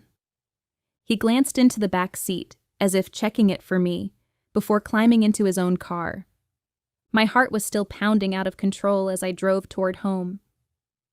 Drew seemed too good to be true. But was he? Or did guys like him really exist? I mean, he'd talked about the importance of family over career. He wanted children, a lot of them. He even had a retirement account set up. He'd paid off his student loans, and I was pretty sure he'd never even gone through a rebellious streak. That said a lot. In fact, he kind of sounded like me. But the question still lingered in the back of my head. Could he be involved with this mystery? Or were all my suspicions getting the best of me? Chapter 16. When I got back home, Blake was inside, sitting on my couch with a computer on her lap. Her shoes were strewn by the door, a sweater had been tossed over the entryway table, and some socks were balled on the floor in front of her. I resisted the urge to pick up after her, while inwardly twitching at the messes scattered over my house. If she stayed much longer, I'd need to have a talk with her about it, but right now, she was in the grace-filled honeymoon period of being my guest. I see you figured out the security system okay. I dropped my purse on the table beside the door, mentally making a note to put it in my room later, and took my sweater off. Yes, I did. I didn't set off any alarms. That's always a good thing. I'd say. Blake closed her computer. I wanted to greet her warmly and without hesitation. But everything my brother and sister, as well as Jamie and Chase, had said slammed into my head. Had Alex and Ralph gotten their background checks back yet? If so, what had they discovered? And why couldn't I do something nice without all these reservations? Blake gave an approving nod. Don't you look nice? You have a very romantic Jane Austen vibe going on. What's the occasion? I had a date. I sucked in a long breath, inhaling the scent of a recently heated microwave dinner, which twisted my stomach. I wasn't a fan of processed foods at all. Blake's eyes lit. Really? Sounds interesting. This non-dating gal would love to live vicariously through you. I don't know if there's anything worthy of living through me. He's a really nice guy, though. I sat across from her and tucked the skirt of my dress beneath my legs. What about that detective guy? Do you know him? You seemed to be pretty cozy when you talked. I swallowed hard. We were engaged. Her eyes widened. Really? Wow, he's hot. Does that mean he's back on the market since you're dating someone else? Something territorial started to rise in me. I wanted to scream no. But the truth was, Chase was officially a free man. Let's talk about you, I said, changing the subject. How are you today? I've been busy with school. I can't stop thinking about what happened last night, though. She frowned as if apprehensive. Have you heard any updates? I shook my head. Unfortunately, I haven't. The intruder seemed pretty slick. He didn't leave any evidence behind. That's scary stuff. I know. Her eyes brightened. Oh, and someone stopped by a few hours ago. They said they were your future in-laws? My stomach sank. The hookers. How had they gotten my address? Did they say anything else? They asked if you could stop by the funeral home tomorrow and help plan someone's memorial service. Of course, Travis would have a memorial service. It was probably going to be at Wilford, for that matter. They also said they didn't have your phone number. That's why they came here. Good to know. Thanks for passing that on. She shifted, and I noticed her thick gold bracelet. She also wore a coordinating necklace with a diamond pendant on the end. Nice set of jewelry, I said. She looked down, and her cheeks flushed. Oh, these. My parents handed them down to me from my grandmother. They're kind of special to me. That's nice. She let out a long breath and relaxed her shoulders, signaling a conversation change. In case I haven't told you, I really appreciate you letting me stay here. I'm looking for somewhere else, but it's complicated being on a student income, which basically means having no income. I remember what that was like. I settled back on the couch, and Blake talked about classes and the weather and a new club she wanted to check out. As she talked, I only had one thought circling in my head. What could two guys who moved dead bodies for a living be up to? That was the question. Somewhere in the midst of trying to sleep and not being able to because of haunting memories of last night's break-in, a realization hit me like lightning. What would two guys who moved dead bodies for a living be up to?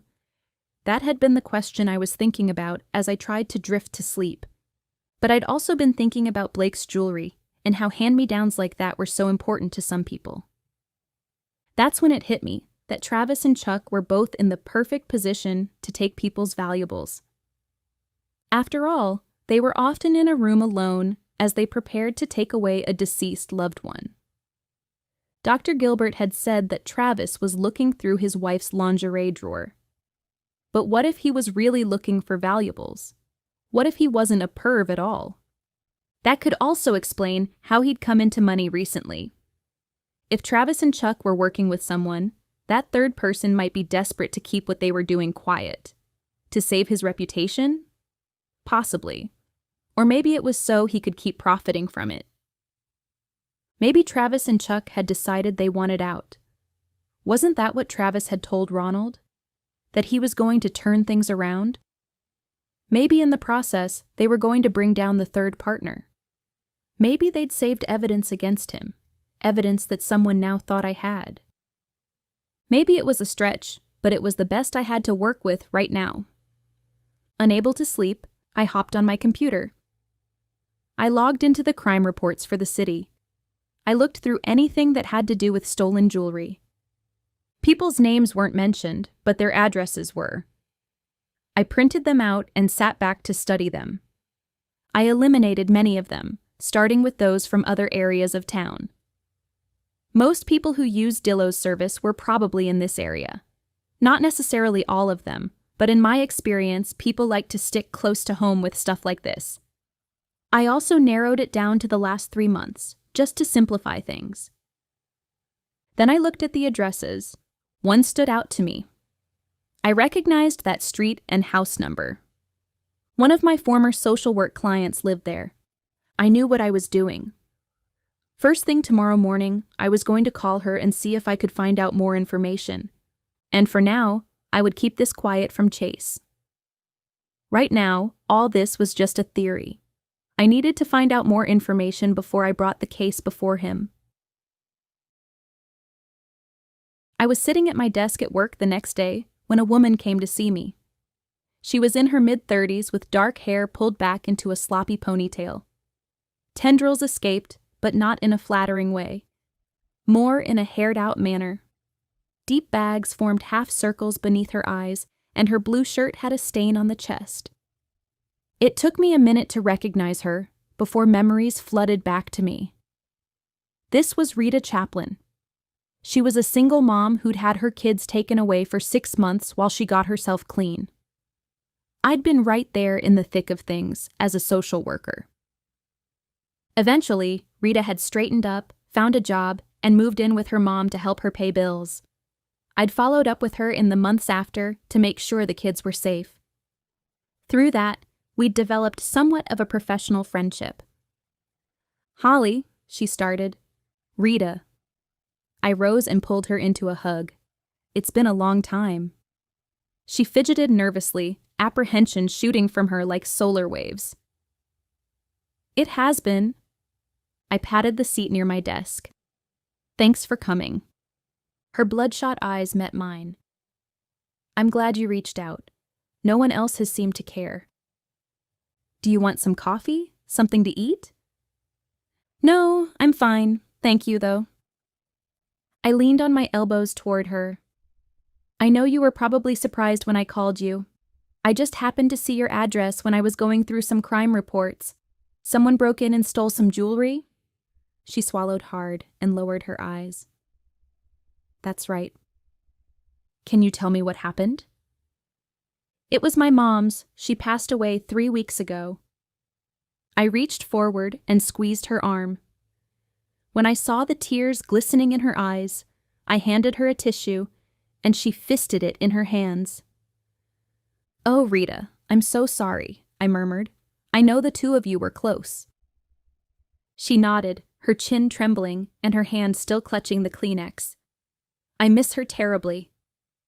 "I'm sure you do. She was a wonderful person." And she had been.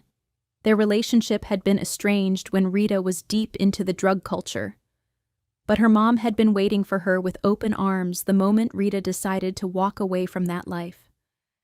"How are the kids handling it?" Rita shrugged and wiped beneath her eyes. "As well as can be expected." I waited for her to gather her thoughts, perhaps her courage. Finally, her weary gaze fluttered up to mine. "Last week, I went into a local pawn shop to look for an iPad for my teenager. I was hoping I could find one for cheap." Smart thinking. As I was there, I couldn't help but look at the jewelry. It's always a temptation to buy something for myself, but I never do. I just don't have the money. She paused for long enough to draw in a deep breath. "Anyway, I saw this bracelet. It was beautiful in gold with jade stones on each of the links. My mom had one just like it. In fact, she wanted to be buried with it." A feeling of dread dropped into my stomach. I thought I knew where she was going with this, but I really hoped I didn't. "Is that right?" She nodded. "So, of course, I wanted to see it. just for the memory if nothing else. It reminded me so much of my mom. I nearly burst into tears right there in the shop. The man took the bracelet out of the case and let me see it. As I turned it over, I saw an inscription on the back. I held my breath, waiting for her to finish. Please let me be wrong, Lord, please. You can imagine my surprise when I saw my mother's initials there, along with the date it was given to her by my father. I closed my eyes, wishing what she'd told me wasn't true. Oh, Rita, I'm so sorry. Me too. I just had no idea. I wasn't expecting it. I waited until 2 co-workers walked past before responding quietly with, "You obviously reported it." Her face twisted in a frown. Not a pouty frown, but a frown that came from somewhere deep inside her soul.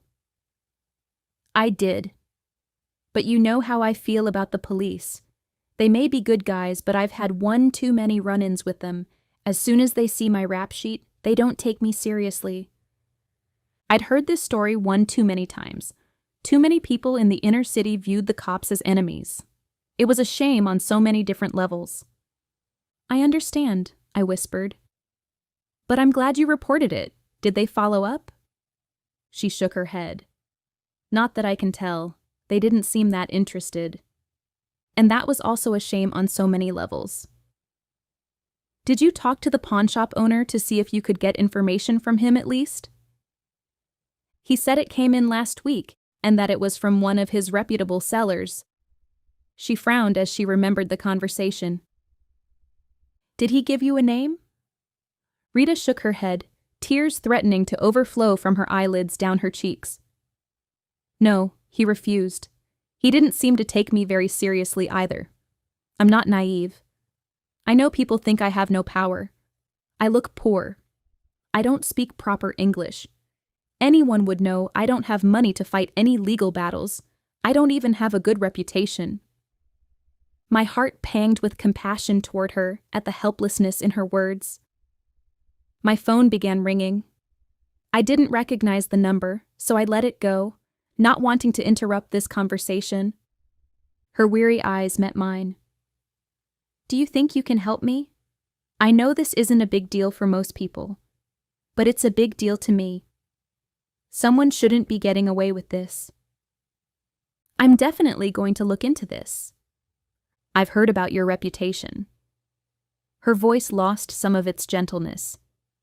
I only know you through your social work, but I know that you've helped people in the past. Helped people like me. Her words inspired me. She was right. I was passionate about helping others, whether it was through anonymous financial donations, or cleaning their houses, or helping them put their questions to rest. I'll be happy to do whatever I can, I said. Oh, thank you. She reached toward me and gave me another hug. The scent of cigarette smoke and cheap shampoo filled my nostrils.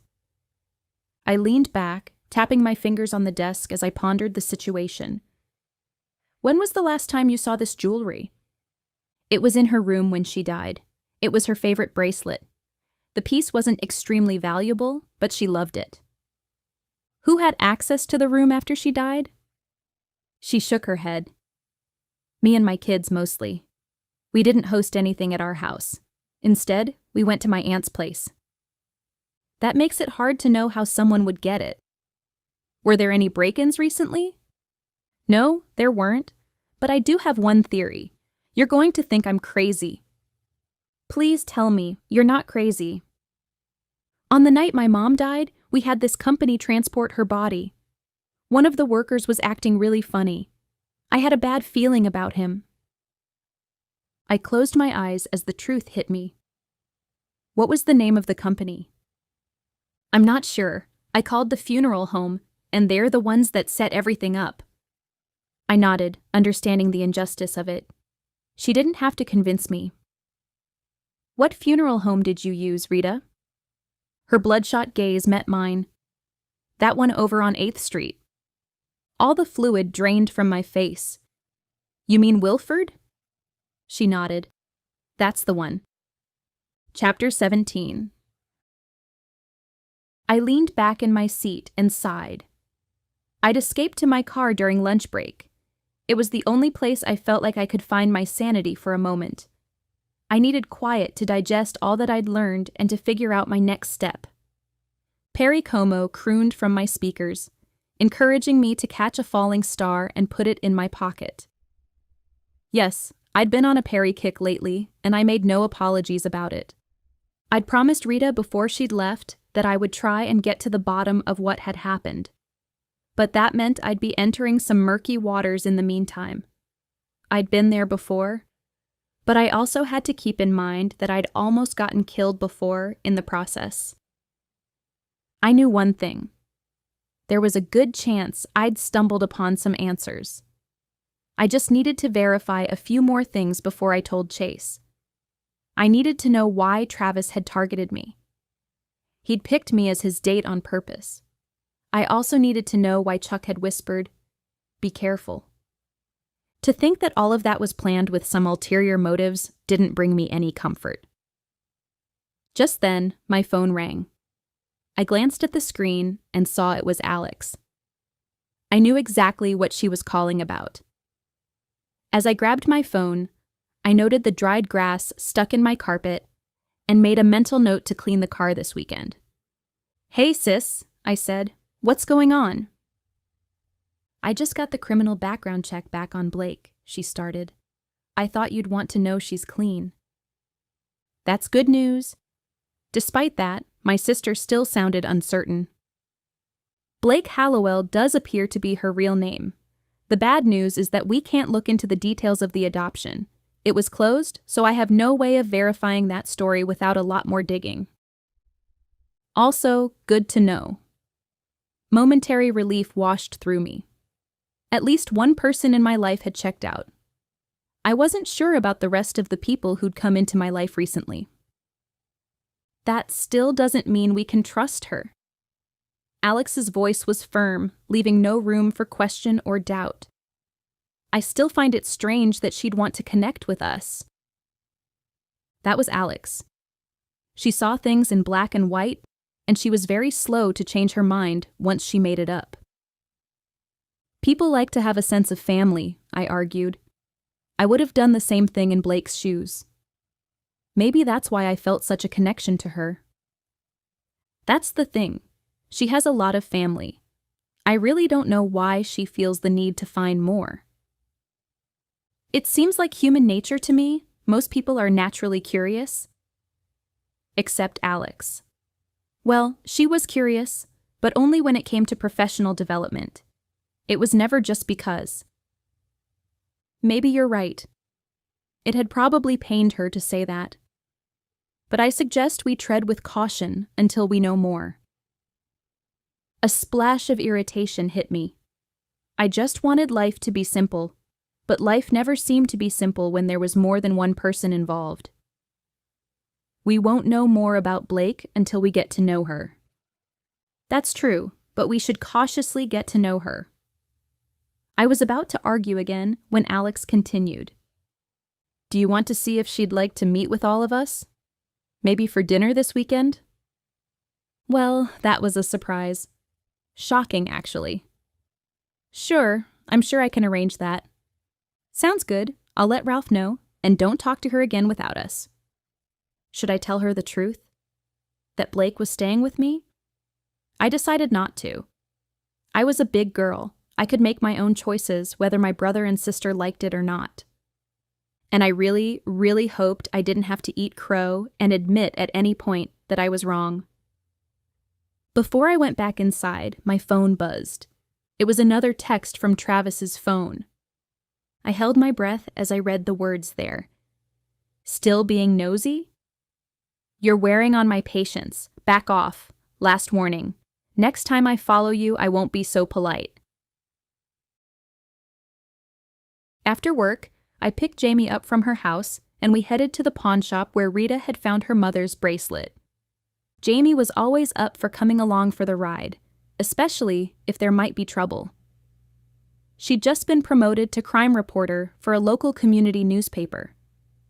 I suppose this would give her insight into what was going on, and she could later spin it for her column. Win-win, right? As we drove there, I gave her an update on everything I'd learned today, ending with the latest text I'd received. And of course, I'd reported it all to Chase, as promised. "You've been busy," she said, slipping on some oversized sunglasses that made her look oh so glamorous. "Tell me about it." I gripped the steering wheel, my conversation with Alex still echoing in my head. I didn't want to be bothered by it. I really didn't, but I was. Now I had to figure out what to do about it. Jamie settled back against the seat as the city streets blurred past. "I will say that life is never boring around you, Hollyanna." I'm not sure if I should apologize or say thanks. Me neither. She made a face. I made a face back. And get this, I emailed Luke. I snapped my head toward her. "Luke, who ditched us on the night of the murder?" "The one and only. I asked him where he went. I may have said some other not-so-nice things." "And?" "He apologized," Jamie said. "Said he ran into an old friend and they started catching up. At that point, we were already talking to the police, and he figured our date was doomed. His words, not mine. He still should have come back. It's common decency." I agree, he was a loser. I stole another glance at my friend, trying to read her expression. "So, are you going to continue your online dating spree?" She shrugged, an aloof air about her. "I haven't decided yet. There is one other thing." "What's that?" "Wesley is back in town." I gripped the wheel, really not expecting that news. "Is he? Have you talked?" Jamie had liked him. She'd liked him a lot. I had also. I thought the two of them were good together. "He wants to meet this weekend," Jamie said. I sucked in a breath, knowing the emotional turmoil this could cause my friend. "And?" She shrugged. "I'm thinking about it." "Why wouldn't you?" Even with her sunglasses on, I could sense her mood darkening. "Because he didn't think I was worth waiting around for, that's why." I heard an edge of hurt in her voice. "You think he was hoping to meet someone else on this cross-country bicycling trip?" She offered a terse shrug. "Maybe he wanted to keep his options open. Or maybe he really was just trying to be fair to you." "Maybe," she sounded unconvinced. I glanced back at the road in front of me, trying to remember where I was supposed to turn. "Well, I think you should meet with him. And I think you should go out with Drew again." My bottom lip dropped open at her subject change. "Oh, and I see what you're doing. You're turning the tables on me." Of course, I'm deflecting, but it's a good kind of deflecting, the kind that takes the attention from me.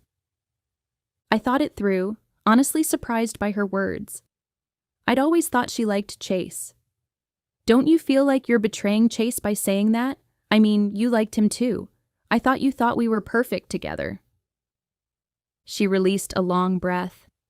"I don't know. I mean, I did like him. I do like him. But that relationship has a dead-end sign at the end of the road. I would have broken up with him also if I were in your shoes. Your goals for the future don't align, and that's a serious problem. He's had a difficult life." Why was I defending him? I mean, his mom left when he was 6. His dad raised him, if that's what you'd want to call it. And then Chase found out he had a brother because his dad was a cheater.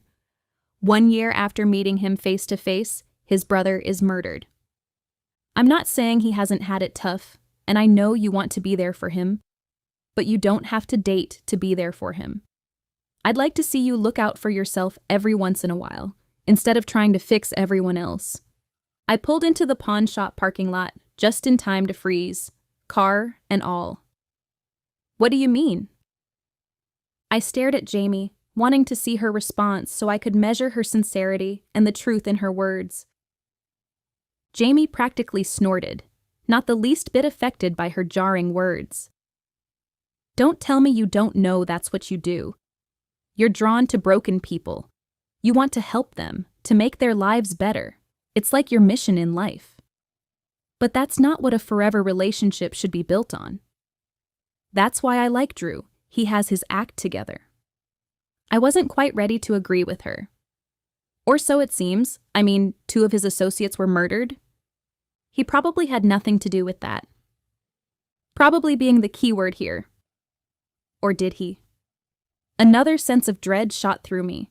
I remembered what Ronald had said about Drew valuing his reputation. Would he be willing to go as far as murder to protect his good name? I really didn't think so. But I'd be a fool not to consider every fact. Okay, Ms. Crime Reporter. I reactivated my body and finished pulling into a parking space. Let's do some more digging. I don't know what you're talking about, the pawnshop owner said. He practically pretended we weren't there or weren't worth his time. He continued to check some inventory against a list in his hands, barely making eye contact with us. There was a bracelet with jade stones here earlier this week, I explained, irritation growing in me. I leaned on the glass display case, my fingers leaving their prints over the very glass he'd been cleaning as we walked in. Did you sell it?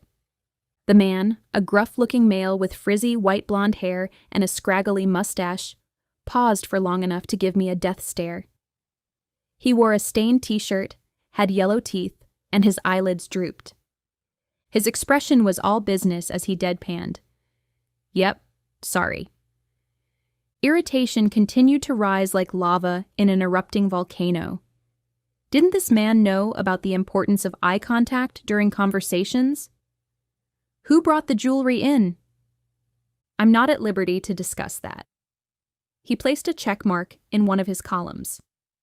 Privacy and all. Did this person bring anything else in? Jamie asked.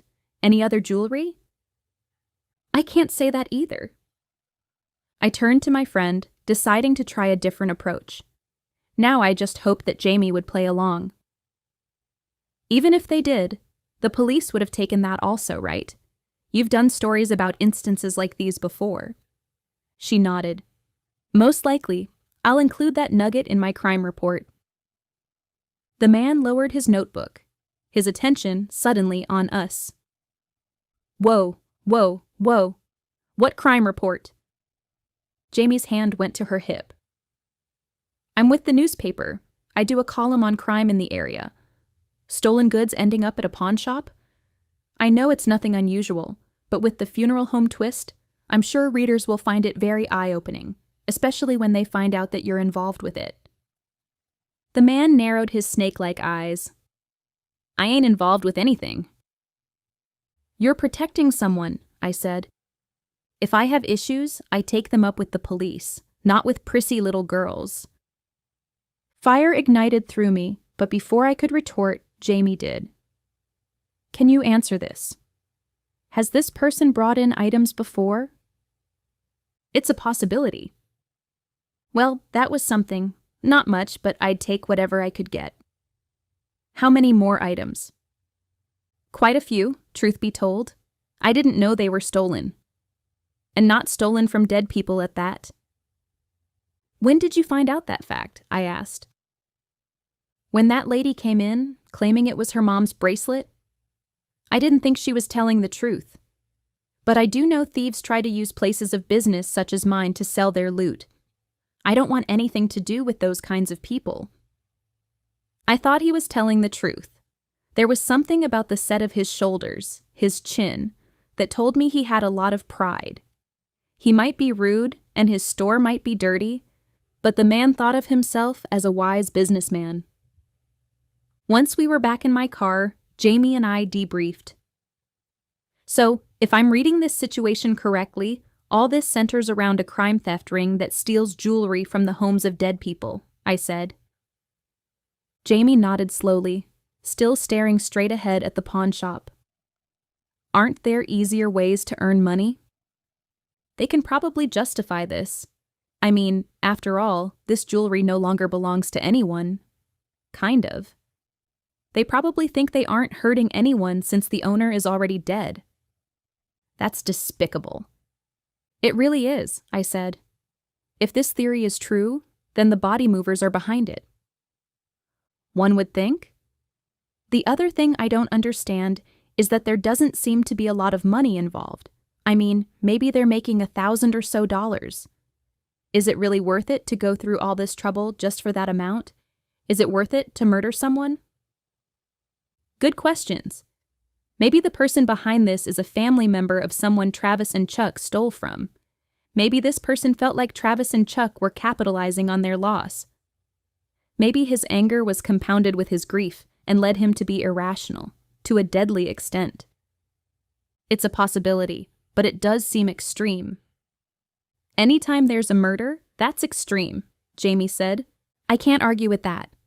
I kept thinking. What if there's someone else involved with this theft ring? Well, if there is a third person, then maybe the person in charge of coordinating these thefts is the one behind the murders. Maybe he wants more money for himself. Or the other guys were getting sloppy, and he was afraid they'd be caught. I leaned back into my seat, wishing I could make sense of things. But I needed more information first. At least it's a start, I finally said. It's better than the nothing we had to go on before. But where do we go now? Jamie asked. I let out a long breath. That's an excellent question. How would we find out who the ringleader is? I'm inclined to think it's someone they worked with. We're getting closer by the minute. I can feel it. I agree. But, unfortunately, the faces that drifted through my mind as potential suspects were unnerving. Ronald, Raoul, even Drew. Despite my reservations, I decided to head to the funeral home so I could meet with the hookers about the memorial service. I got there early in hopes of talking to Drew first. I'd already called Chase and told him what I'd discovered. I figured I had enough information that it would warrant looking into, and Chase had agreed. He was going to see what he could find out.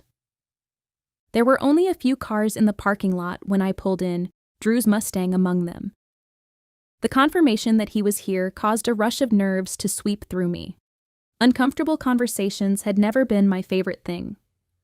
Not by a long shot. Nor had I ever really liked funeral homes. They brought back too many sad memories. Mostly they brought back memories of being there after my dad died. Those were some of the hardest days of my life. As soon as I stepped onto the plush burgundy carpet of the foyer, those memories rushed back with a vengeance. Grief hadn't been as constant a companion lately, but it was still there, showing up like an unwelcome guest and lingering for as long as it pleased. Its presence showed that I'd loved, and I'd loved well, but its absence helped me to look to the future instead of the past. Can I help you? A woman appeared from an office in the distance. Recognition spread across her face. We met. At the get-together for Travis. Alicia, right? She nodded. That's right. And you are? Holly. Good to see you again, Holly. How can I help you? I wiped my damp hands on my floral print dress. I'm here to see Drew. Do you have an appointment? She fluttered her long eyelashes politely and patiently as she waited. I shook my head, remaining somber. Was there any other way to act at a funeral home? No, I don't. If it's a bad time, I can come later. Let me see. Before she could step away, Drew emerged from one of the doorways in the distance. A wide grin spread across his face when he spotted me, and for a moment, my nerves dissipated. I thought I recognized that voice. He crossed the room until he reached me. This is a nice surprise. He took my arm and led me into his office, where he shut the door. I settled onto the couch there. Drew sat on the other end, but still close enough that our knees slightly touched. I stared at his warm, brown eyes a moment.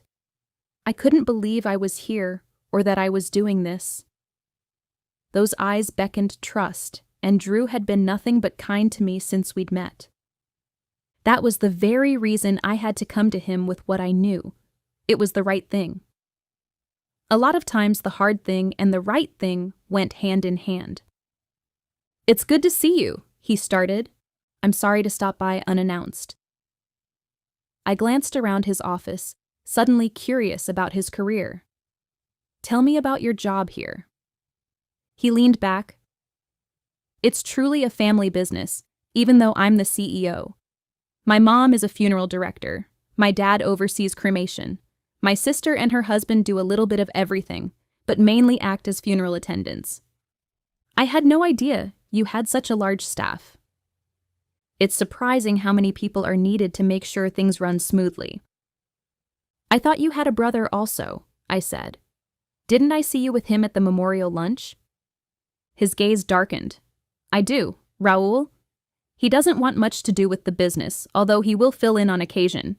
This line of work just isn't his cup of tea, nor is anything that requires empathy." "Ouch!" Drew shook his head. "Sorry, I shouldn't have said that. He's been a bit of a thorn in my side lately." "It sounds like you guys are opposites." "In every way." I could tell he didn't want to talk about this anymore. I decided to give the conversation a break. "So, are you hands-on, or are you the businessman here?" "A little of both. I do the embalmings usually. I meet with the family and explain their options. I review the forms for bone and tissue donation." "You do that here? I thought it was done in the hospital." "Organ donation is. I work with a local company, Lifeforce, to secure the bone and tissue. There's quite a bit of paperwork, however, that needs to be filled out first. It can be time-consuming. My brother Raoul was actually a recipient of a tissue donation." "Really? May I ask why?" "He has some heart problems," Drew explained.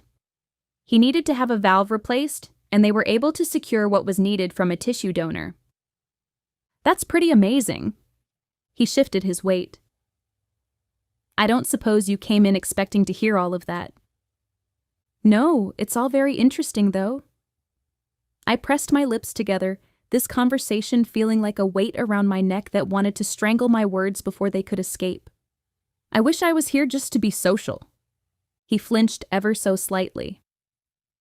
"I wish that was the reason you were here as well. What's going on, Holly? I can tell something is bothering you." I drew in a deep breath before starting.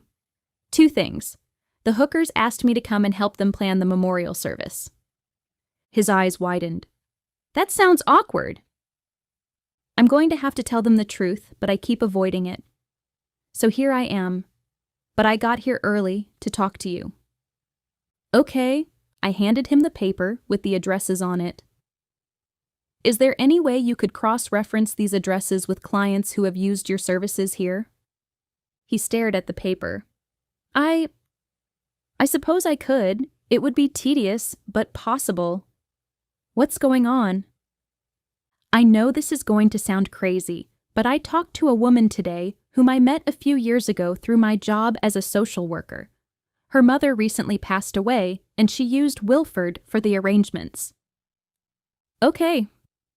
He straightened his sleeves, his intense gaze never leaving mine. But there was also a softness there, a compassionate undertone. "Keep going, Holly. You're not done yet."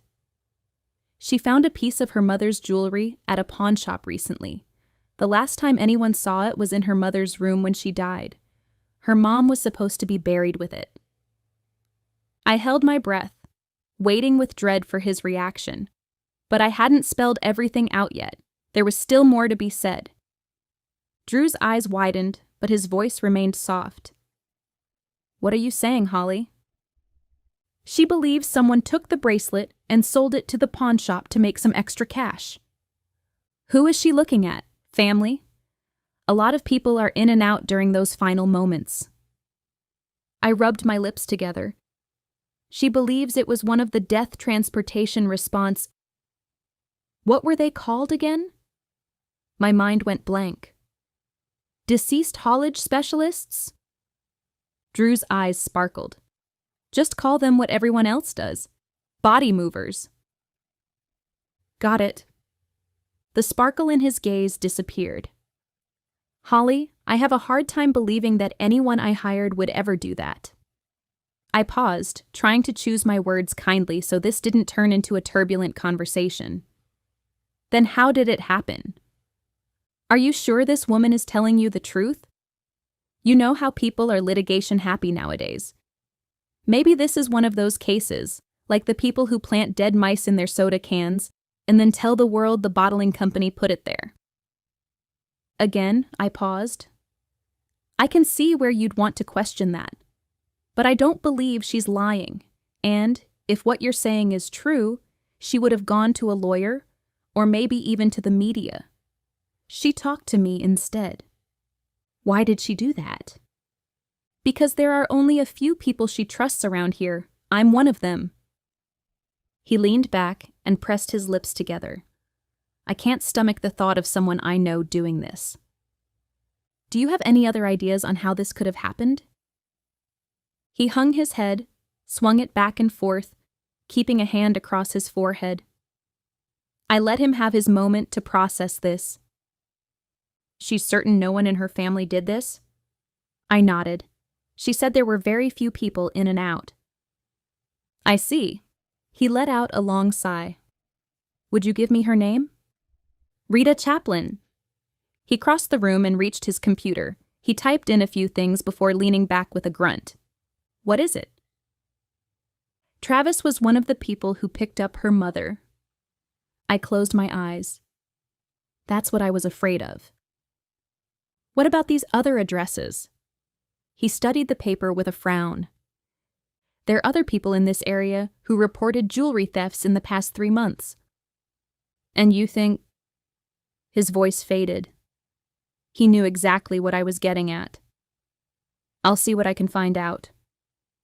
If you could keep it just between us for now, there's someone else involved with this, Drew, and we don't know who that is yet. I understand. I considered myself a pretty good reader of people, and I felt certain that Drew was telling the truth. I'm sorry, Drew. No, I'm glad you came to me. Thank you. I suppose this makes more sense now. Maybe Travis and Chuck were in some kind of business together, stealing jewelry from the deceased. It's despicable. It is. Have you told the police yet? I nodded. I did. I realize it has the potential to make your business look bad, and I apologize for that. No, it was the right thing to do. My stomach clenched. There's one other thing. Remember that Travis and Chuck both ended up dead. He blanched. You think someone killed them over this? If only I knew that. We don't know how deep this goes or what's really going on. Questioning people could put you in danger. Just then, someone knocked at the door. When Drew opened the door, I saw AJ standing there. Only he looked different. He wore a suit and tie instead of his suspenders and bow tie. Hey there. Recognition flickered across his face. We met before. That's right, at Travis's memorial lunch. That's right, Drew and I had a meeting. Do I need to reschedule? I stood, having no intentions of interrupting Drew's schedule. I actually have an appointment. As soon as I said the words, voices drifted into the office. The hookers. I was going to have to tell them the truth, and I wasn't looking forward to it. Chapter 18. Is there anything here you see that you'd like to keep in Travis's memory? Mama Hooker stared at me as we stood in the living room of Travis's apartment. As I feared, my talk with them hadn't gone well. Even though I'd told them Travis and I weren't together, they'd insisted that I'd been an important part of his life. They'd also insisted that I still help with the memorial service, and then they'd asked if I wanted to go to Travis's place with them to go through a few things. I'd almost said no. I should have said no. But the nosy part of me found the word sure coming from my lips. So here I was. Travis's apartment was pretty unimpressive. Not only was it run down, but I'd seen a cockroach when I'd walked up the stairwell. His neighbors yelled upstairs. The whole place smelled like trash that hadn't been taken out in weeks. The inside was no better. Mostly hand-me-down furniture from the 80s. Leftover food rested on the kitchen counter and on the dining room table and on the entertainment center. Piles of magazines and newspapers were stacked against one wall. I glanced around. knowing that Mama Hooker was waiting for my response. I don't know, I finally said. I'm surprised he doesn't have any pictures of you here. Mama Hooker frowned. How'd you get your hands on the ones you had at the lunch? I'd been meaning to ask them that. He mailed them to us, of course. Of course. I walked toward the bookcase and picked up another picture of Travis with someone else, a guy.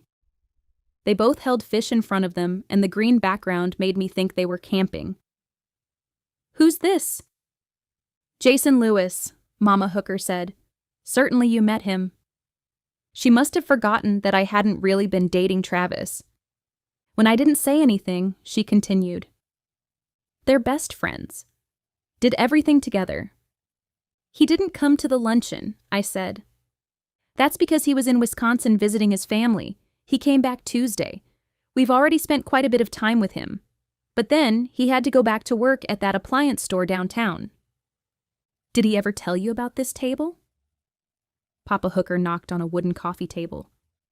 I can't say he did. I built this for him, he said. He went through this James Bond phase and drew up the plans for this himself. I stared at the boxy table. Is there something James Bondy about it? Well, of course. Check this out. Papa Hooker reached beneath the ledge around the top. A moment later, a door popped open. My eyes widened when I saw stacks and stacks of cash inside. I knew one thing. There was no way Travis had gotten that money through small-time jewelry theft. Something else was going on here. So, Travis had a stash of money hidden in a secret compartment in his coffee table? Jamie asked me that evening as we shared some gluten-free pizza. I replayed the incident in my head. I wouldn't believe it either if I hadn't been there. $10,000. Where did he get that kind of money? I have no idea, nor did his parents. And you called Chase? Jamie asked. Of course, I had no choice. And after all that, the Hookers still consider you their almost daughter-in-law? I remembered their enamored expressions. They seemed to think I could do no harm.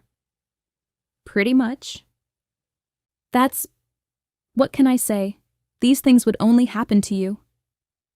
Jamie stared at me from across the table, a hint of amusement in her gaze and her slightly upturned lip. I scowled. I know. I've got to figure out how to get more answers, I said. I feel like I'm stumbling through this. I want to get involved, yet I don't want to get involved.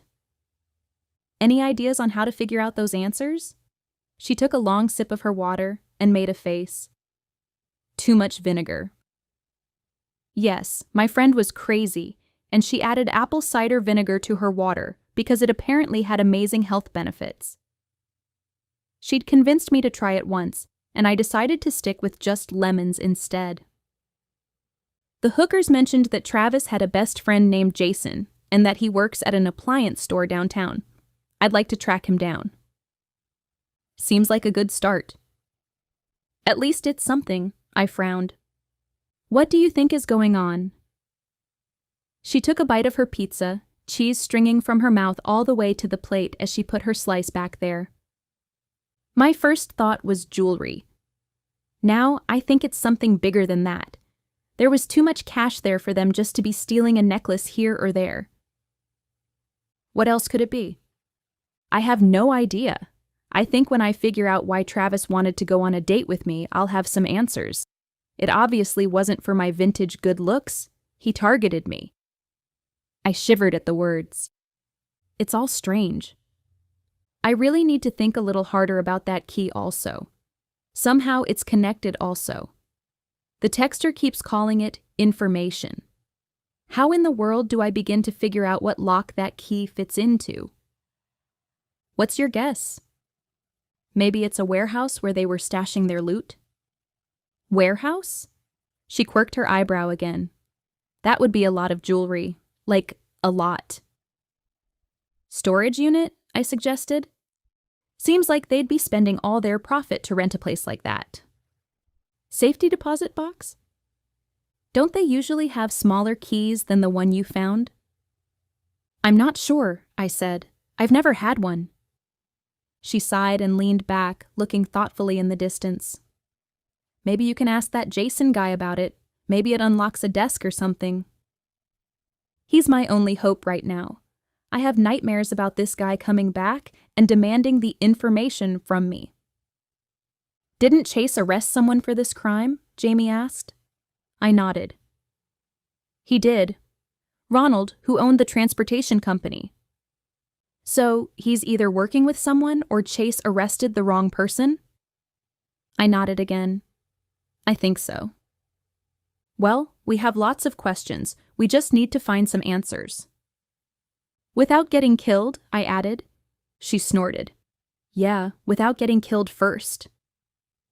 Just then, Chase texted me. Ronald Dillow has been cleared. His alibi checked out. Just thought you'd want to know.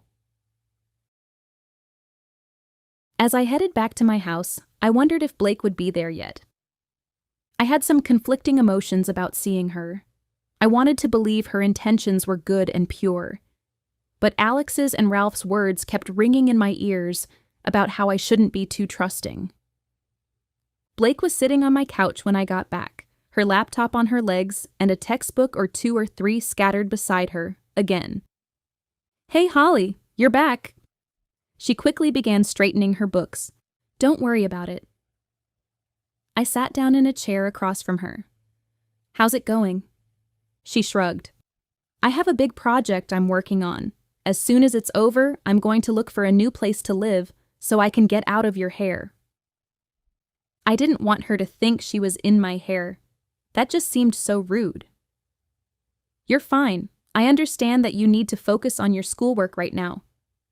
Thank you. I appreciate it. I leaned back. So, do you miss farm living? I know Cincinnati is quite the change from Hillsborough. I do miss it, but city life is fun also. So I've always wondered, do you ever get tired of eating eggs? She stared at me a moment, a strange look in her eyes. What? You said your family owned a chicken farm. Her mouth formed an O. Of course, sorry.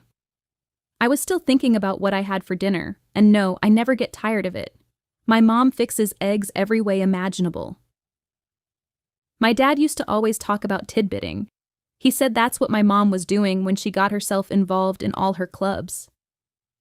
I smiled at the memory, but Blake met my gaze with another blank stare. Had she never heard about tidbitting before?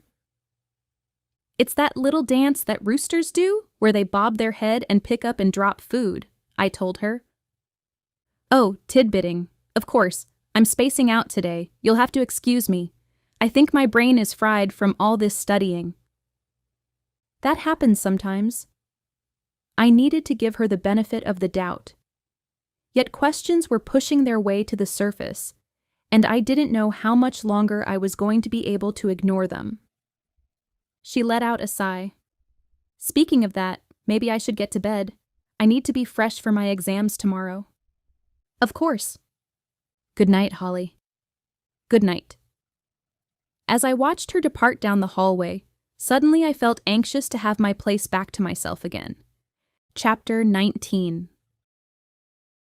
I locked myself in my room that night. Something was bugging me. It was the fact that coincidences were rarely coincidences. The fact that Blake had shown up, claiming to be related one day after Travis died, was almost too much for me to believe. That seemed suspicious. I didn't like suspicious things. Plus, had she really forgotten what tidbitting was? I wanted to give her the benefit of the doubt, while finding the balance between being as wise as a serpent and as gentle as a dove. In the safety of my room with my door locked, I hopped on my own computer. I did a search for Blake Hallowell. I should have done this much sooner.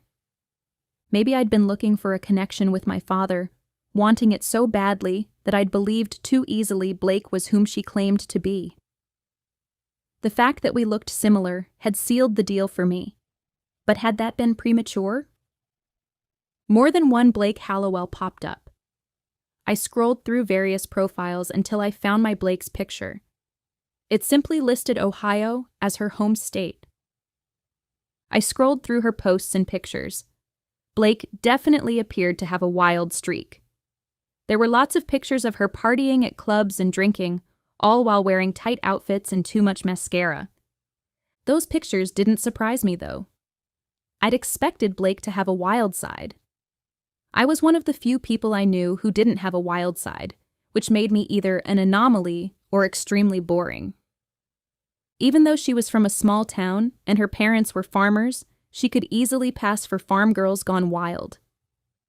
I'd say getting older had calmed her down, but some of her recent pictures were of her partying, as in 2 months ago. Out of curiosity, I clicked back further, hoping to catch some glimpses of her family or life back in Hillsboro, Ohio. I didn't see any of her on the farm, only of her with her friends. I scrolled through several pictures from last year before stopping. At first, I'd thought she wasn't in these photos, but when I slowed my scroll, I realized Blake was in these photos. She just looked different. No longer did she have nearly the exact same hairstyle as I did. No, in these photos her hair was blonde, cut to her chin, with brown lowlights near her neck. She looked like a totally different person. An ice-cold feeling swelled in my gut. Had she chosen my hairstyle for a reason? Did she want to look like me before we met? My online date had ulterior motives, and he was now dead. A man was texting threats to me and had broken into my home. And now, an imposter might be living with me. Could this get any worse? This was no time to be passive. I could hear a mental clock ticking like a bomb, reminding me with every second that I had to find this killer before he found me. Again. That was why, before work the next morning, I swung by Ronald Dillow's office. I had no idea if he'd be there or not, but it was worth a shot. His business was located in a building attached to a storage unit office. On the other side was an alteration business. I had a feeling the rent here was cheap. Why else would someone choose this location?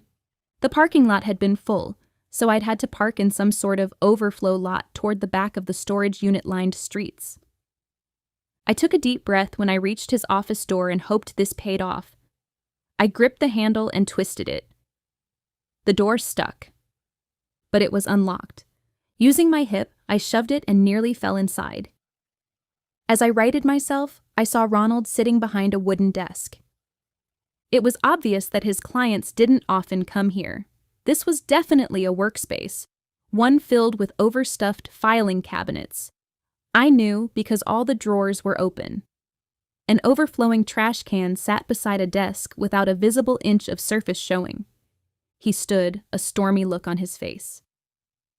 "I'm not doing any interviews. How many times do I have to tell you people?" He paused and studied my face. "We've met before." "I'm Holly. We met at the lunch for Travis put on by his parents." "That's right." He pointed to a chair. "I'm sorry, I keep getting calls from reporters. Have a seat." I did. Ronald dropped his sausage biscuit back onto a greasy wrapper. "What can I do for you?" I ignored what appeared to be a chunk of biscuit floating in the coffee cup in front of me. "I have some questions about Travis's death." He raised his eyebrows. "PI?" I shook my head. "Just stubborn and determined."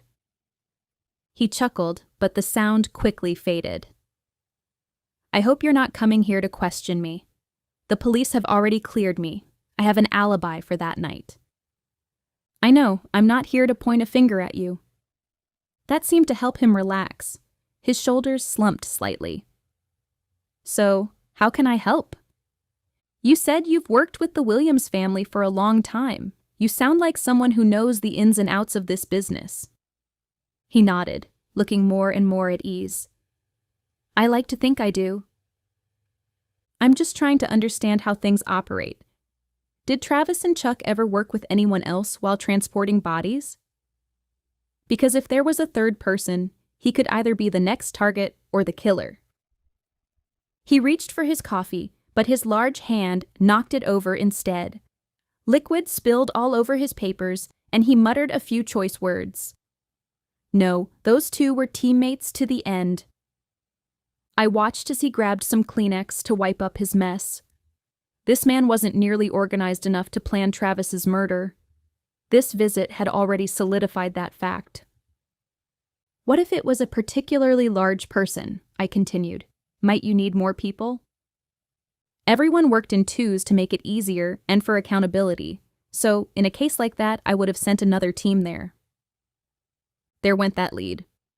How many teams do you have? 3. And before you ask, both of those teams were working on Saturday night. I went to help one of them. That was my alibi as well. My guys didn't do this. Good to know. I crossed and uncrossed my legs as I tried to gather my thoughts. Why do you think someone would want to kill Travis? I know that Travis liked to live beyond his means. He was in debt, and yet he still spent money. Who knows what kind of trouble that could lead to? Debt collectors? Loan sharks? He was the third person who'd mentioned Travis's potential debt. Interesting. I needed to chew on that a little longer. Do you know why Chuck wasn't at the luncheon Travis's parents planned? I heard he was already dead on Monday. My stomach sank at the thought. I hadn't considered that the killer may have killed Travis and then immediately hunted down Chuck and killed him also. You mentioned at the luncheon that Travis and Raul Williams had a fight last week. Do you know what it was about? I have no idea. What do you know about Raul? I know he's been bitter toward his brother for a long time. His words sent surprise through me. Toward Drew? He nodded. Raul thought he should get the family business, but his grandfather didn't think he had a kind, compassionate enough spirit. It's caused some strife. Drew has always been the golden child while Raul had more of a wild streak. What's he been doing instead of working for the funeral home? He started as a mortician. He even worked for another funeral home for a while. Then he tried to start a few of his own businesses, but I think they failed. Last I heard, he was selling medical equipment. That's about all I can tell you. Medical equipment. Could that somehow tie in with this? I didn't know. Maybe he and Travis had some kind of side deal going on? Could they be writing fake invoices and pocketing the money? I stood, knowing I'd gotten everything I could from this conversation. Thank you. You've been very helpful. I gripped my purse as I walked across the asphalt to my car. As I did, I heard a car rev its engine behind me. My shoulders tensed as I turned around to see what was happening. That was when a sedan accelerated toward me. Chapter 20. My gaze darted around me. All I saw were cement walls, orange doors, and asphalt. I had nowhere to run. As the sedan sped toward me, instinct kicked in. I ran anyway. My heart pounded furiously in my ears with each footfall. What was going on? Had the texter followed me here? Was this how everything would end? Because I didn't see very many other alternatives.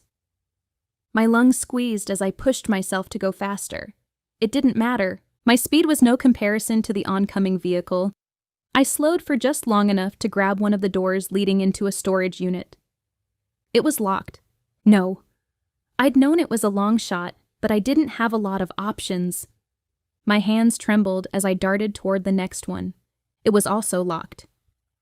What was I going to do? The car was going to ram into me at any minute. I glanced down the street. One door in the distance was slightly cracked, like someone had forgotten to latch it. I had to make it there. I lunged toward it and fell inside.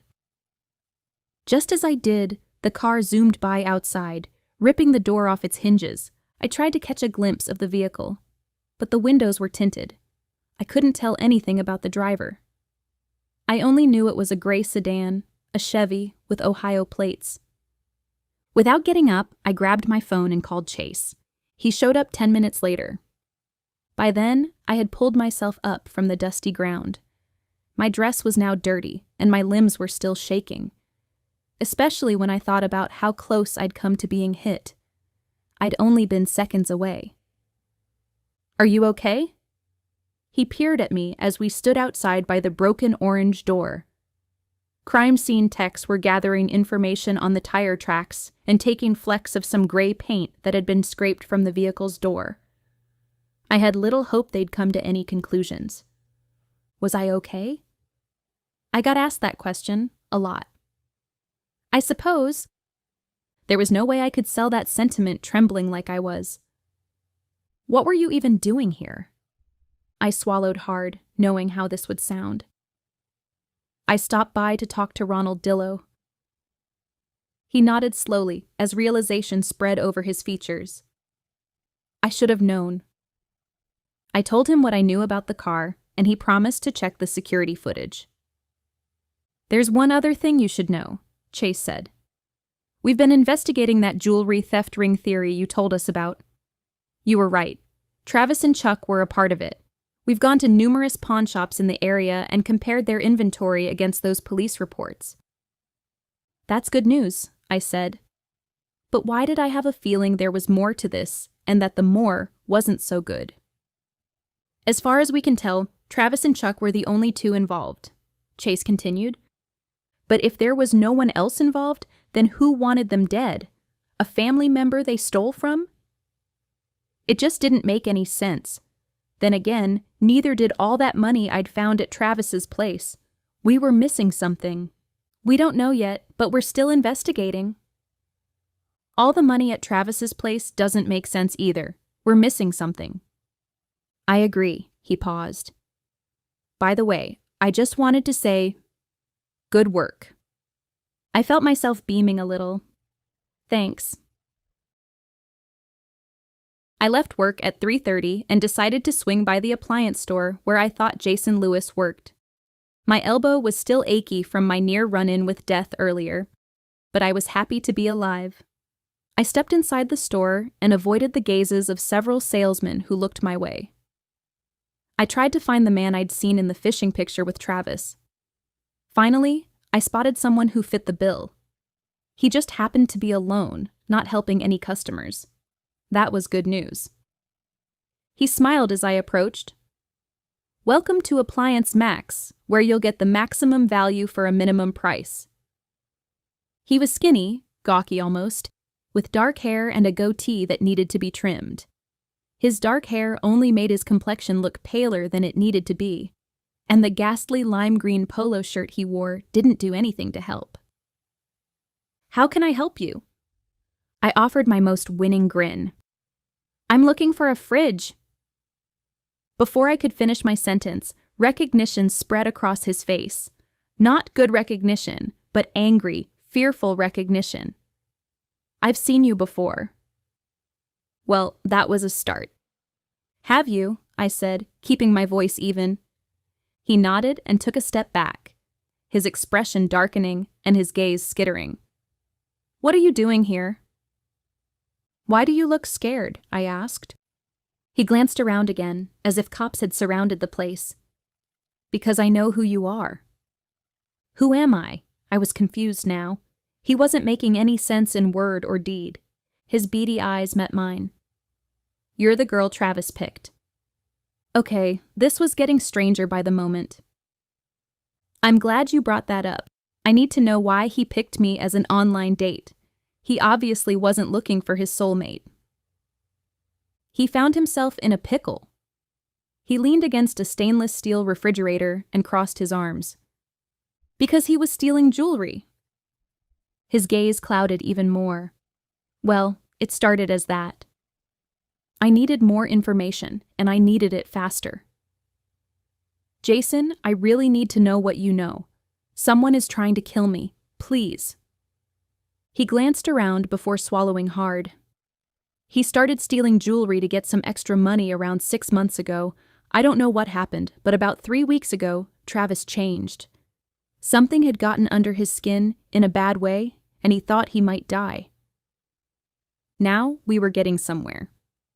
He didn't say why or what happened. No, he wouldn't tell me, but he read that article about you in the paper. The one about the crime ring I helped to bust a few months ago? He nodded. That's the one. Anyway, Travis did a search for you online and found your profile on that winkable.com site. He decided to approach you there. It was like a God-given opportunity. Approach me about what? Jason shrugged. Whatever was bothering him, he said you could help. So those texts he'd sent right before he died weren't intended for someone else. They were intended for me. Interesting. Don't get me wrong, he thought you were gorgeous, Jason continued. That's why he sent those photos to his parents. They'd been wanting him to settle down with a nice girl, and you fit the bill. Bing, bang, boom. Glad I could help with that, I said with an edge of sarcasm. I'd never even met Travis, and he'd gotten me into a world of trouble. Thanks a lot. He was anxious to meet with you Saturday. He was hoping to have a chance to tell you something. I was trying to follow this, I really was. But there was one thing that didn't make sense. Why not tell the police? Because they would have arrested him on the spot when they heard about the jewelry theft. You might have been able to actually help him without getting him into more trouble. Okay. I wasn't sure if I was buying this or not. You're certain you have no idea what else was going on? He glanced around again, that nervous look returning to his gaze. He said he couldn't tell me, that it could get me killed. He told me I should go out of town also. I shivered. But now you're back? I am, but I'm keeping my eyes wide open. I let out a sigh and thought about what I should ask next. This was already a lot to comprehend. Do you know anything about a key? A key? He looked clueless. Was there anywhere Travis liked to hang out where a mystery key might unlock something? If Travis had a storage unit or cabin or anything else, he didn't tell me, if that's what you're asking. That was exactly what I was asking. One more question, and I'll go. Do you know anything about an argument Travis had with someone named Raoul Williams? The name sounds familiar, but no, I can't say I do. I will tell you this. Travis was always getting caught in his lies. There's no telling what kind of trouble he got himself into. I'm kind of glad I don't know. And I plan on leaving town as soon as I can, just in case. Now, I need to get back to work. A possible commission just walked in. He started toward a young couple that screamed newlyweds with their dreamy expressions and joined at the hip demeanor. I left a few minutes later. As soon as I stepped onto the sidewalk, someone grabbed my arm. We need to talk, he muttered. I gasped when I recognized Raoul Williams. Chapter 21. Before I could react, Raoul pulled me into the alcove of an old dress shop plastered with for lease signs. Panic raced through me. Everything happened at breakneck speed. What do you want with my brother? He growled. My eyes widened at his unexpected question. What do you mean? His scowl deepened. I went to Travis Hooker's memorial luncheon, and there were pictures of the two of you everywhere. Then my brother starts dating you a day later. What's going on? It's a long story. I tried to take a step back, but I couldn't. The building was right behind me, and anyone walking past would probably think we were two lovers having a moment. Raoul's broad shoulders blocked me from the crowd. I have time. Why don't you ask Drew? I'm asking you. His teeth barely moved, only his lips. He was one scary guy. I never even met Travis, I blurted. He made up the story that we were dating, okay? Are you happy now? He studied my face. I don't trust you. I stared back, a burst of courage coming to life inside me. I don't trust you either. I know you were seen arguing with Travis last week. Maybe you're the one who should explain himself. He narrowed his eyes. I don't owe anyone an explanation. Nor do I then, and I don't appreciate you tracking me down here and threatening me. I'm not threatening. I raised my chin. Then what are you doing? I'm questioning. By cornering me? By trapping me? You're free to go whenever you want. He scooted back, but only by a half a step. So I stepped toward him, half a step. "What are you hiding, Raoul? Are you somehow trying to ruin your brother's business because you're bitter he took over instead of you?" He sucked in a quick breath and released it just as quickly. "I would never do that." "Well, you're obviously hiding something.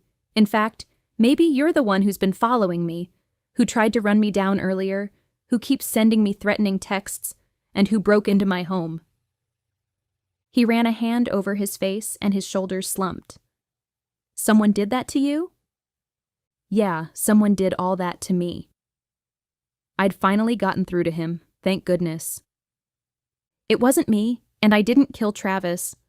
I discovered what he was doing with the jewelry, and I told him he needed to come clean, or I was going to take everything I knew to the police." Maybe I was making some progress here, finally. How did he react to that? Not well. He begged me to give him some time. He said he had some things he needed to clear up, and then he'd fess up. "And you agreed?" Raoul shrugged. "I gave him a week. He died 5 days later." I climbed into my car to collect myself. Though the conversation with Raoul had ended without drama, I was still reeling from his confrontation. He'd claimed he'd come to see me at the office, but I'd left just as he was arriving. Instead, he'd followed me to Appliance Max and waited for me outside. I still didn't have a good feel for the man. While I'd never felt my life had been directly in danger, his actions had been aggressive. Was he somehow involved in this? Was he feeling me out to see what I knew? I had no idea. As Ella Fitzgerald crooned through my speakers, my phone rang. It was Ralph, and I assumed he was calling about work. "I just ran into Chase," he said instead. Something about the way he said the words made tension stretch across my shoulders.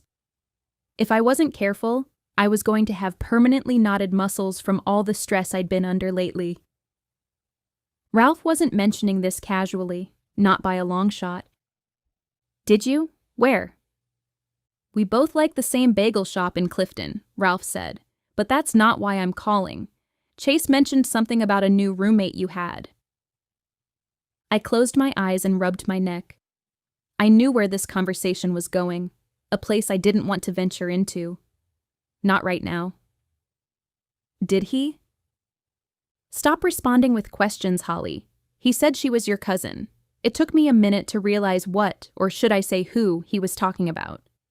You're letting Blake stay with you, aren't you?" I didn't say anything, which was an answer within itself. "Have you lost your mind?" His voice rose with exasperation. "Quite possibly. I didn't say that either. Instead, I said, I was just trying to help her out. Letting a stranger stay with you isn't a good idea. It's no different than having a roommate. You and Alex already had all the background checks done on her, just like I would a roommate. It's all good." He didn't say anything, but I knew he was fuming and trying to choose his words. "I don't like this, Holly. Having this woman stay with you is different. She's someone who's claiming to be related. If she's not telling the truth, then she's probably only come into our lives because she wants something, and who knows what that is. Was my brother always so suspicious? I didn't think so. But he sounded awfully paranoid now. I appreciate your concern, but I can assure you I'm being cautious." Another moment of silence stretched as Ralph unleashed his big brother protectiveness.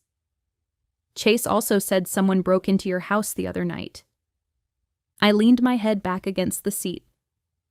"Well, isn't he just a little tattletale?" My words were supposed to be humorous, but Ralph obviously didn't take them that way. He assumed I knew. It sounded like Ralph had said the words through gritted teeth. It took a lot to get my diplomatic, even-keeled brother this fired up. I'd somehow achieved that.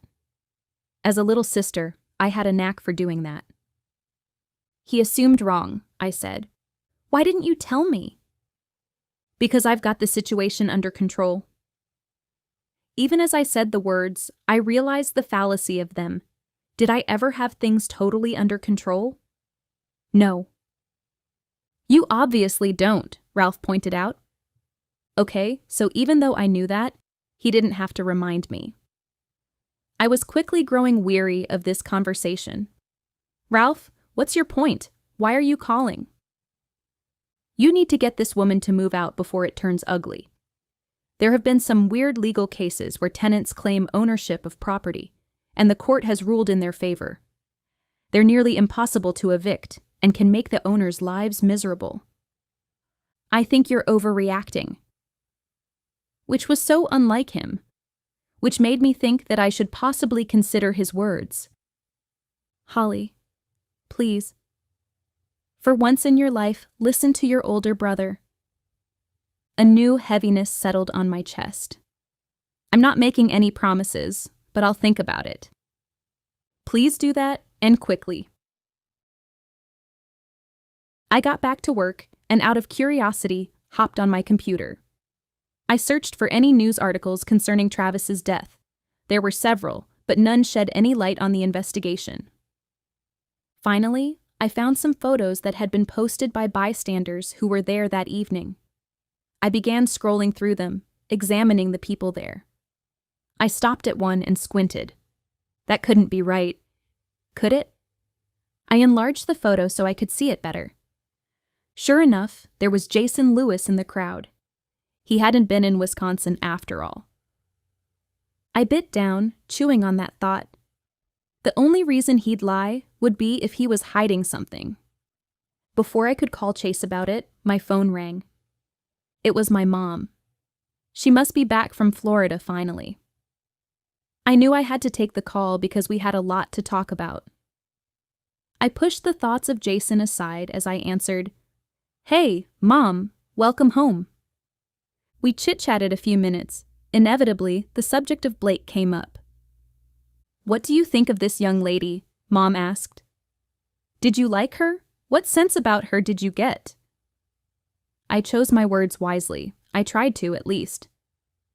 "She seems to be a bit of a partier. She said she has a good family life. Her dad's a farmer." "That's good to know." "But Mom, I'm still trying to figure out how she found us. Did you post an ad on an online forum on adoption?" Silence stretched for a minute. "I did. I posted a message on this online group with details of your father's birth. I was hoping to connect with his birth family. I'm not going to lie, I'm surprised. Why would you do that? It seems unlike you." "I don't know." Her voice cracked. "I just thought it could be one last gift to give your father." I wasn't sure, but it almost sounded like she was crying. I knew she was trying to move on. She'd even started dating someone. But maybe she missed Dad more than she'd let on. Wasn't that what we were all doing? Trying to move on while still honoring the memories of those who'd passed away? The balancing act could be difficult. "Did you get any responses?" I asked. "No, I didn't. I was just going to let it go." She paused. "I would like to meet her." "I'll see what I can arrange," I said. As I hung up, my thoughts continued to churn. I couldn't just sit here, not when the answers were out there. I wanted to go back to that pawn shop again. The man behind the counter had seen the people selling this jewelry. I felt certain he had more information than he'd let on. Chapter 22. Jamie and I headed back to the pawn shop. The same man was working behind the counter. I could only assume he owned the place. He sneered when he saw us. "You two again?" "We really need information," I started. "I need to know whom you bought that jewelry from. It's important." "My life is in danger," I said, trying to appeal to the masculine, protective side that every man had buried deep down inside. "Right?" "Don't know? Gave me a fake driver's license." I flinched. "Really?" "That's what I hear." He scowled. "You happy now? One got by me. You know I lose money for stuff like this. The police come and confiscate it, and I'm the one who loses out." "Can I see that driver's license?" I asked. "The police took the copy of it," he said. "Can you describe this person then?" Jamie said. "Not really." "Do you have security cameras?" I nodded toward the ones above me. They're just there for show, they don't work. Someone bustled from the office. My eyes widened when I recognized the woman with the beehive hairdo, Gladys from the choir at community church. Holly? Her mouth formed an O. I never expected to see you here. You don't strike me as the pawnshop type. Nor do you, I said. She placed her hand on the man's arm. This is Frankie. He's my son. She beamed up at her offspring, like he was her proudest accomplishment, even with his stained t-shirt and dirty teeth. A mother's love knew no bounds. Frankie, are you giving these ladies a hard time? His shoulders sank, like that which could only happen under a mother's scrutiny.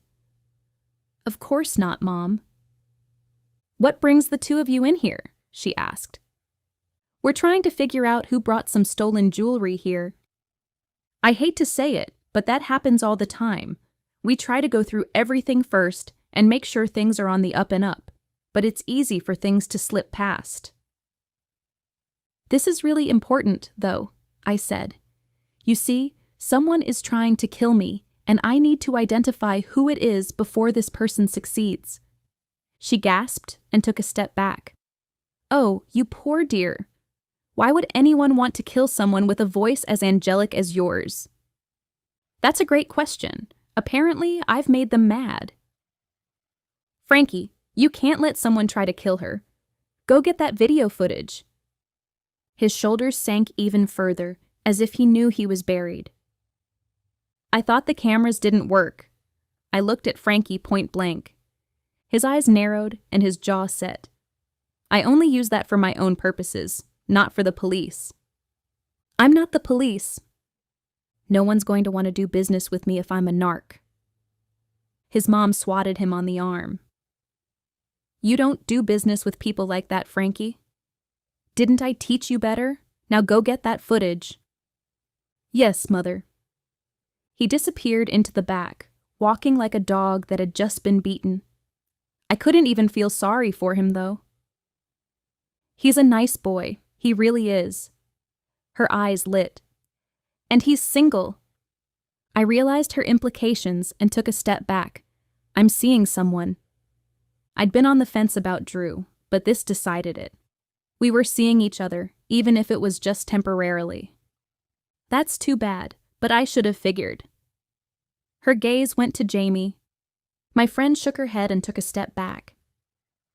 Oh no, my family. They don't believe in pawnshops. They'd disown me. Miss Gladys squinted but seemed to accept Jamie's answer. Just then, Frankie came back in, carrying a small laptop computer. He placed it on the counter, his lips still snarled in a scowl. Here's the person who sold this, he said, turning the screen toward us. I held my breath, waiting to see if this was the clue I needed to push this case over the edge. I watched the footage. It was grainy, but I hoped I'd be able to make out enough of what I saw. A moment later, a figure came onto the screen. I sucked in a deep breath. It was a woman, and she had auburn hair that was long with a gentle curl. She looked like me, or should I say, she looked like Blake. I dreaded going back to my place, mostly because I knew I'd run into Blake and, when I ran into her, that we needed to have an uncomfortable conversation. I hated uncomfortable conversations like some people hated eating Brussels sprouts, but I did have some questions for Blake that had to be addressed. First of all, I wanted to know about her timing. Was it a coincidence that she showed up here right as all of this was happening? I also wanted to know about her hair. Had she purposefully changed it to look like mine? I asked Frankie about the driver's license the woman had given him when dropping off the jewelry. Though he no longer had a copy of it, he said that the woman's hair was different in that photo. She'd told him she decided to try a new hairstyle recently. When I pulled into my driveway, I saw Blake's car parked on the street and 2 lights on in the windows of the house. She was here. There was no turning back now. Before I could slip out of the car and begin the dreaded trek toward the house of confrontation, my phone rang. It was Drew. I welcomed the chance to procrastinate, so I answered. But Raoul jumped to the forefront of my thoughts. Did Drew know his brother had talked to me? If not, should I mention it? "Hey," I said. "Hey, Holly, how's it going?" My knotted stomach loosened a bit when I heard his voice. We shared a few minutes of chit-chat. I didn't share much about Travis. I wasn't ready to. "Listen, can I tempt you into going to dinner again tomorrow night?" Drew asked. "I mean, you've got to eat, right? Why not eat with me?" I leaned back and smiled again. He was persistent, which wasn't necessarily a bad thing. I wanted a guy in my life who would fight to be with me, who wasn't afraid to go after what he wanted. After all, Chase had walked away. That realization caused my gut to twist again. Dinner? Really? It wasn't the most intelligent thing I could have said. I think modern dating etiquette would tell me I should wait a few more days before I called and asked you, but I decided I didn't care. A man who knew the rules of etiquette? That was amazing. I could see where it would be very easy for Drew to edge his way into my life. And into my heart. That was a fact I needed to be very mindful of. "Let's do dinner then. It would be nice." "Excellent. There's this little hole in the wall." I love hole-in-the-wall places. "I was hoping you might." He rattled off the address, and we said goodbye with a promise to see each other the next day. Twice in 1 week? I was surprising even myself. But I offered myself another stark reminder to be careful. Sometimes when people seemed too good to be true, it was because they were. I had to carefully consider whether or not Drew could be a part of this. I didn't want to believe it, but I didn't want to be stupid either. With that conversation done, I had no excuse to stay in the car. I had to go inside and have an honest conversation with Blake. I couldn't put it off any longer. I clutched my keys in my hands as I walked across the cracked sidewalk leading to my front door. Dear Lord, please help me to find the right words to say. If Blake is the real deal, I don't want to scare her off or offend her. When I climbed the 3 steps leading to my stoop, I was surprised to find the door unlocked. I needed to have a conversation with Blake about the crime rate in this area. Certainly, she should have realized that it wasn't very safe. Though I believed in living by faith, not fear, unlocked doors were just asking for trouble. I stepped inside, locked the door, and glanced around. Blake wasn't at her normal place on the couch, although her laptop and textbooks were sprawled there, almost as if she'd just left. Maybe she'd run to the bathroom. "Hello?" I called, placing my purse and keys on the table by the entryway. "Blake, I'm home." I still didn't hear anything. I walked deeper into the house, expecting to hear a hairdryer or flushing toilet. I heard nothing. I paced down the hallway. I checked each room. I didn't see her anywhere. Maybe she was in the backyard.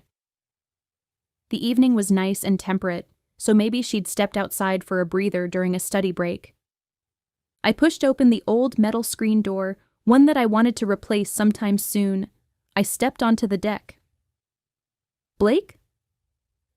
Silence. I scanned my surroundings. Everything was in place. The little table in the corner with 2 wicker chairs, a small grill with a tight-fitting cover, a small expanse of grass with a pink dogwood tree in the corner, one that just happened to be flowering right now.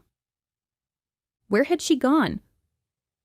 As I considered the possibilities, an ice-cold feeling settled in my gut. Chapter 23. I paced my house, giving Blake the chance to magically reappear. All the possible excuses as to where she might be raced through my mind. Maybe she'd stepped outside for a walk. Maybe a friend had come by and picked her up. Maybe. I had a million other reasons why she could be gone right now. But none of them quite rang true, not when I added all the facts together. What if she'd figured out I was onto her, and she'd left before I could ask more questions? But if that was the case, she would have taken her purse. her phone, her car. All those things were still here, and that fact disturbed me. On the other hand, there was no sign of forced entry. There was nothing to indicate a struggle had taken place here. It almost looked like she'd just upped and left. Finally, I grabbed my phone from my purse and stopped my insane stepping. Enough was enough. I needed to call Chase. He showed up 10 minutes later, and my heart did that familiar tugging and tingling dance that always threw me off balance. And when I saw that familiar worry in his eyes, the dance happened again.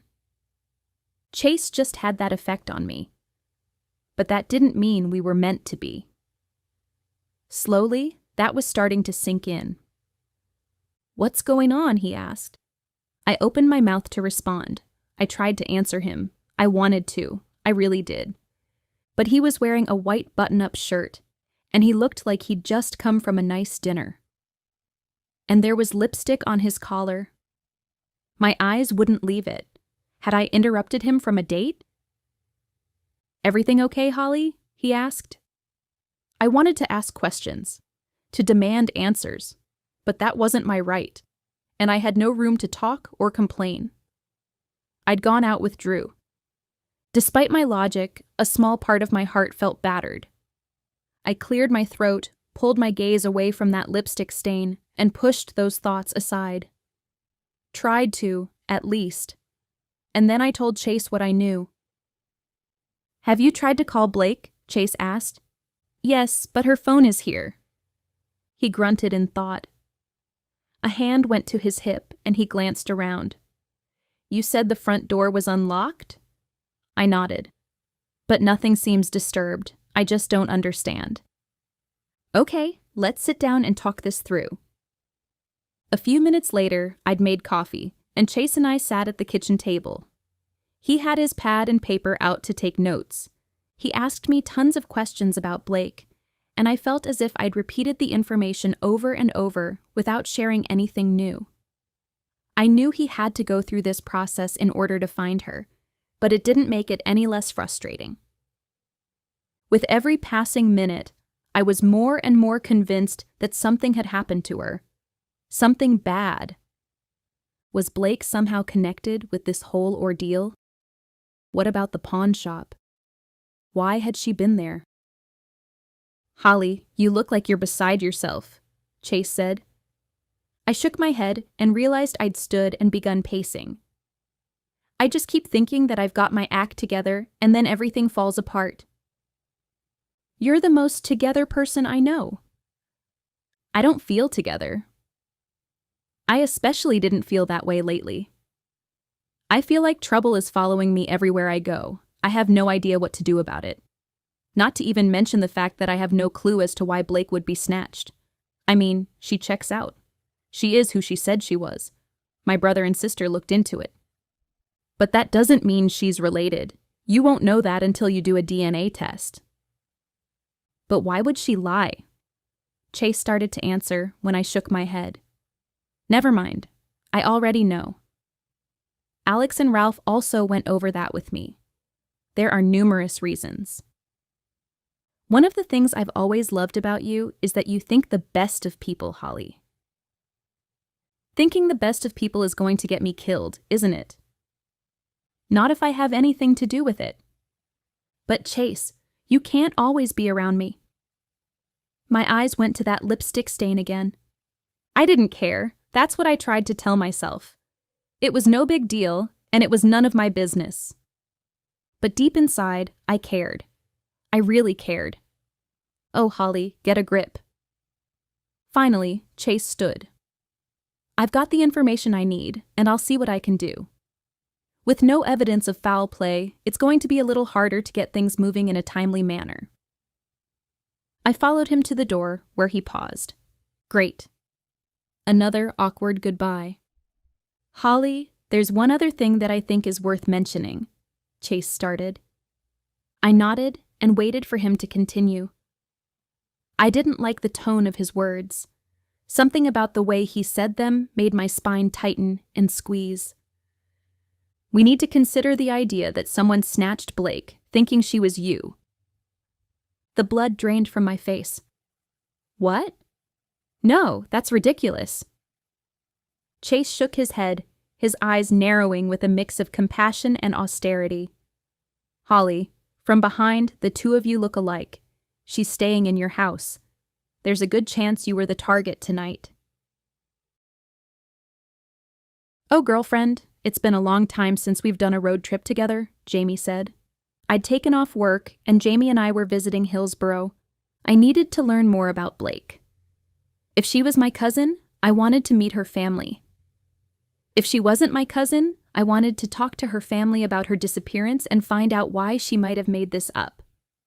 Doing this was the next logical step in finding answers. I gripped my steering wheel. It may be cliché, but I'd tied a pretty pink scarf around my hair. We were driving with the windows open, and my hair was flying like crazy. I'd also slipped on some oversized sunglasses. Along the country road, spring bloomed and green surrounded us. Rolling hills beckoned exploration or pictures. Maybe even some stargazing at night. We were in my Mustang, and for Jamie's sake, I'd switched from Bing Crosby to Harry Connick Jr. He worked in a pinch. I needed a day off, and I needed some answers. Time was of the essence. We were almost to Hillsborough, which was a little more than an hour away from home, and my nerves wanted to get the best of me. It was a small town. Jamie and I, most likely, would stand out. If we asked too many questions, people would get suspicious. But I desperately wanted some answers, and I had no idea where to start in my quest for finding Blake back in Cincinnati. Part of me didn't want to meet Blake's family. I wanted to pretend they didn't exist. I didn't want to see the heartbreak in their eyes. See the possible suspicion when I told them about everything that had transpired. But I was here. And I needed to do this. We pulled up to a farm 30 minutes later. It really was beautiful. There were more rolling hills, a lovely white farmhouse, 2 big barns, and several long white buildings, chicken houses maybe, in the background. Fields of some sort that were just beginning to sprout. A dog ran up the lane to greet us, barking merrily, and before I'd even cut the engine, a man and woman were standing on the porch, watching us. I wasn't sure if they were the welcoming committee or the firing squad. I guessed I'd figure it out in a minute. I waved as I stepped from my car and gently shut the door. I smoothed my dress and stole a glance at Jamie. She nodded toward them, indicating she'd follow my lead. "Hello," I called as I came up the walk.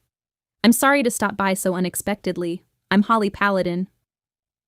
They didn't show any recognition of my name, so either they hadn't heard it from Blake or they were great actors. "How can we help you?" the woman asked. "I'm here from Cincinnati, and I have a couple of questions." "You're here about Blake?" Mr. Hallowell stared at me, waiting for a response. I had to admit that I was surprised he didn't have a more emotional response. Most people in a situation like this would be nearly devastated, or at least beside themselves with worry. I nodded. "That's right." "The sheriff just came by and told us," Mrs. Hallowell said. "I'm so sorry," I said. "I can't imagine what you're going through." They didn't say anything. Could these people actually be my relatives? It was a strange thought. "Why don't you have a seat?" the woman said. "Can I get you some lemonade?" "I'd actually love some." I paused at the base of the wooden steps leading to the gorgeous wraparound porch. A moment later, Jamie and I were situated on the peeling metal chairs, and the Hallowells sat on a cheerful yellow swing. Introductions went around. The woman was Regina, and her husband was Lloyd. Regina had a pleasant but plain face with salt and pepper hair that had been pulled back in a harsh ponytail. Lloyd had white hair that was slightly frizzy on the edges around his neck. He had a middle-aged pouch and watchful eyes. "Blake talked about how much she loved it here," I started, gripping my sweaty glass and praying I could find the right words. I didn't know what was going on with Blake, but I feared she might be in trouble right now, because of me. "Did she?" Mr. Hallowell rocked back and forth on a squeaky chained swing. And about all the different egg dishes you would make, I continued. Farm living. Regina smiled sadly. Something about their reactions weren't jiving with me, but I reminded myself that everyone handled trauma differently. Just because I couldn't relate to their actions didn't mean they were wrong. I licked my lips. I'm so sorry about everything that's happened. How did you say you knew Blake? Lloyd shifted, his drink still untouched. She came to find me, I said. She told me that we could be related, that her grandmother had given a baby up for adoption nearly 60 years ago. Regina stared at me, her expression unreadable. Is that right? I hope I'm not springing this on you. You did already know, didn't you? They exchanged a glance. It's a long story, Regina said. Something was wrong here. They weren't reacting like a normal person might. These were big revelations to be sharing, and they seemed unaffected beyond reason. I was suddenly more than a little uncomfortable. We should go. I stood, unable to ignore my unease any longer. Thanks for the lemonade. Wait, Lloyd said, please. I paused halfway down the steps. Please forgive us for letting you go through all these questions, Regina said. I wanted to know more, however. More about Blake's disappearance? She wasn't making sense to me. You could say that. Regina exchanged a glance with her husband. There's something you should know. What's that? I braced myself, sensing the revelation would be big. Blake, come out here, she called. I held my breath. Had Blake been here the whole time? I didn't know whether to be relieved or angry. But the woman who stepped out onto the porch wasn't the Blake I'd met before. It looked like I'd been scammed. Again. Chapter 24. That was rough, Jamie said, a dazed expression on her face. More than rough, I muttered, knowing my expression reflected hers. I was letting Jamie drive my Mustang back to Cincinnati from Hillsboro, something that I never did. I was pretty protective of my car. Sadly so, at times. But I was flustered right now, and I knew my focus was gone. Blake Hallowell wasn't really Blake Hallowell, I said, playing with the end of a curly strand of hair. What in the world is going on? I have no idea. It's all getting too weird for me. I chewed on my thoughts still, rubbing the ends of my hair against my jaw. Not even Harry Connick Jr. was cheering me up right now.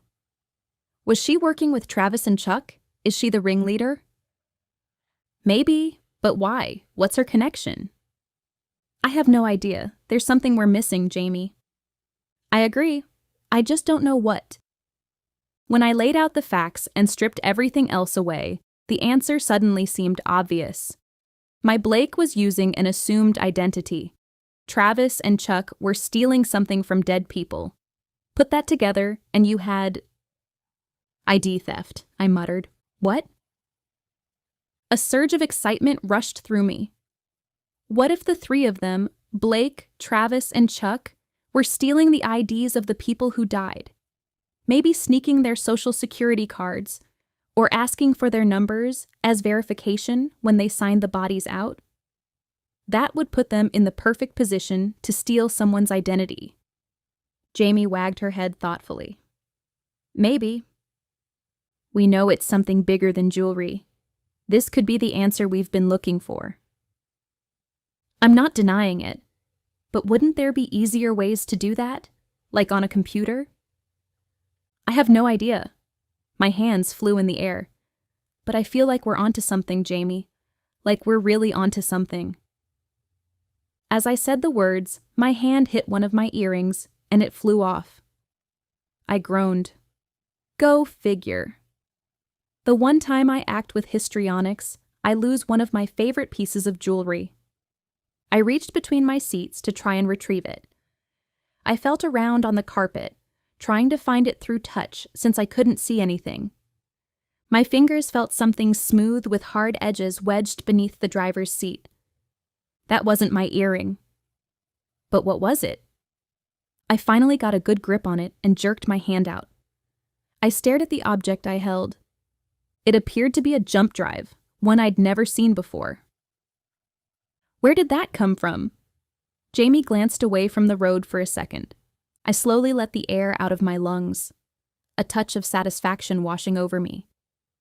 I studied it one more minute to confirm my initial thoughts. I think this used to be attached to that keychain that someone stuck in my pocket. The metal end fit right here. It must have fallen out somehow. The key was never significant. This was. Jamie and I exchanged a glance. We've got to get this to Chase. I pulled out my phone and wasted no time. If Blake was involved, this didn't matter. But if she was an innocent bystander, this discovery could mean the difference between life and death. I dropped Jamie off at home. Her mom had a babysitting situation and needed Jamie there ASAP, and then I hurried to the police station. Chase escorted me to his office and shut the door behind us. I handed him the jump drive, feeling giddier than a bride about to walk down the aisle. I couldn't wait to find out what was on this device. "I can't believe this was in your car," he muttered, sitting at his desk. "I know. Me neither." Chase studied it as he walked toward his desk. He sat and inserted the device into his computer. Whatever was on this jump drive had made my life precariously miserable. Maybe all of this would finally end, a girl could hope. The computer slowly loaded. I stood behind him, not wanting to miss a thing. I held my breath as I waited to see what would pop up on the screen. Finally, a list of numbers appeared. They were listed in 3 columns with no text. Chase and I both stared at the screen. Some of my excitement evaporated as more questions stared me in the face. Nothing was ever easy, was it? "Any idea what this means?" I leaned closer for a better look. "I have no idea." He pointed to the first column. "Maybe this is an invoice number?" The second column could be social security numbers. It's the correct amount of digits. And what if that third column is a payment amount? Okay, maybe we're getting somewhere with this. Could this be money people have made through selling other people's identities? I asked. I explained to him what I'd learned about Blake. Chase leaned back with a sigh. It's within the realm of possibility. And if that last column is the amount people are making on this, it would be reason enough for someone to kill. If we're right, someone is raking in thousands of dollars. I walked around his desk and sat down in the chair on the other side. So, whoever is behind this should have money, should have access to people who've recently died, should be smart, have connections. Raoul? He was the first person who came to mind. Because even if Blake was involved, she had to be working with someone. After all, it was a man who'd broken into my house, a man who'd tried to steal my purse, but I couldn't deny that Drew fit that description also. I didn't want to believe it, but it was true. Travis and Chuck must have collected this information, Chase said. Maybe they were going to go to the police with it, and the ringleader found out about their plan.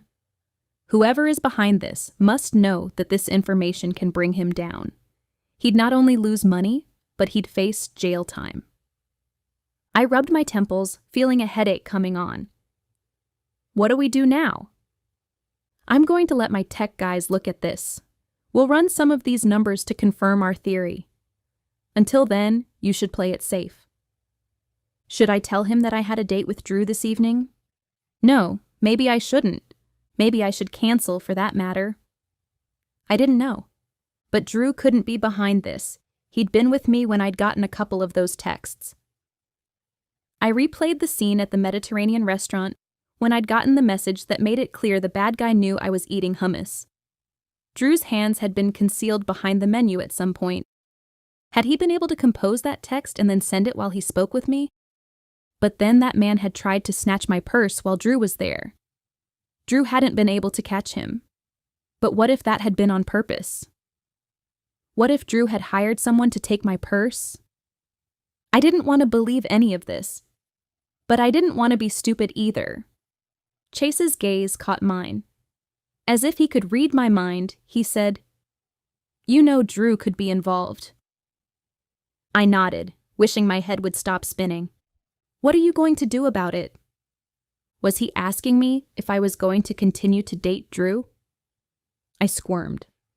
I don't know, Chase. I don't want to see you get hurt. His voice sounded grim and serious, perfectly matching his gaze. Was he talking about getting killed or Drew breaking my heart? I had no idea. Just tread with caution, okay? Chase said. I will. Melancholy laced my words. And Chase? What does all this mean for Blake? Will you continue to look for her? Absolutely. It's just that right now, we don't know what side of the law she's on concerning this. I understand. When I left 10 minutes later, I knew exactly what I needed to do. I needed to keep my date with Drew, and I needed to find out all the information I could. When Chase had looked away from the computer earlier, I'd taken a photo of the screen using my phone. I wanted a copy of information that was important enough that 2 people had died. Yet I felt guilty again, obtaining it this way. I shouldn't have done it, yet I needed that information if I was going to figure this out. My life was on the line here as well. I had a stake in this. I wondered if Drew knew what these numbers might mean. I had to be wise with my next moves so I wouldn't get myself killed. But I really wanted to ask him. I was going to have to trust my gut and play this by ear. And why hadn't the texter texted me lately? Had he given up? Had he moved on? Would I be that lucky? Drew called me as I drove home, told me he was running late, and asked if I could meet him at the funeral home instead of Bertie's. Alicia met me at the door. Mr. Williams is waiting for you in the back. I was just getting ready to leave, but he asked me to let you in. Sorry to keep you here late on a Friday night. She shrugged. It's no problem. I don't have any big plans anyway. I stepped out of the brisk weather. A thunderstorm was blowing in, and it felt like it would be a doozy. This way, Alicia said, indicating with her hand that I should follow. So, how'd you stumble into this business? I asked as we strolled beside each other. I used to date Drew's brother, believe it or not. Raoul? I couldn't see him being warm and caring enough to date anyone. And it's not awkward to work here? His family is pretty great. They still accept me, even if I'm not directly connected. I see. And my father used to be a mortician, so I kind of know the ins and the outs of this business. Alicia didn't seem as perky right now. Her steps were slow, her words sounded dull. As we stepped into the hallway, I paused. Is everything okay? She offered a smile, but it looked forced. It's just been one of those days. I'd guess that this job can wear on you. She nodded, but looked unconvinced still. And then with everything that's happened lately, with Travis and Chuck, that only adds to your stress, I prodded. Absolutely. She released a quick breath. Holly, can I tell you something? Of course.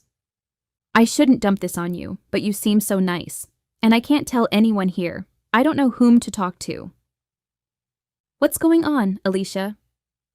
She glanced around as if to make sure no one was listening, before whispering, Someone at Wilford has a P.O. box. I wasn't quite understanding where she was going with this. Okay. I wasn't supposed to know, she continued. But when I was coming to unlock the door for you, I found this envelope on the floor with the P.O. box address on it. I have no idea who dropped it. Did you open it? She bit down before shaking her head. It was just the envelope. Nothing was inside. You have no idea who it came from? She shook her head. No idea.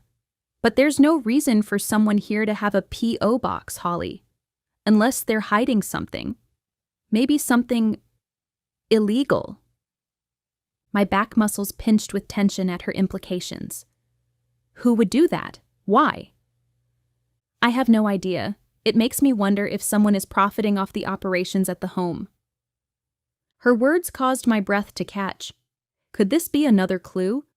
Were these crimes based around the funeral home? Do you have any idea what kind of operations that might be? She shrugged and stepped closer. I'm not sure what's going on, Holly, but I'm scared. You think your life is in danger? I wasn't supposed to know about the P.O. box. I handle a lot of the bookkeeping around here. I'm the one person who has the knowledge of day-to-day operations here. I'm the person who could easily bring all of this crashing down. That makes sense. There have been a lot of whispered conversations around here lately. I guess they're what put the idea in my head that something isn't right. Whispered conversations between whom? I asked. Raoul and Drew. To say I had reservations about being here would be an understatement. Alicia led me toward the back, to an area of the funeral home that I'd never seen. I tried to make small talk, even though my mind was racing. Alicia paused outside a room in the back.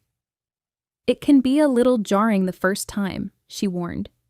I could only imagine. Thanks for the heads up. Good luck. She pushed the door open and announced my arrival.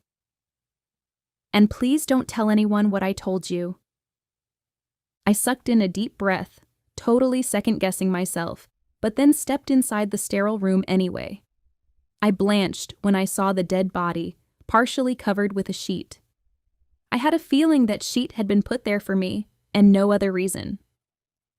Holly, Drew said. He wore something that reminded me of doctor's scrubs. It was a very different look than what I was used to, and it temporarily threw me off balance. Thanks for letting Holly in, Alicia, he called over his shoulder. No problem. Alicia threw me a sympathetic smile before she stepped out. I glanced around at the cement walls. A huge metallic box was centered right in the room. Everything appeared so sterile and almost like a hospital room. It kind of gave me the creeps. This is too much for you, isn't it?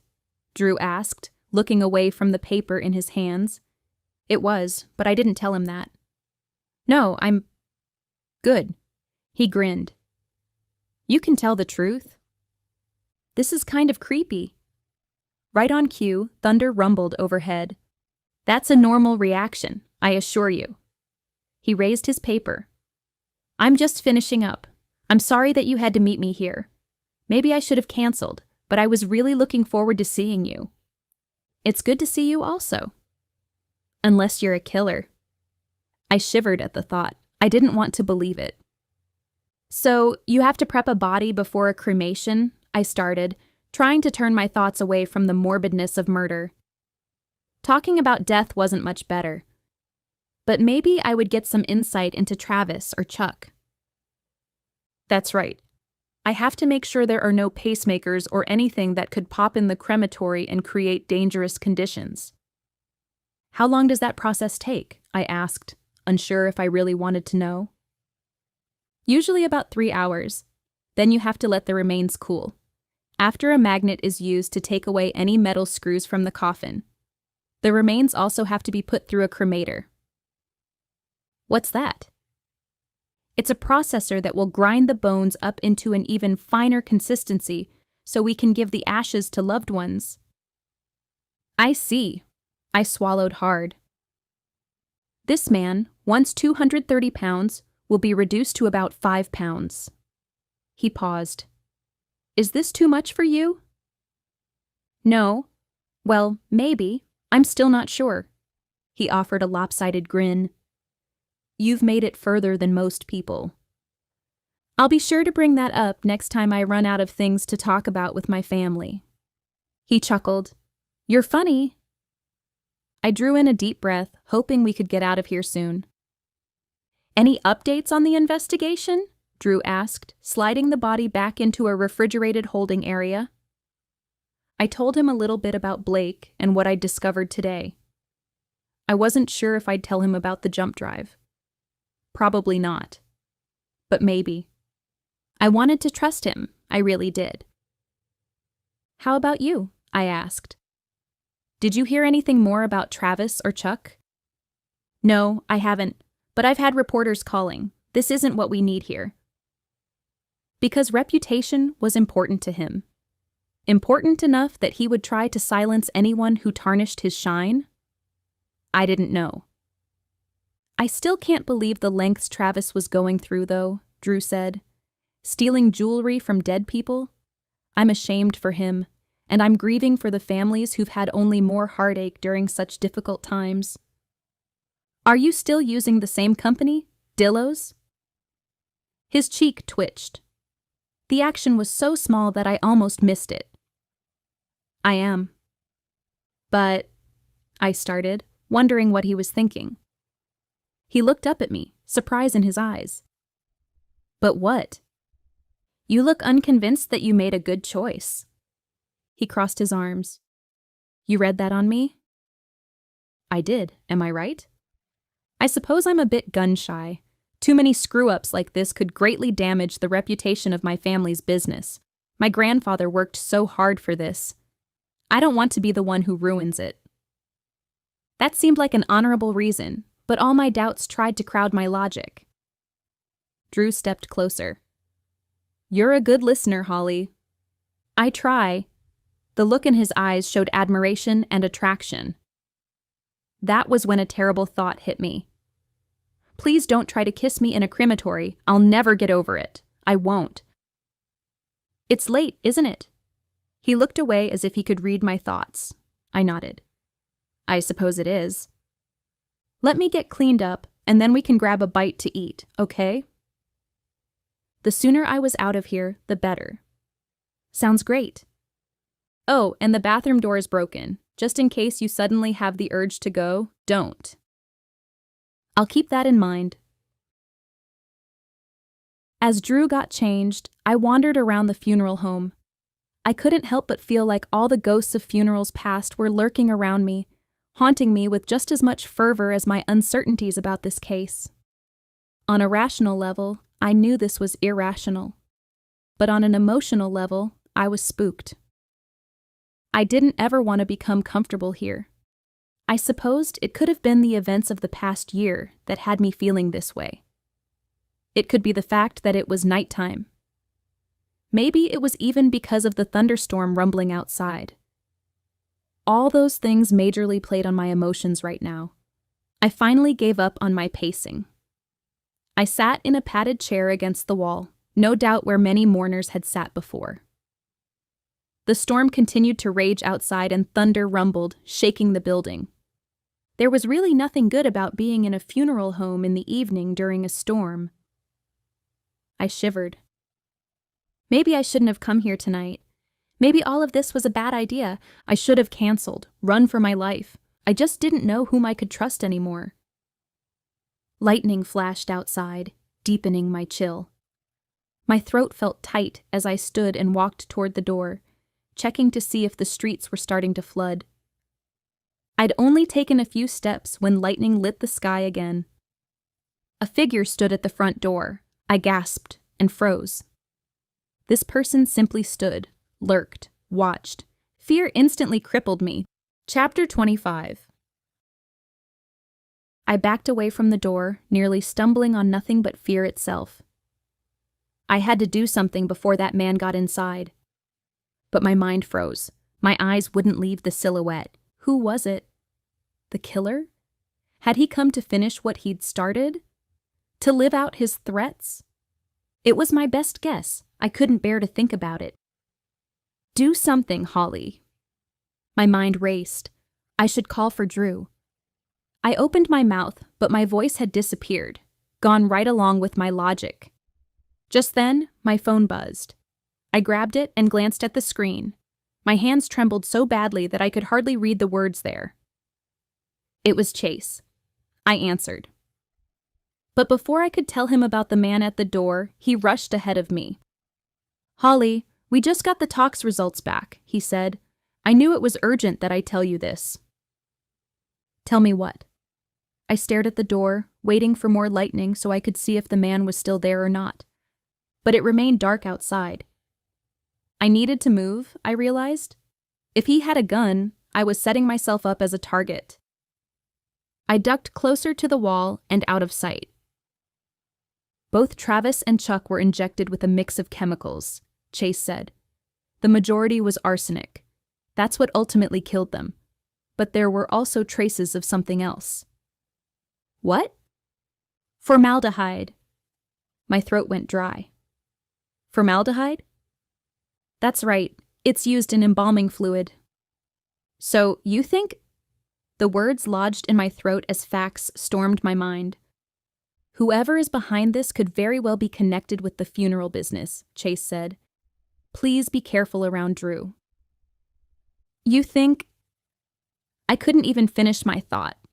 I couldn't say the words out loud. The words, you think Drew could be behind this? I'd pondered them before but had tried to dismiss the thought. We don't know anything at this point. And please, whatever you do, don't tell him. Okay? We need to keep the upper hand here. Okay, got it. Where are you anyway? At Wilford, I croaked. Just then, a footstep sounded behind me. You ready to go, Holly? I dropped my phone when I heard Drew's voice behind me. I turned around, feeling out of sorts. Embalming fluid, used to kill. Someone connected with the funeral home business, a secret P.O. box, ID theft, jewelry theft. I remembered Drew's nice house, his nice clothes, how he valued his reputation. Could Drew be the killer? Or could he even be covering up for a killer? Maybe he'd asked me out with ulterior motives also. Maybe there weren't any guys out there who liked me for me. I had to play this carefully. And I needed more information. Because Drew had been in the shower, he wasn't the man outside. Unless he was working with someone.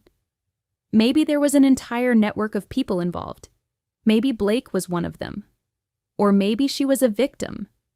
I had so many questions and uncertainties right now. Holly? I intended on turning toward him, but instead I twirled around, jumpier than I should be if I was going to play this right. I grabbed my phone from the floor. Chase's voice still rang through the line, but I hit end anyway and slid my phone into my purse. As lightning flashed again, I stepped forward and swung my head toward the door. The man was gone.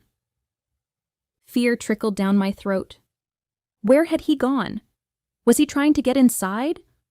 Or had he only been trying to scare me? Holly? Drew touched my arm.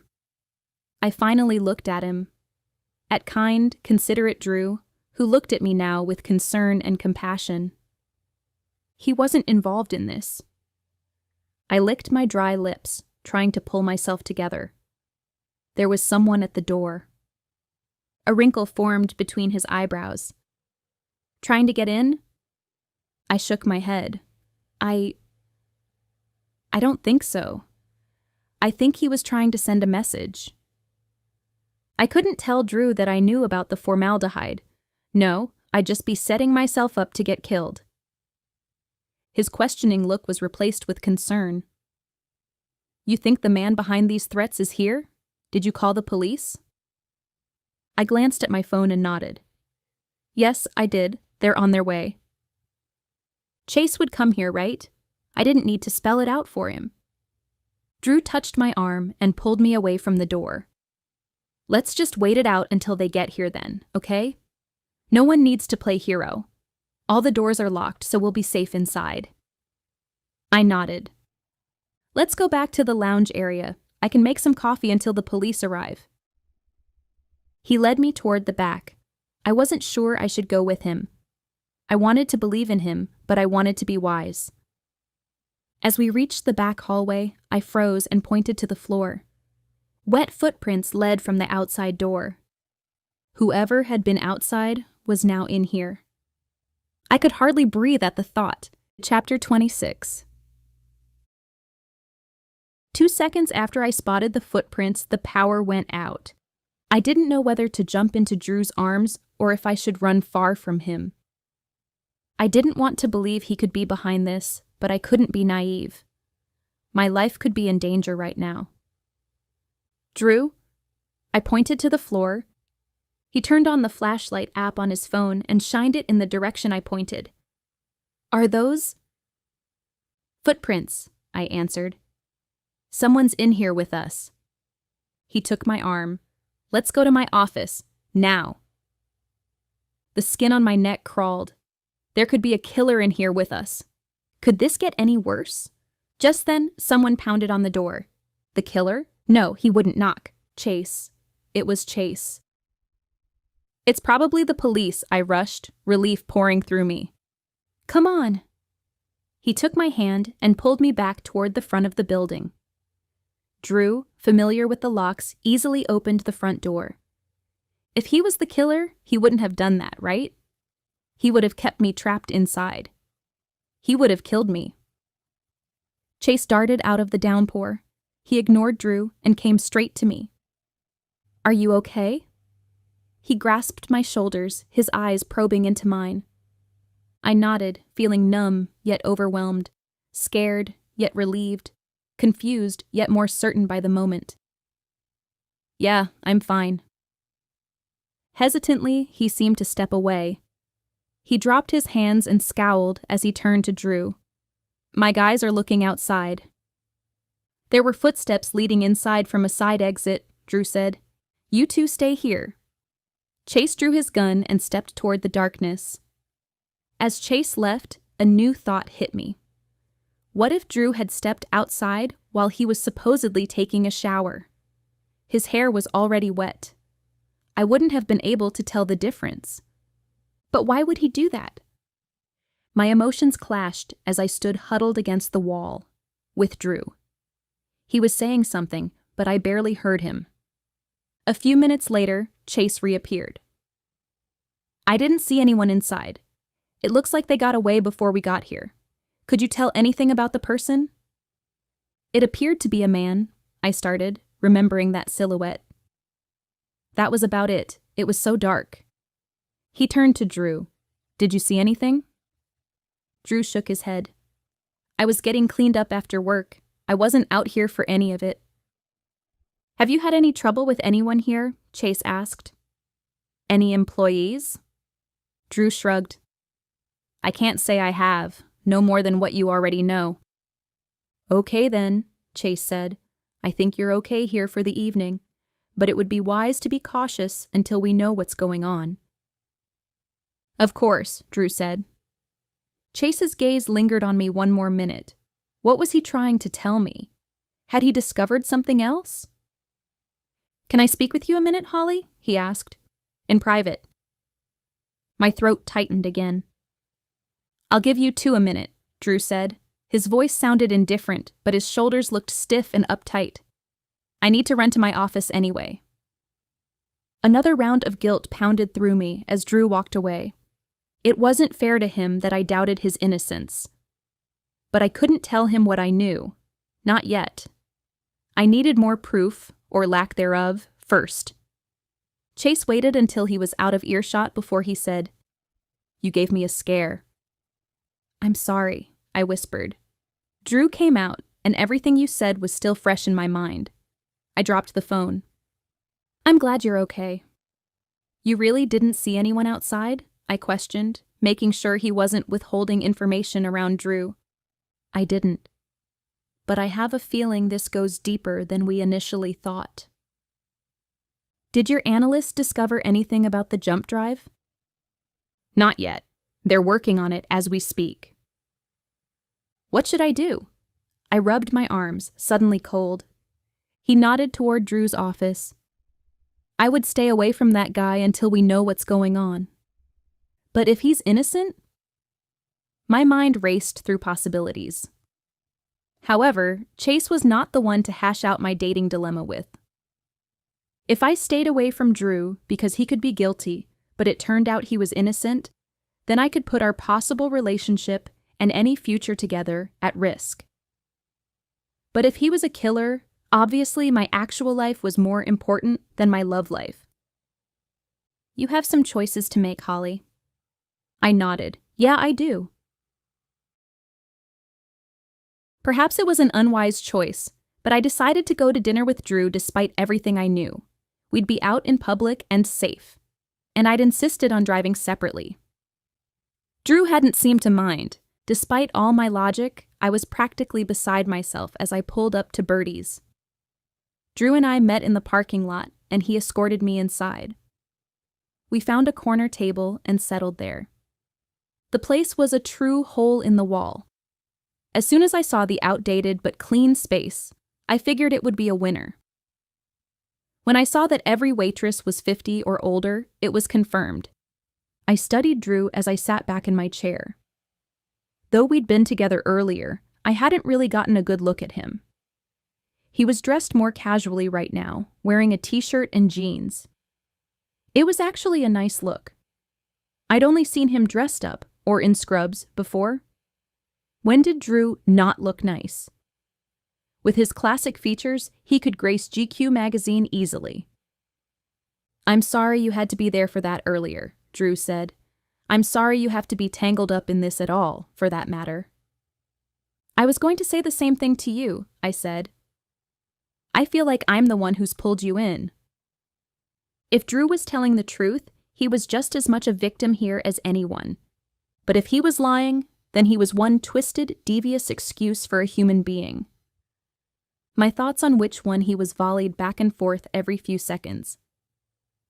The waitress appeared to take our order. I quickly glanced at the menu before picking a waffle with bacon. Healthy eating was out the window right now. I needed comfort food. The more, the merrier. Drew, on the other hand, got a veggie omelet and whole wheat toast. I guess he didn't get as fit as he was on accident. "Is your life always like this?" Drew asked as the waitress walked away. I shrugged, unsure how to answer. Maybe. Well, I for one hope this is all over soon. I hope so also. And in order for this to be over, I needed to get some answers. There was only one way I knew to do that. After a moment of thought, I grabbed my phone. "I know this is going to seem crazy, but do these numbers mean anything to you?" He stared at my phone for several minutes. I tried to read his expression. Did he recognize the information? I couldn't tell. Or was he honestly perplexed? For once, I didn't have a good read on it. There doesn't appear to be much rhyme or reason to them, does there? I released my breath, halfway relieved. I only hoped he was being honest. Not to my knowledge. He handed my phone back to me. "I wish I could help you out, Holly. I really do. But I have no idea. At first glance, it looked like Social Security numbers that were listed. Is this connected with Travis and Chuck's murders?" I rubbed my lips together. Possibly. "I'm not even going to ask how you got a hold of that information." "It's better if you don't know," I told him. "You think this is about the jewelry?" How much did I say? I wanted to feel him out, carefully. "I think it goes deeper than that, maybe ID theft." He leaned back and stared at the wall behind me for a minute. "So maybe Travis's theft ring ran deeper than jewelry? Maybe it's like you said, and he was stealing identities as well." I wanted to get excited and believe that was true, but I had the feeling that wasn't the case. Drew swung his head back and forth and shrugged. It's hard to say what was going on. Travis certainly didn't open up to me. I didn't want to keep pushing too hard. I needed to be careful how I planned each of my moves here.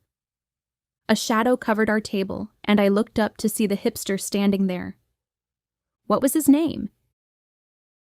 AJ, I thought. "Hey man," Drew said, "what's going on?" AJ shrugged. "I was just getting a sandwich to go." "You've been working too hard lately. Hardly time to eat, huh?" "You could say that," he nodded toward me. "Holly, right?" "That's right," I smiled. "Okay, I don't want to interrupt you two. I just saw you over here and wanted to say hello." "Glad I got to see you before you left," Drew said. "Yeah, I'm headed to Florida next week," AJ said. "I have the best job ever." He gets to go to a conference, Drew explained. Life Force knows how to pick the perfect locations for their annual meetings. AJ shrugged. What can I say? I can't say it enough. I have the best job ever. I just hope this whole fiasco here is cleared up by the time I return. I think all of us have been stressed lately. I couldn't agree more, Drew said. Before I could ask more questions, my phone buzzed. I usually didn't pay attention to my cell while I was with other people, but for some reason, I took a quick peek to see whom the message was from.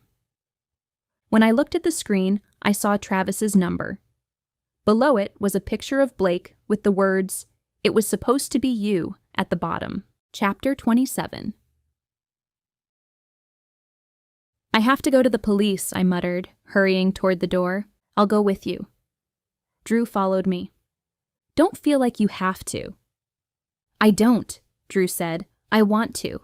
Besides, you're in no state to drive. I thought about showing up at the police station, talking to Chase with Drew in tow. It could be ugly, non-harmonious, totally awkward. I didn't want to invoke the same feelings in Chase as he'd invoked in me when I saw that lipstick on his collar. But Drew was right. I wasn't in a good state to drive. My muscles stretched so tight that my back ached, and my stomach felt ripe to do unpleasant things as I entered the station. Drew kept a hand on my lower back. Chase stood as I walked into his office. The compassion in his eyes faded as his gaze traveled behind me to Drew. The ultra-professional Chase replaced the kind, intimate one I'd known and halfway expected. Despite all logic, the realization twisted my gut. Life was rarely as simple as I longed for it to be. The more relationships I was tangled in, the more complex it seemed to grow. The two men exchanged courteous nods. "What's going on?" Chase asked. It sounded urgent. "I knew you'd want to see this right away." I handed him my phone. His countenance grew dark as he looked at the screen. "This is the confirmation we need that something is wrong. I'll put my IT guys on it and see if they can trace anything. Don't get your hopes up." I won't. Chase called someone into the office to run the photo, and he chatted a few minutes with his captain in the hallway. Just as Chase walked back in, Drew's phone beeped. He glanced at his own screen and then stood. "Would you excuse me a minute? It's my brother, and he says it's urgent." "Of course," I said. When he left, Chase stared at me, tension shifting awkwardly between us. "After all we talked about, you're still with him?" Chase whispered. "Have you lost your mind?" "I'm trying to give him the benefit of the doubt. I hope this Prince Charming of yours doesn't get you killed." "Prince Charming?" He scowled. "I see the way you look at each other. Look, I don't know what's going on here, but you're the one who made the decision about our relationship. Maybe I called it off, but you refused to commit." His brow furrowed. "Did you want me to lie to you and tell you that I was looking for forever when I can hardly navigate a single week?" My pulse pounded in my ears as emotions waged within me. Fire rushed through my veins. "What's that mean?" He leaned close. "It just means I knew it wouldn't be fair to drag you into my life." Isn't that what relationships are? Two broken people dealing with each other's brokenness together? I caught my voice rising and lowered it. Drew's voice echoed in the hallway. Chase's gaze softened. "You deserve better than what I can give you right now. You deserve someone like Drew." I crossed my arms, not willing to let him off the hook that easily. "Even if that's true, you have no room to talk." "What does that mean?" Chase bristled this time. Did I have to spell it out for him? Apparently I did. "I saw the lipstick on your collar the other night, Chase." "Lipstick on my collar? I don't know what you're talking about." He sounded honestly confused. I let out a mental sigh. "It was bright pink. I'm not sure how you could miss it." Maybe it was from when I had to rescue a woman who'd nearly jumped off a bridge and she clung to me so tightly I feared she might take both of us down. Guilt pounded through me. Oh. Silence stretched. So many thoughts clashed in my head.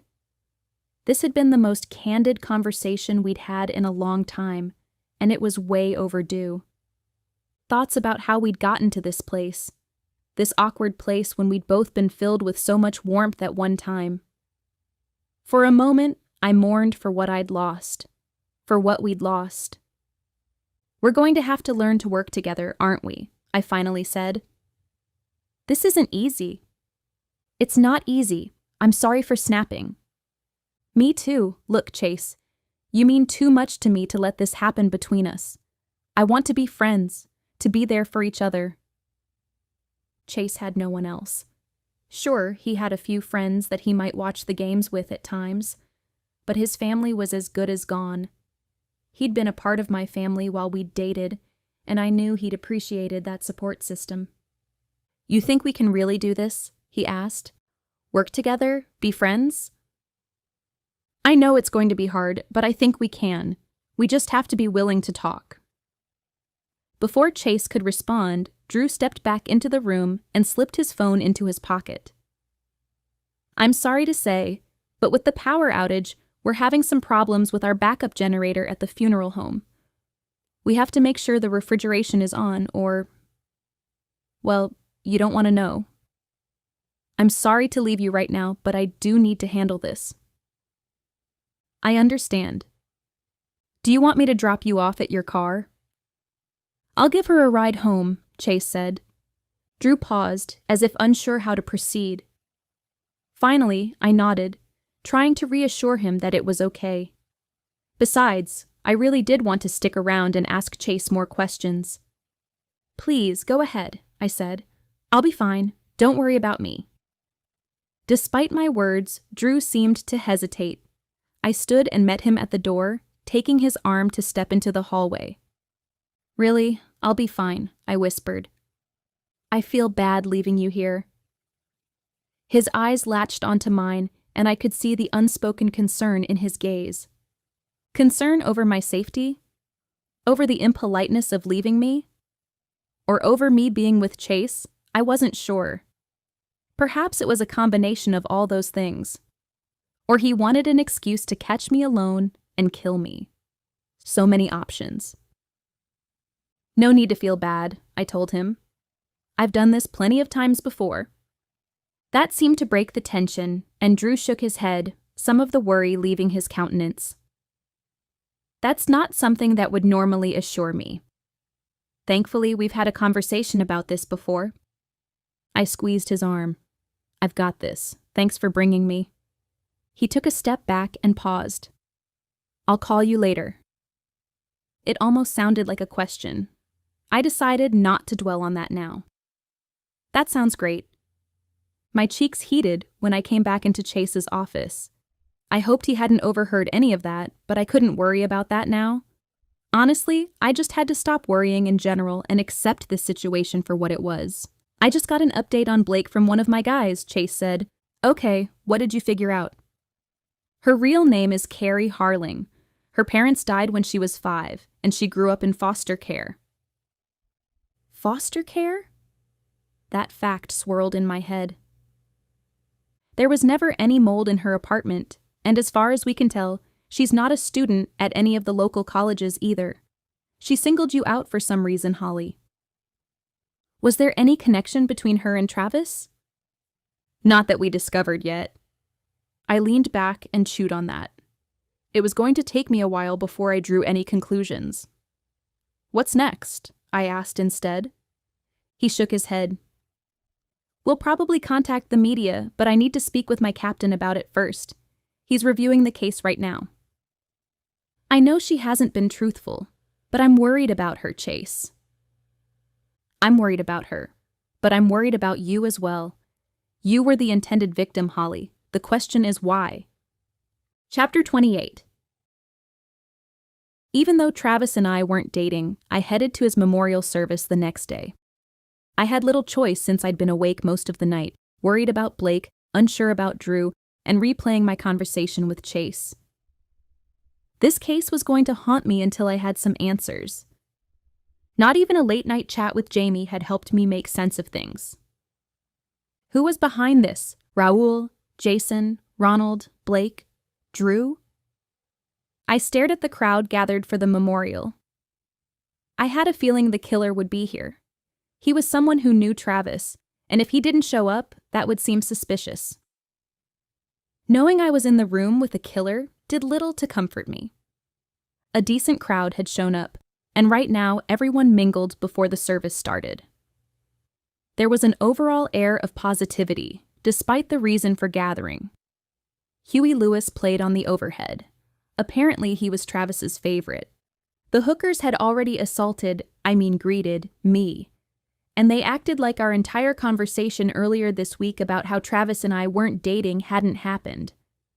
And again, they were grieving, so I had hesitations about setting them straight during this difficult time. While nestled near the wall, I watched Drew across the room.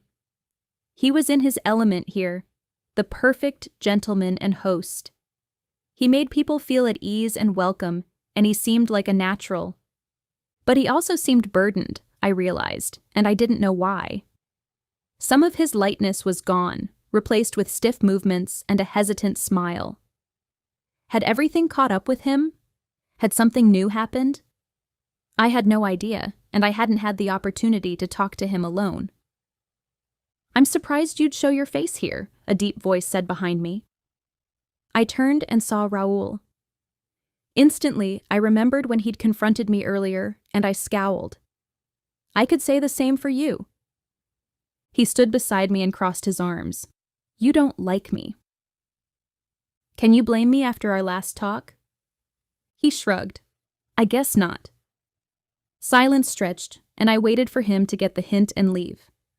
"You miss working here?" I asked, deciding to fish for information since he wasn't going anywhere. "Not on your life. I'm not cut out for this kind of work." "You probably make better money selling medical equipment anyway." Maybe money was important to him, important enough to steal from the dead. His hefty jaw flexed. "It was never about the money. This is an interesting life working here. Living with the dead." "That's an interesting way to word it." "It's not for me. Hang around much longer, and you'll see what it's like." "What do you mean?" I asked. "I'm talking about the business of death. The business of profiting from other people's heartache. It's not just the funeral home. It's the people who sell caskets and flowers and cemetery plots. I'm not saying these people don't have good hearts, but there's a dark side that people don't see." I couldn't help but wonder how much this guy knew about stuff around me. Did he have suspicions about anyone in these circles? Maybe people who dealt with death so often were more prone to be desensitized when it came to murder.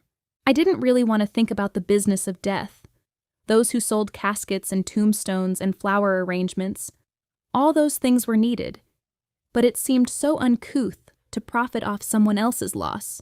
I turned toward him, watching his expression. "Something fishy is going on here at the home. Do you know anything about it?" His gaze darkened. "No, and if you cause trouble, I'll make sure you get some trouble." "That sounds like a threat." "Take it for what you want. I watch out for my family." "How far do you take that?" My gaze latched onto his. "Do you lie for them? Set up secret P.O. boxes?" "What are you talking about?" He glowered at me. "I see the two of you have met." We both turned and saw Drew standing there. Instantly, we cooled. "I was just going." Raoul took a step away, but only after he gave me a warning glance. "I hope he wasn't giving you a hard time," Drew said. "He can be rough around the edges sometimes." "No, I'm fine. I've handled worse." "I'm sure you have." He smiled faintly and came to stand beside me. I could feel the heaviness surrounding him. Was it because of the funeral? Because he knew Travis? Or was it something else? "Is everything okay?" I asked. He seemed melancholy today, which was unlike him. I had an interesting talk with someone this morning, he said. About what? He glanced around and then pulled me toward the corner. I got a letter this week from someone whose dad received a bone donation. She asked me to forward the letter to the family of the donor. The names aren't usually public.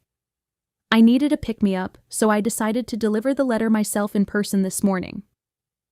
Okay. That seems like it would brighten your day. His gaze clouded. The woman told me that her husband, who died of a heart attack, wasn't a donor. I blanched at his words. I'm sure there's a process you go through for this, correct? Maybe, in the midst of her grief, she forgot. There's a lot of paperwork that has to be filled out and signed, but I can attest to the fact that her memory wasn't faulty. So, what happened? That's what I'm trying to figure out. It just doesn't make sense. I came back here and found the paperwork. It had been signed. But I compared that signature to her signature on some other paperwork, and they didn't quite match. The truth lingered in the back of my mind. It wasn't fully formed yet, but this was the key to this mystery, wasn't it? Before I could ask more questions, someone called Drew away, and I had a lot to think about. To my surprise, I saw Chase come in a few minutes later. He joined me at the back of the room. The music had changed from Huey Lewis to Guns N' Roses. He nodded toward a screen at the front. I thought you never met this guy face to face?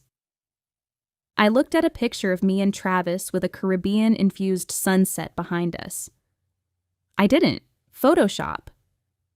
I couldn't believe the hookers had used those photos even after I'd told them they weren't real. Now I knew where Travis had learned to be a compulsive liar. That's sad. Chase stared at the screen as another photo of Travis and me popped up. This time we were visiting the pyramids. Isn't it? I muttered. I didn't realize you were coming, and wearing a suit at that. I figured it couldn't hurt to come and see if I could find out anything, maybe to even keep you out of trouble. Me? I asked innocently. Yes, you.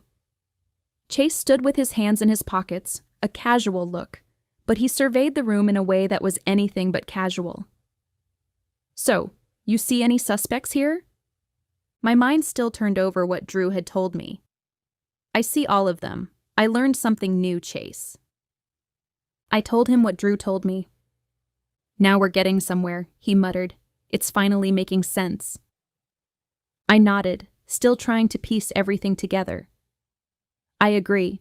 Someone is forging those documents and then pocketing the money from the donations. Travis and Chuck must have found out about it. Maybe they were involved even. So, who's the ringleader here? Chase asked. Let's hear your theories.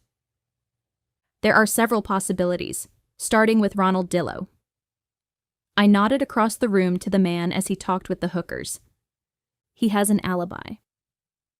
That's true, but I have a feeling there's more than one person involved here. I nodded toward Drew's brother. Then there's Raoul. Why is he a suspect? He had some heated conversations with Travis, apparently. Someone here also set up that fake P.O. box. Raoul could definitely do that. He had access to this whole place. Good to know. Then there's Jason. He said he was in Wisconsin, but I saw him in some of the photos taken at the scene the night Travis died. I talked to him, Chase said. He claims he stayed in town because he had a blind date in the area. Then why didn't he stick around when he learned his friend had died? He suspected something bad was going down with Travis. That's why he told everyone he was leaving town for a while. He says he wanted to lie low, just in case the killer came looking for him. You believed him? I asked. The jury's still out. We did talk to his date, and she said she was with him during the time of the murder. I bristled as someone new walked in. And there's Dr. Dan Gilbert. What in the world is he doing here? As if he'd heard me, he strode my way. You're here, he grumbled. I am. I raised my chin. I could say the same for you. Chase nudged his way in front of me, and Dr. Gilbert took a step back. Listen, I'm not here for trouble, Dan said. In fact, I should say thanks for that conversation you had with me outside my house. You got me thinking, and I left that night for an intense rehab. I know I need to move past this. Surprise washed through me. Really? I suppose that was his alibi also. He nodded. I was ready to kill you, like totally ready to blow your brains out. When I realized that, I knew I was out of control. I'm glad I could help. I had no idea he'd actually been that close. Now, I'm going to work on forgiveness. That's why I'm here. I'm going to start with forgiving Travis Hooker. Good for you, I said. Chase leaned toward me as Dr. Gilbert walked away. You only told me an abbreviated version about your conversation with Dan Gilbert, apparently. I frowned. I figured you weren't interested in all the details. He let out a skeptical, uh-huh. I think you've left off the most obvious suspect, Chase said.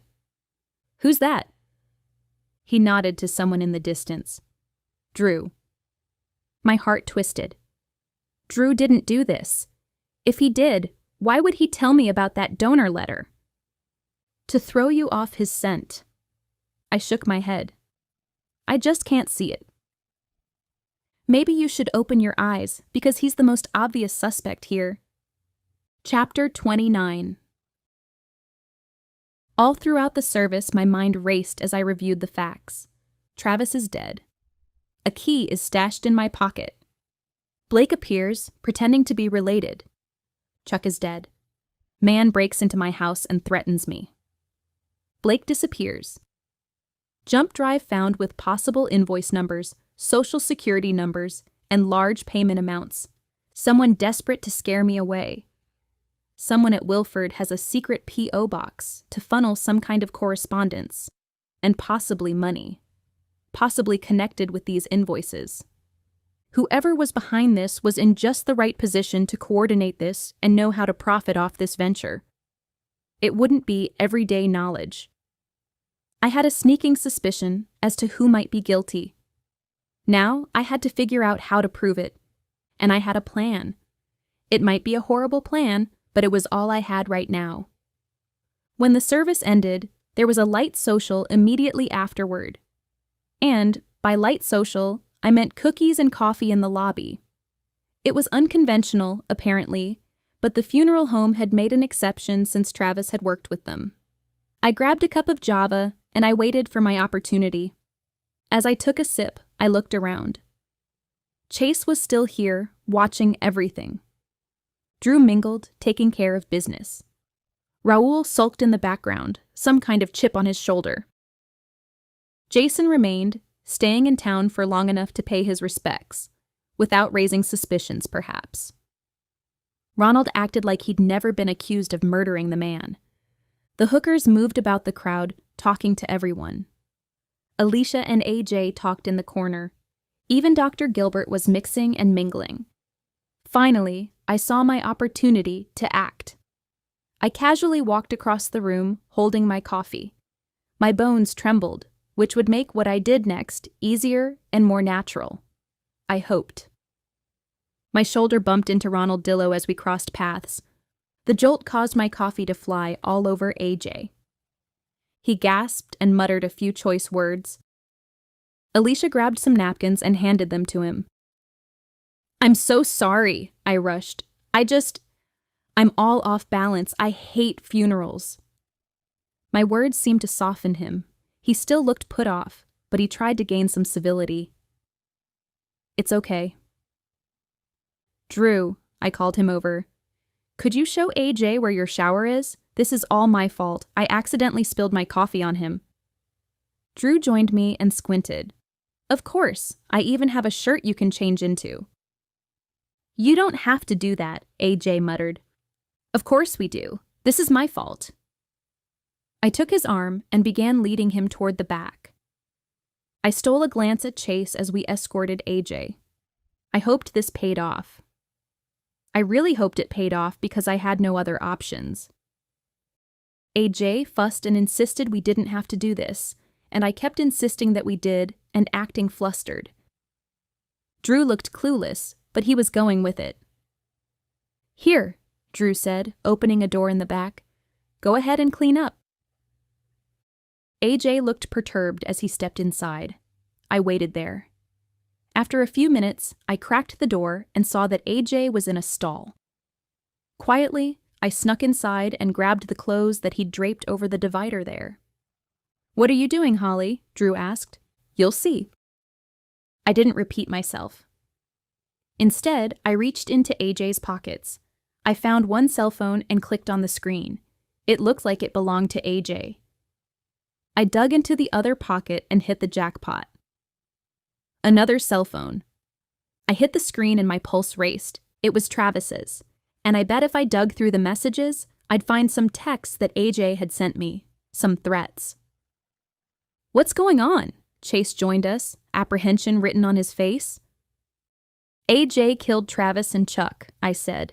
A knot formed between Chase's eyes. Are you sure? What? Drew asked. I held up Travis's phone. It's all right here. Just then, the door opened and AJ stuck his head out. Where are my... He paused when he saw us with his phones. It's not what it looks like. He backed up, a towel wrapped around his midsection. Chase bristled. I think we need to go down to the station and talk. AJ tried to run, but slipped and sprawled on the floor. Chase pulled him to his feet. Okay, we'll do this your way. Alicia shook her head. I can't believe AJ killed Travis and Chuck. You think you know someone. He had us all fooled, Drew muttered. It didn't make sense until you told me about that donor letter, I said. The whole time I was focusing on jewelry or IDs. I never thought it could be bones and tissues. He stared off in the distance. He must have forged my name on those forms. He came to pick up the donations from me, but he was somehow pocketing the money from the insurance companies. He must have opened that P.O. box also as a way to ensure I didn't get any of the invoices or correspondence from Lifeforce. He thought everything through, I said. I just can't believe I couldn't see this. He shook his head. I thought AJ was my friend. My guess is that Travis or Chuck discovered what he was doing and threatened to turn him in. Somehow, AJ convinced them to come on board instead. He probably gave them a cut. All of that was fine until their consciences started to get to them. They saved the information about AJ's transactions onto that jump drive and made sure I got hold of it. Why you? Alicia asked. Travis read an article in the paper about some past crimes I'd solved. He thought he could trust me more than the police. Alicia wandered away, leaving only Drew and me standing there. Drew turned toward me, still appearing melancholy. Good job, Holly. Thanks. He stared at me, an unreadable expression on his face. What is it? I asked. He pressed his lips together before asking, Holly, have you been investigating... me? Is that what we were all about? My heart pounded furiously in my ears. Of course not. It wasn't like that. Then what was it like? I was trying to prove your innocence, not your guilt. My voice caught. But you were using me. I knew how horrible it felt to be the victim of ulterior motives. I didn't want Drew to feel that way. No, I wasn't. I had no idea when I met you the turn all of this would take. And then when I realized something was going on, his gaze pierced into mine. Then what? I swallowed hard, wishing I could erase the hurt from his eyes.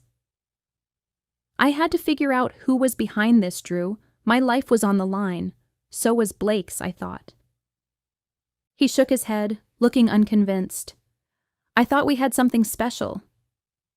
I think we do. Please believe me, Drew. This was never about setting you up. Drew stepped back. I'm going to need to think about this for a while.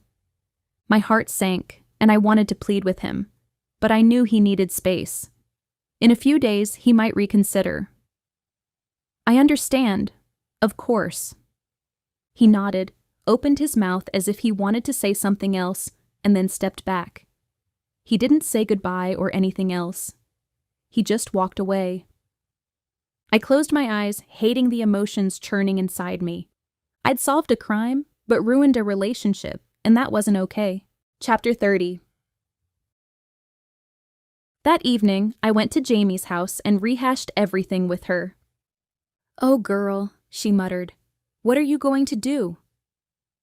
My heart felt heavier than I thought it would, considering I'd solved the case. What should I do? I have no idea. I'm glad you didn't fall in love with a serial killer. I made a face. Me too. What about Blake? Chase said they're questioning AJ, hoping to get the information out of him. Hopefully they'll find her soon. I wrapped my arms over my chest. I hope so. Part of me was heartbroken over the fact that Drew felt like I'd betrayed him. Part of me still thought about Chase. But I was quick to remind myself that we had no future together. I had to keep that in the forefront of my mind. My phone buzzed, and I glanced down at the screen. It was Drew. "Drew, I've been thinking. Can we talk?" My pulse spiked. Me. "Of course. Name the place." Drew. "Could you swing by the funeral home? I'm wrapping things up here now." Me. "Absolutely. I'll be there in 10 minutes. Drew wants to meet, I told Jamie. Oh, maybe he's finally come to his senses. Maybe. At least I'll know one way or the other where we stand with each other. You still sound torn. I sighed.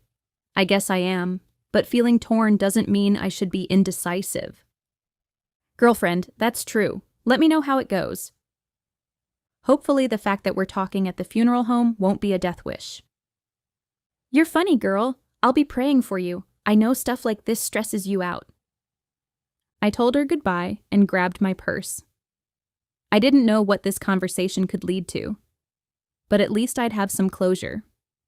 There was a lot to be said for that. For a moment, and just a moment, I hesitated, wondering how safe this was. Then I remembered that AJ was locked up. This was all over. 15 minutes later, I pulled up to the funeral home. I never in a million years thought I'd willingly spend so much time at a funeral home. Thankfully, Drew's Mustang was out front. That eased the tension stretching through me. I just needed to get this conversation over with. The front door was unlocked, so I stepped inside. Unfortunately, it was dark in the lobby, which didn't do anything for my nerve factor. I swallowed, my throat achy, as I glanced around, searching for Drew, or even a light that was on. Faint illumination crept through a hallway in the back. That must be where he was. Drew said he's waiting for you, someone said. I nearly jumped out of my skin. Alicia appeared from the back, an apologetic grin on her face. Sorry, I didn't mean to frighten you, she said. I didn't hear you coming. She nodded toward the door. I'm just leaving, actually. We're wrapping up a last-minute request. Last minute, huh?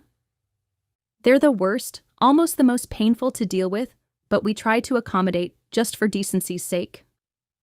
I shivered for some reason. I understand. She paused near me. By the way, thanks for listening the other night. I didn't know who else to go to about that P.O. box. I'm glad I could help. I'm just sorry all this happened to all the good people who worked here. I know AJ was your friend. You just never know about some people. She pulled her purse up higher on her shoulder. Well, I'll let you and Drew talk. Thanks, Alicia. Have a good night, Holly. Drawing in a shaky breath, I started down the hallway. I really wished I'd asked Alicia to flip on some lights, but I hadn't. The good news was that the bad guy was behind bars. Hello? I called, hoping that Drew might emerge and I wouldn't have to go any farther into the building. This was all too creepy for me. He didn't respond. I pushed my apprehension down and continued along the hallway. Finally, I heard faint music playing from one of the rooms. Was that Bing Crosby? Well, there was always Bing. He made everything better. I knocked at the door before stepping inside. Drew? I scanned the room. It was the crematory. Of course, it had to be the crematory. He didn't respond, so I took another step. Hello? Maybe he was changing or taking a shower. But as I rounded the door, I spotted Drew. He was tied to a chair with tape strapped over his mouth. Chapter 31. Drew! I started toward him when I heard something behind me, a footstep, movement. I wouldn't do that if I were you, someone said. I froze and slowly turned. Alicia. She hadn't left. She'd followed me back here, and she was now holding a gun. All the moisture left my throat. Alicia, what are you doing? I thought you were leaving. I had a few loose ends to wrap up, she said with a snarl. Gone was the sweet girl next door, and in her place was a conniving killer. She'd had me fooled. She'd had a lot of people fooled. I bet you didn't know when I talked about a last-minute project that I was talking about you, Holly. I thought about the crematory and everything that Drew had told me about that process, and all the moisture left my throat. Was she planning on making me live my final minutes in that oven? This wasn't good. Let's not be irrational here, I said, slowly backing away from her. I'm not irrational. Anger flashed in her eyes. In fact, I'm very rational. Do I make myself clear? Of course. The last thing I wanted was to agitate her further. No, I needed to keep her calm. What do you want me to do? Climb up there. Using her gun, she pointed to the gurney where a wooden coffin usually sat before being pushed into the flames. No, I said. She was going to have to shoot me first. Get up there, or I'm going to shoot your little boyfriend. I glanced at Drew. His eyes were wide, and he shook his head, making it clear he didn't want me to listen to Alicia. I stepped closer to Drew. You're not going to get away with this, Alicia. Of course I am. I have everything planned out. Why are you even doing this? AJ is behind bars. You're free and clear. She sneered again. The police will realize soon enough that he's only a minion in this. He did what I asked him to do and turned a blind eye to everything else. They'll realize it was me who was behind it. I'm the only one who could have forged that information. Me or Drew. I'm going to point this back to Drew. My gaze went to her gun again. Her hands didn't even tremble. She had no qualms about this, did she? How are you going to explain how both Drew and I are dead? The police are going to figure out that you're behind this. It's just a matter of time. You underestimate me. How so? How will they think Drew is responsible? I used his name on all the correspondence I've been feeding through the P.O. box. I've also put some cash deposits into a safety deposit box, also in his name. Her eyes glimmered with satisfaction. You take a lot of pride in that, don't you? I asked, my gaze searching the room for something I could use. I saw a tray of equipment in the distance. Was there a scalpel there? Even if there was, Alicia would shoot me before I could reach it. The satisfaction in her gaze deepened. Of course. But that's still not going to explain my death. Of course it is. I did research on you. I know how nosy you are. You caught on to what Drew was doing. He felt threatened, so he got rid of you. I glanced at Drew. And Drew? What happens to him? I'll dispose of his body, but I'm going to clean up his remains. Maybe scatter them into the Ohio. I've already purchased a ticket to the Caribbean in his name. Everyone will think he ran. No one who knows him will think that. I eyeballed that scalpel. If only... Her eyes narrowed. Everyone has a dark side. Especially you, huh? She stepped closer, that gun still pointed at me. My dad was a mortician. I know all about this stuff. There's no reason for people to be selfish. After they're dead, why does it matter if they have all their organs or tissues or bones? It doesn't. I understand. My brother died because he couldn't find a match. Her voice lowered to a bitter-sounding growl. All he needed was a new heart, but no one wanted to give theirs up. They should have to. There shouldn't be a choice. I can only imagine how that made you feel, but this isn't the way to solve the problem. I backed up almost all the way to Drew now. I could feel his eyes on me. I'm in too deep now, Alicia said. I have no other choice. She raised her gun. I put my hands in the air, desperate to buy some time. You always have a choice. She twitched as if battling inside herself. You don't know what you're talking about. I need to end this now. So get up there and let's start this process. You're going to have to shoot me first, Alicia. No way am I purposefully being burned alive. You're crazy. Then I shoot him. She swung the gun toward Drew. You're not thinking this through, Alicia. Sweat trickled down my back. I'm done thinking things through. Let's get this over with. No.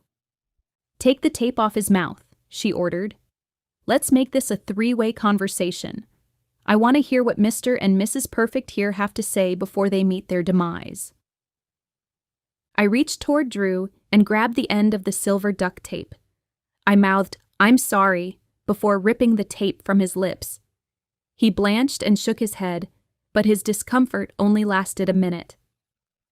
"Don't do this, Holly," he said, his voice raspy with emotion. "I'm sorry you've been pulled into this." "There," Alicia sneered, stepping closer and glowering at us. "You've talked. Now let's get this over with. There's no need to delay the inevitable." She walked closer until the gun was only inches from my head. "Alicia, you can stop this now," Drew said. "This isn't you." "Of course this is me. I got in too deep, and now this is the only way out. One tissue donor can help 50 people. Do you know what that means? It means that I helped almost 600 people through what I did. 600 people now have better lives because of me, but most people will never see it. They'll only see me as a monster." Her eyes misted. If I was going to make a move, it had to be soon.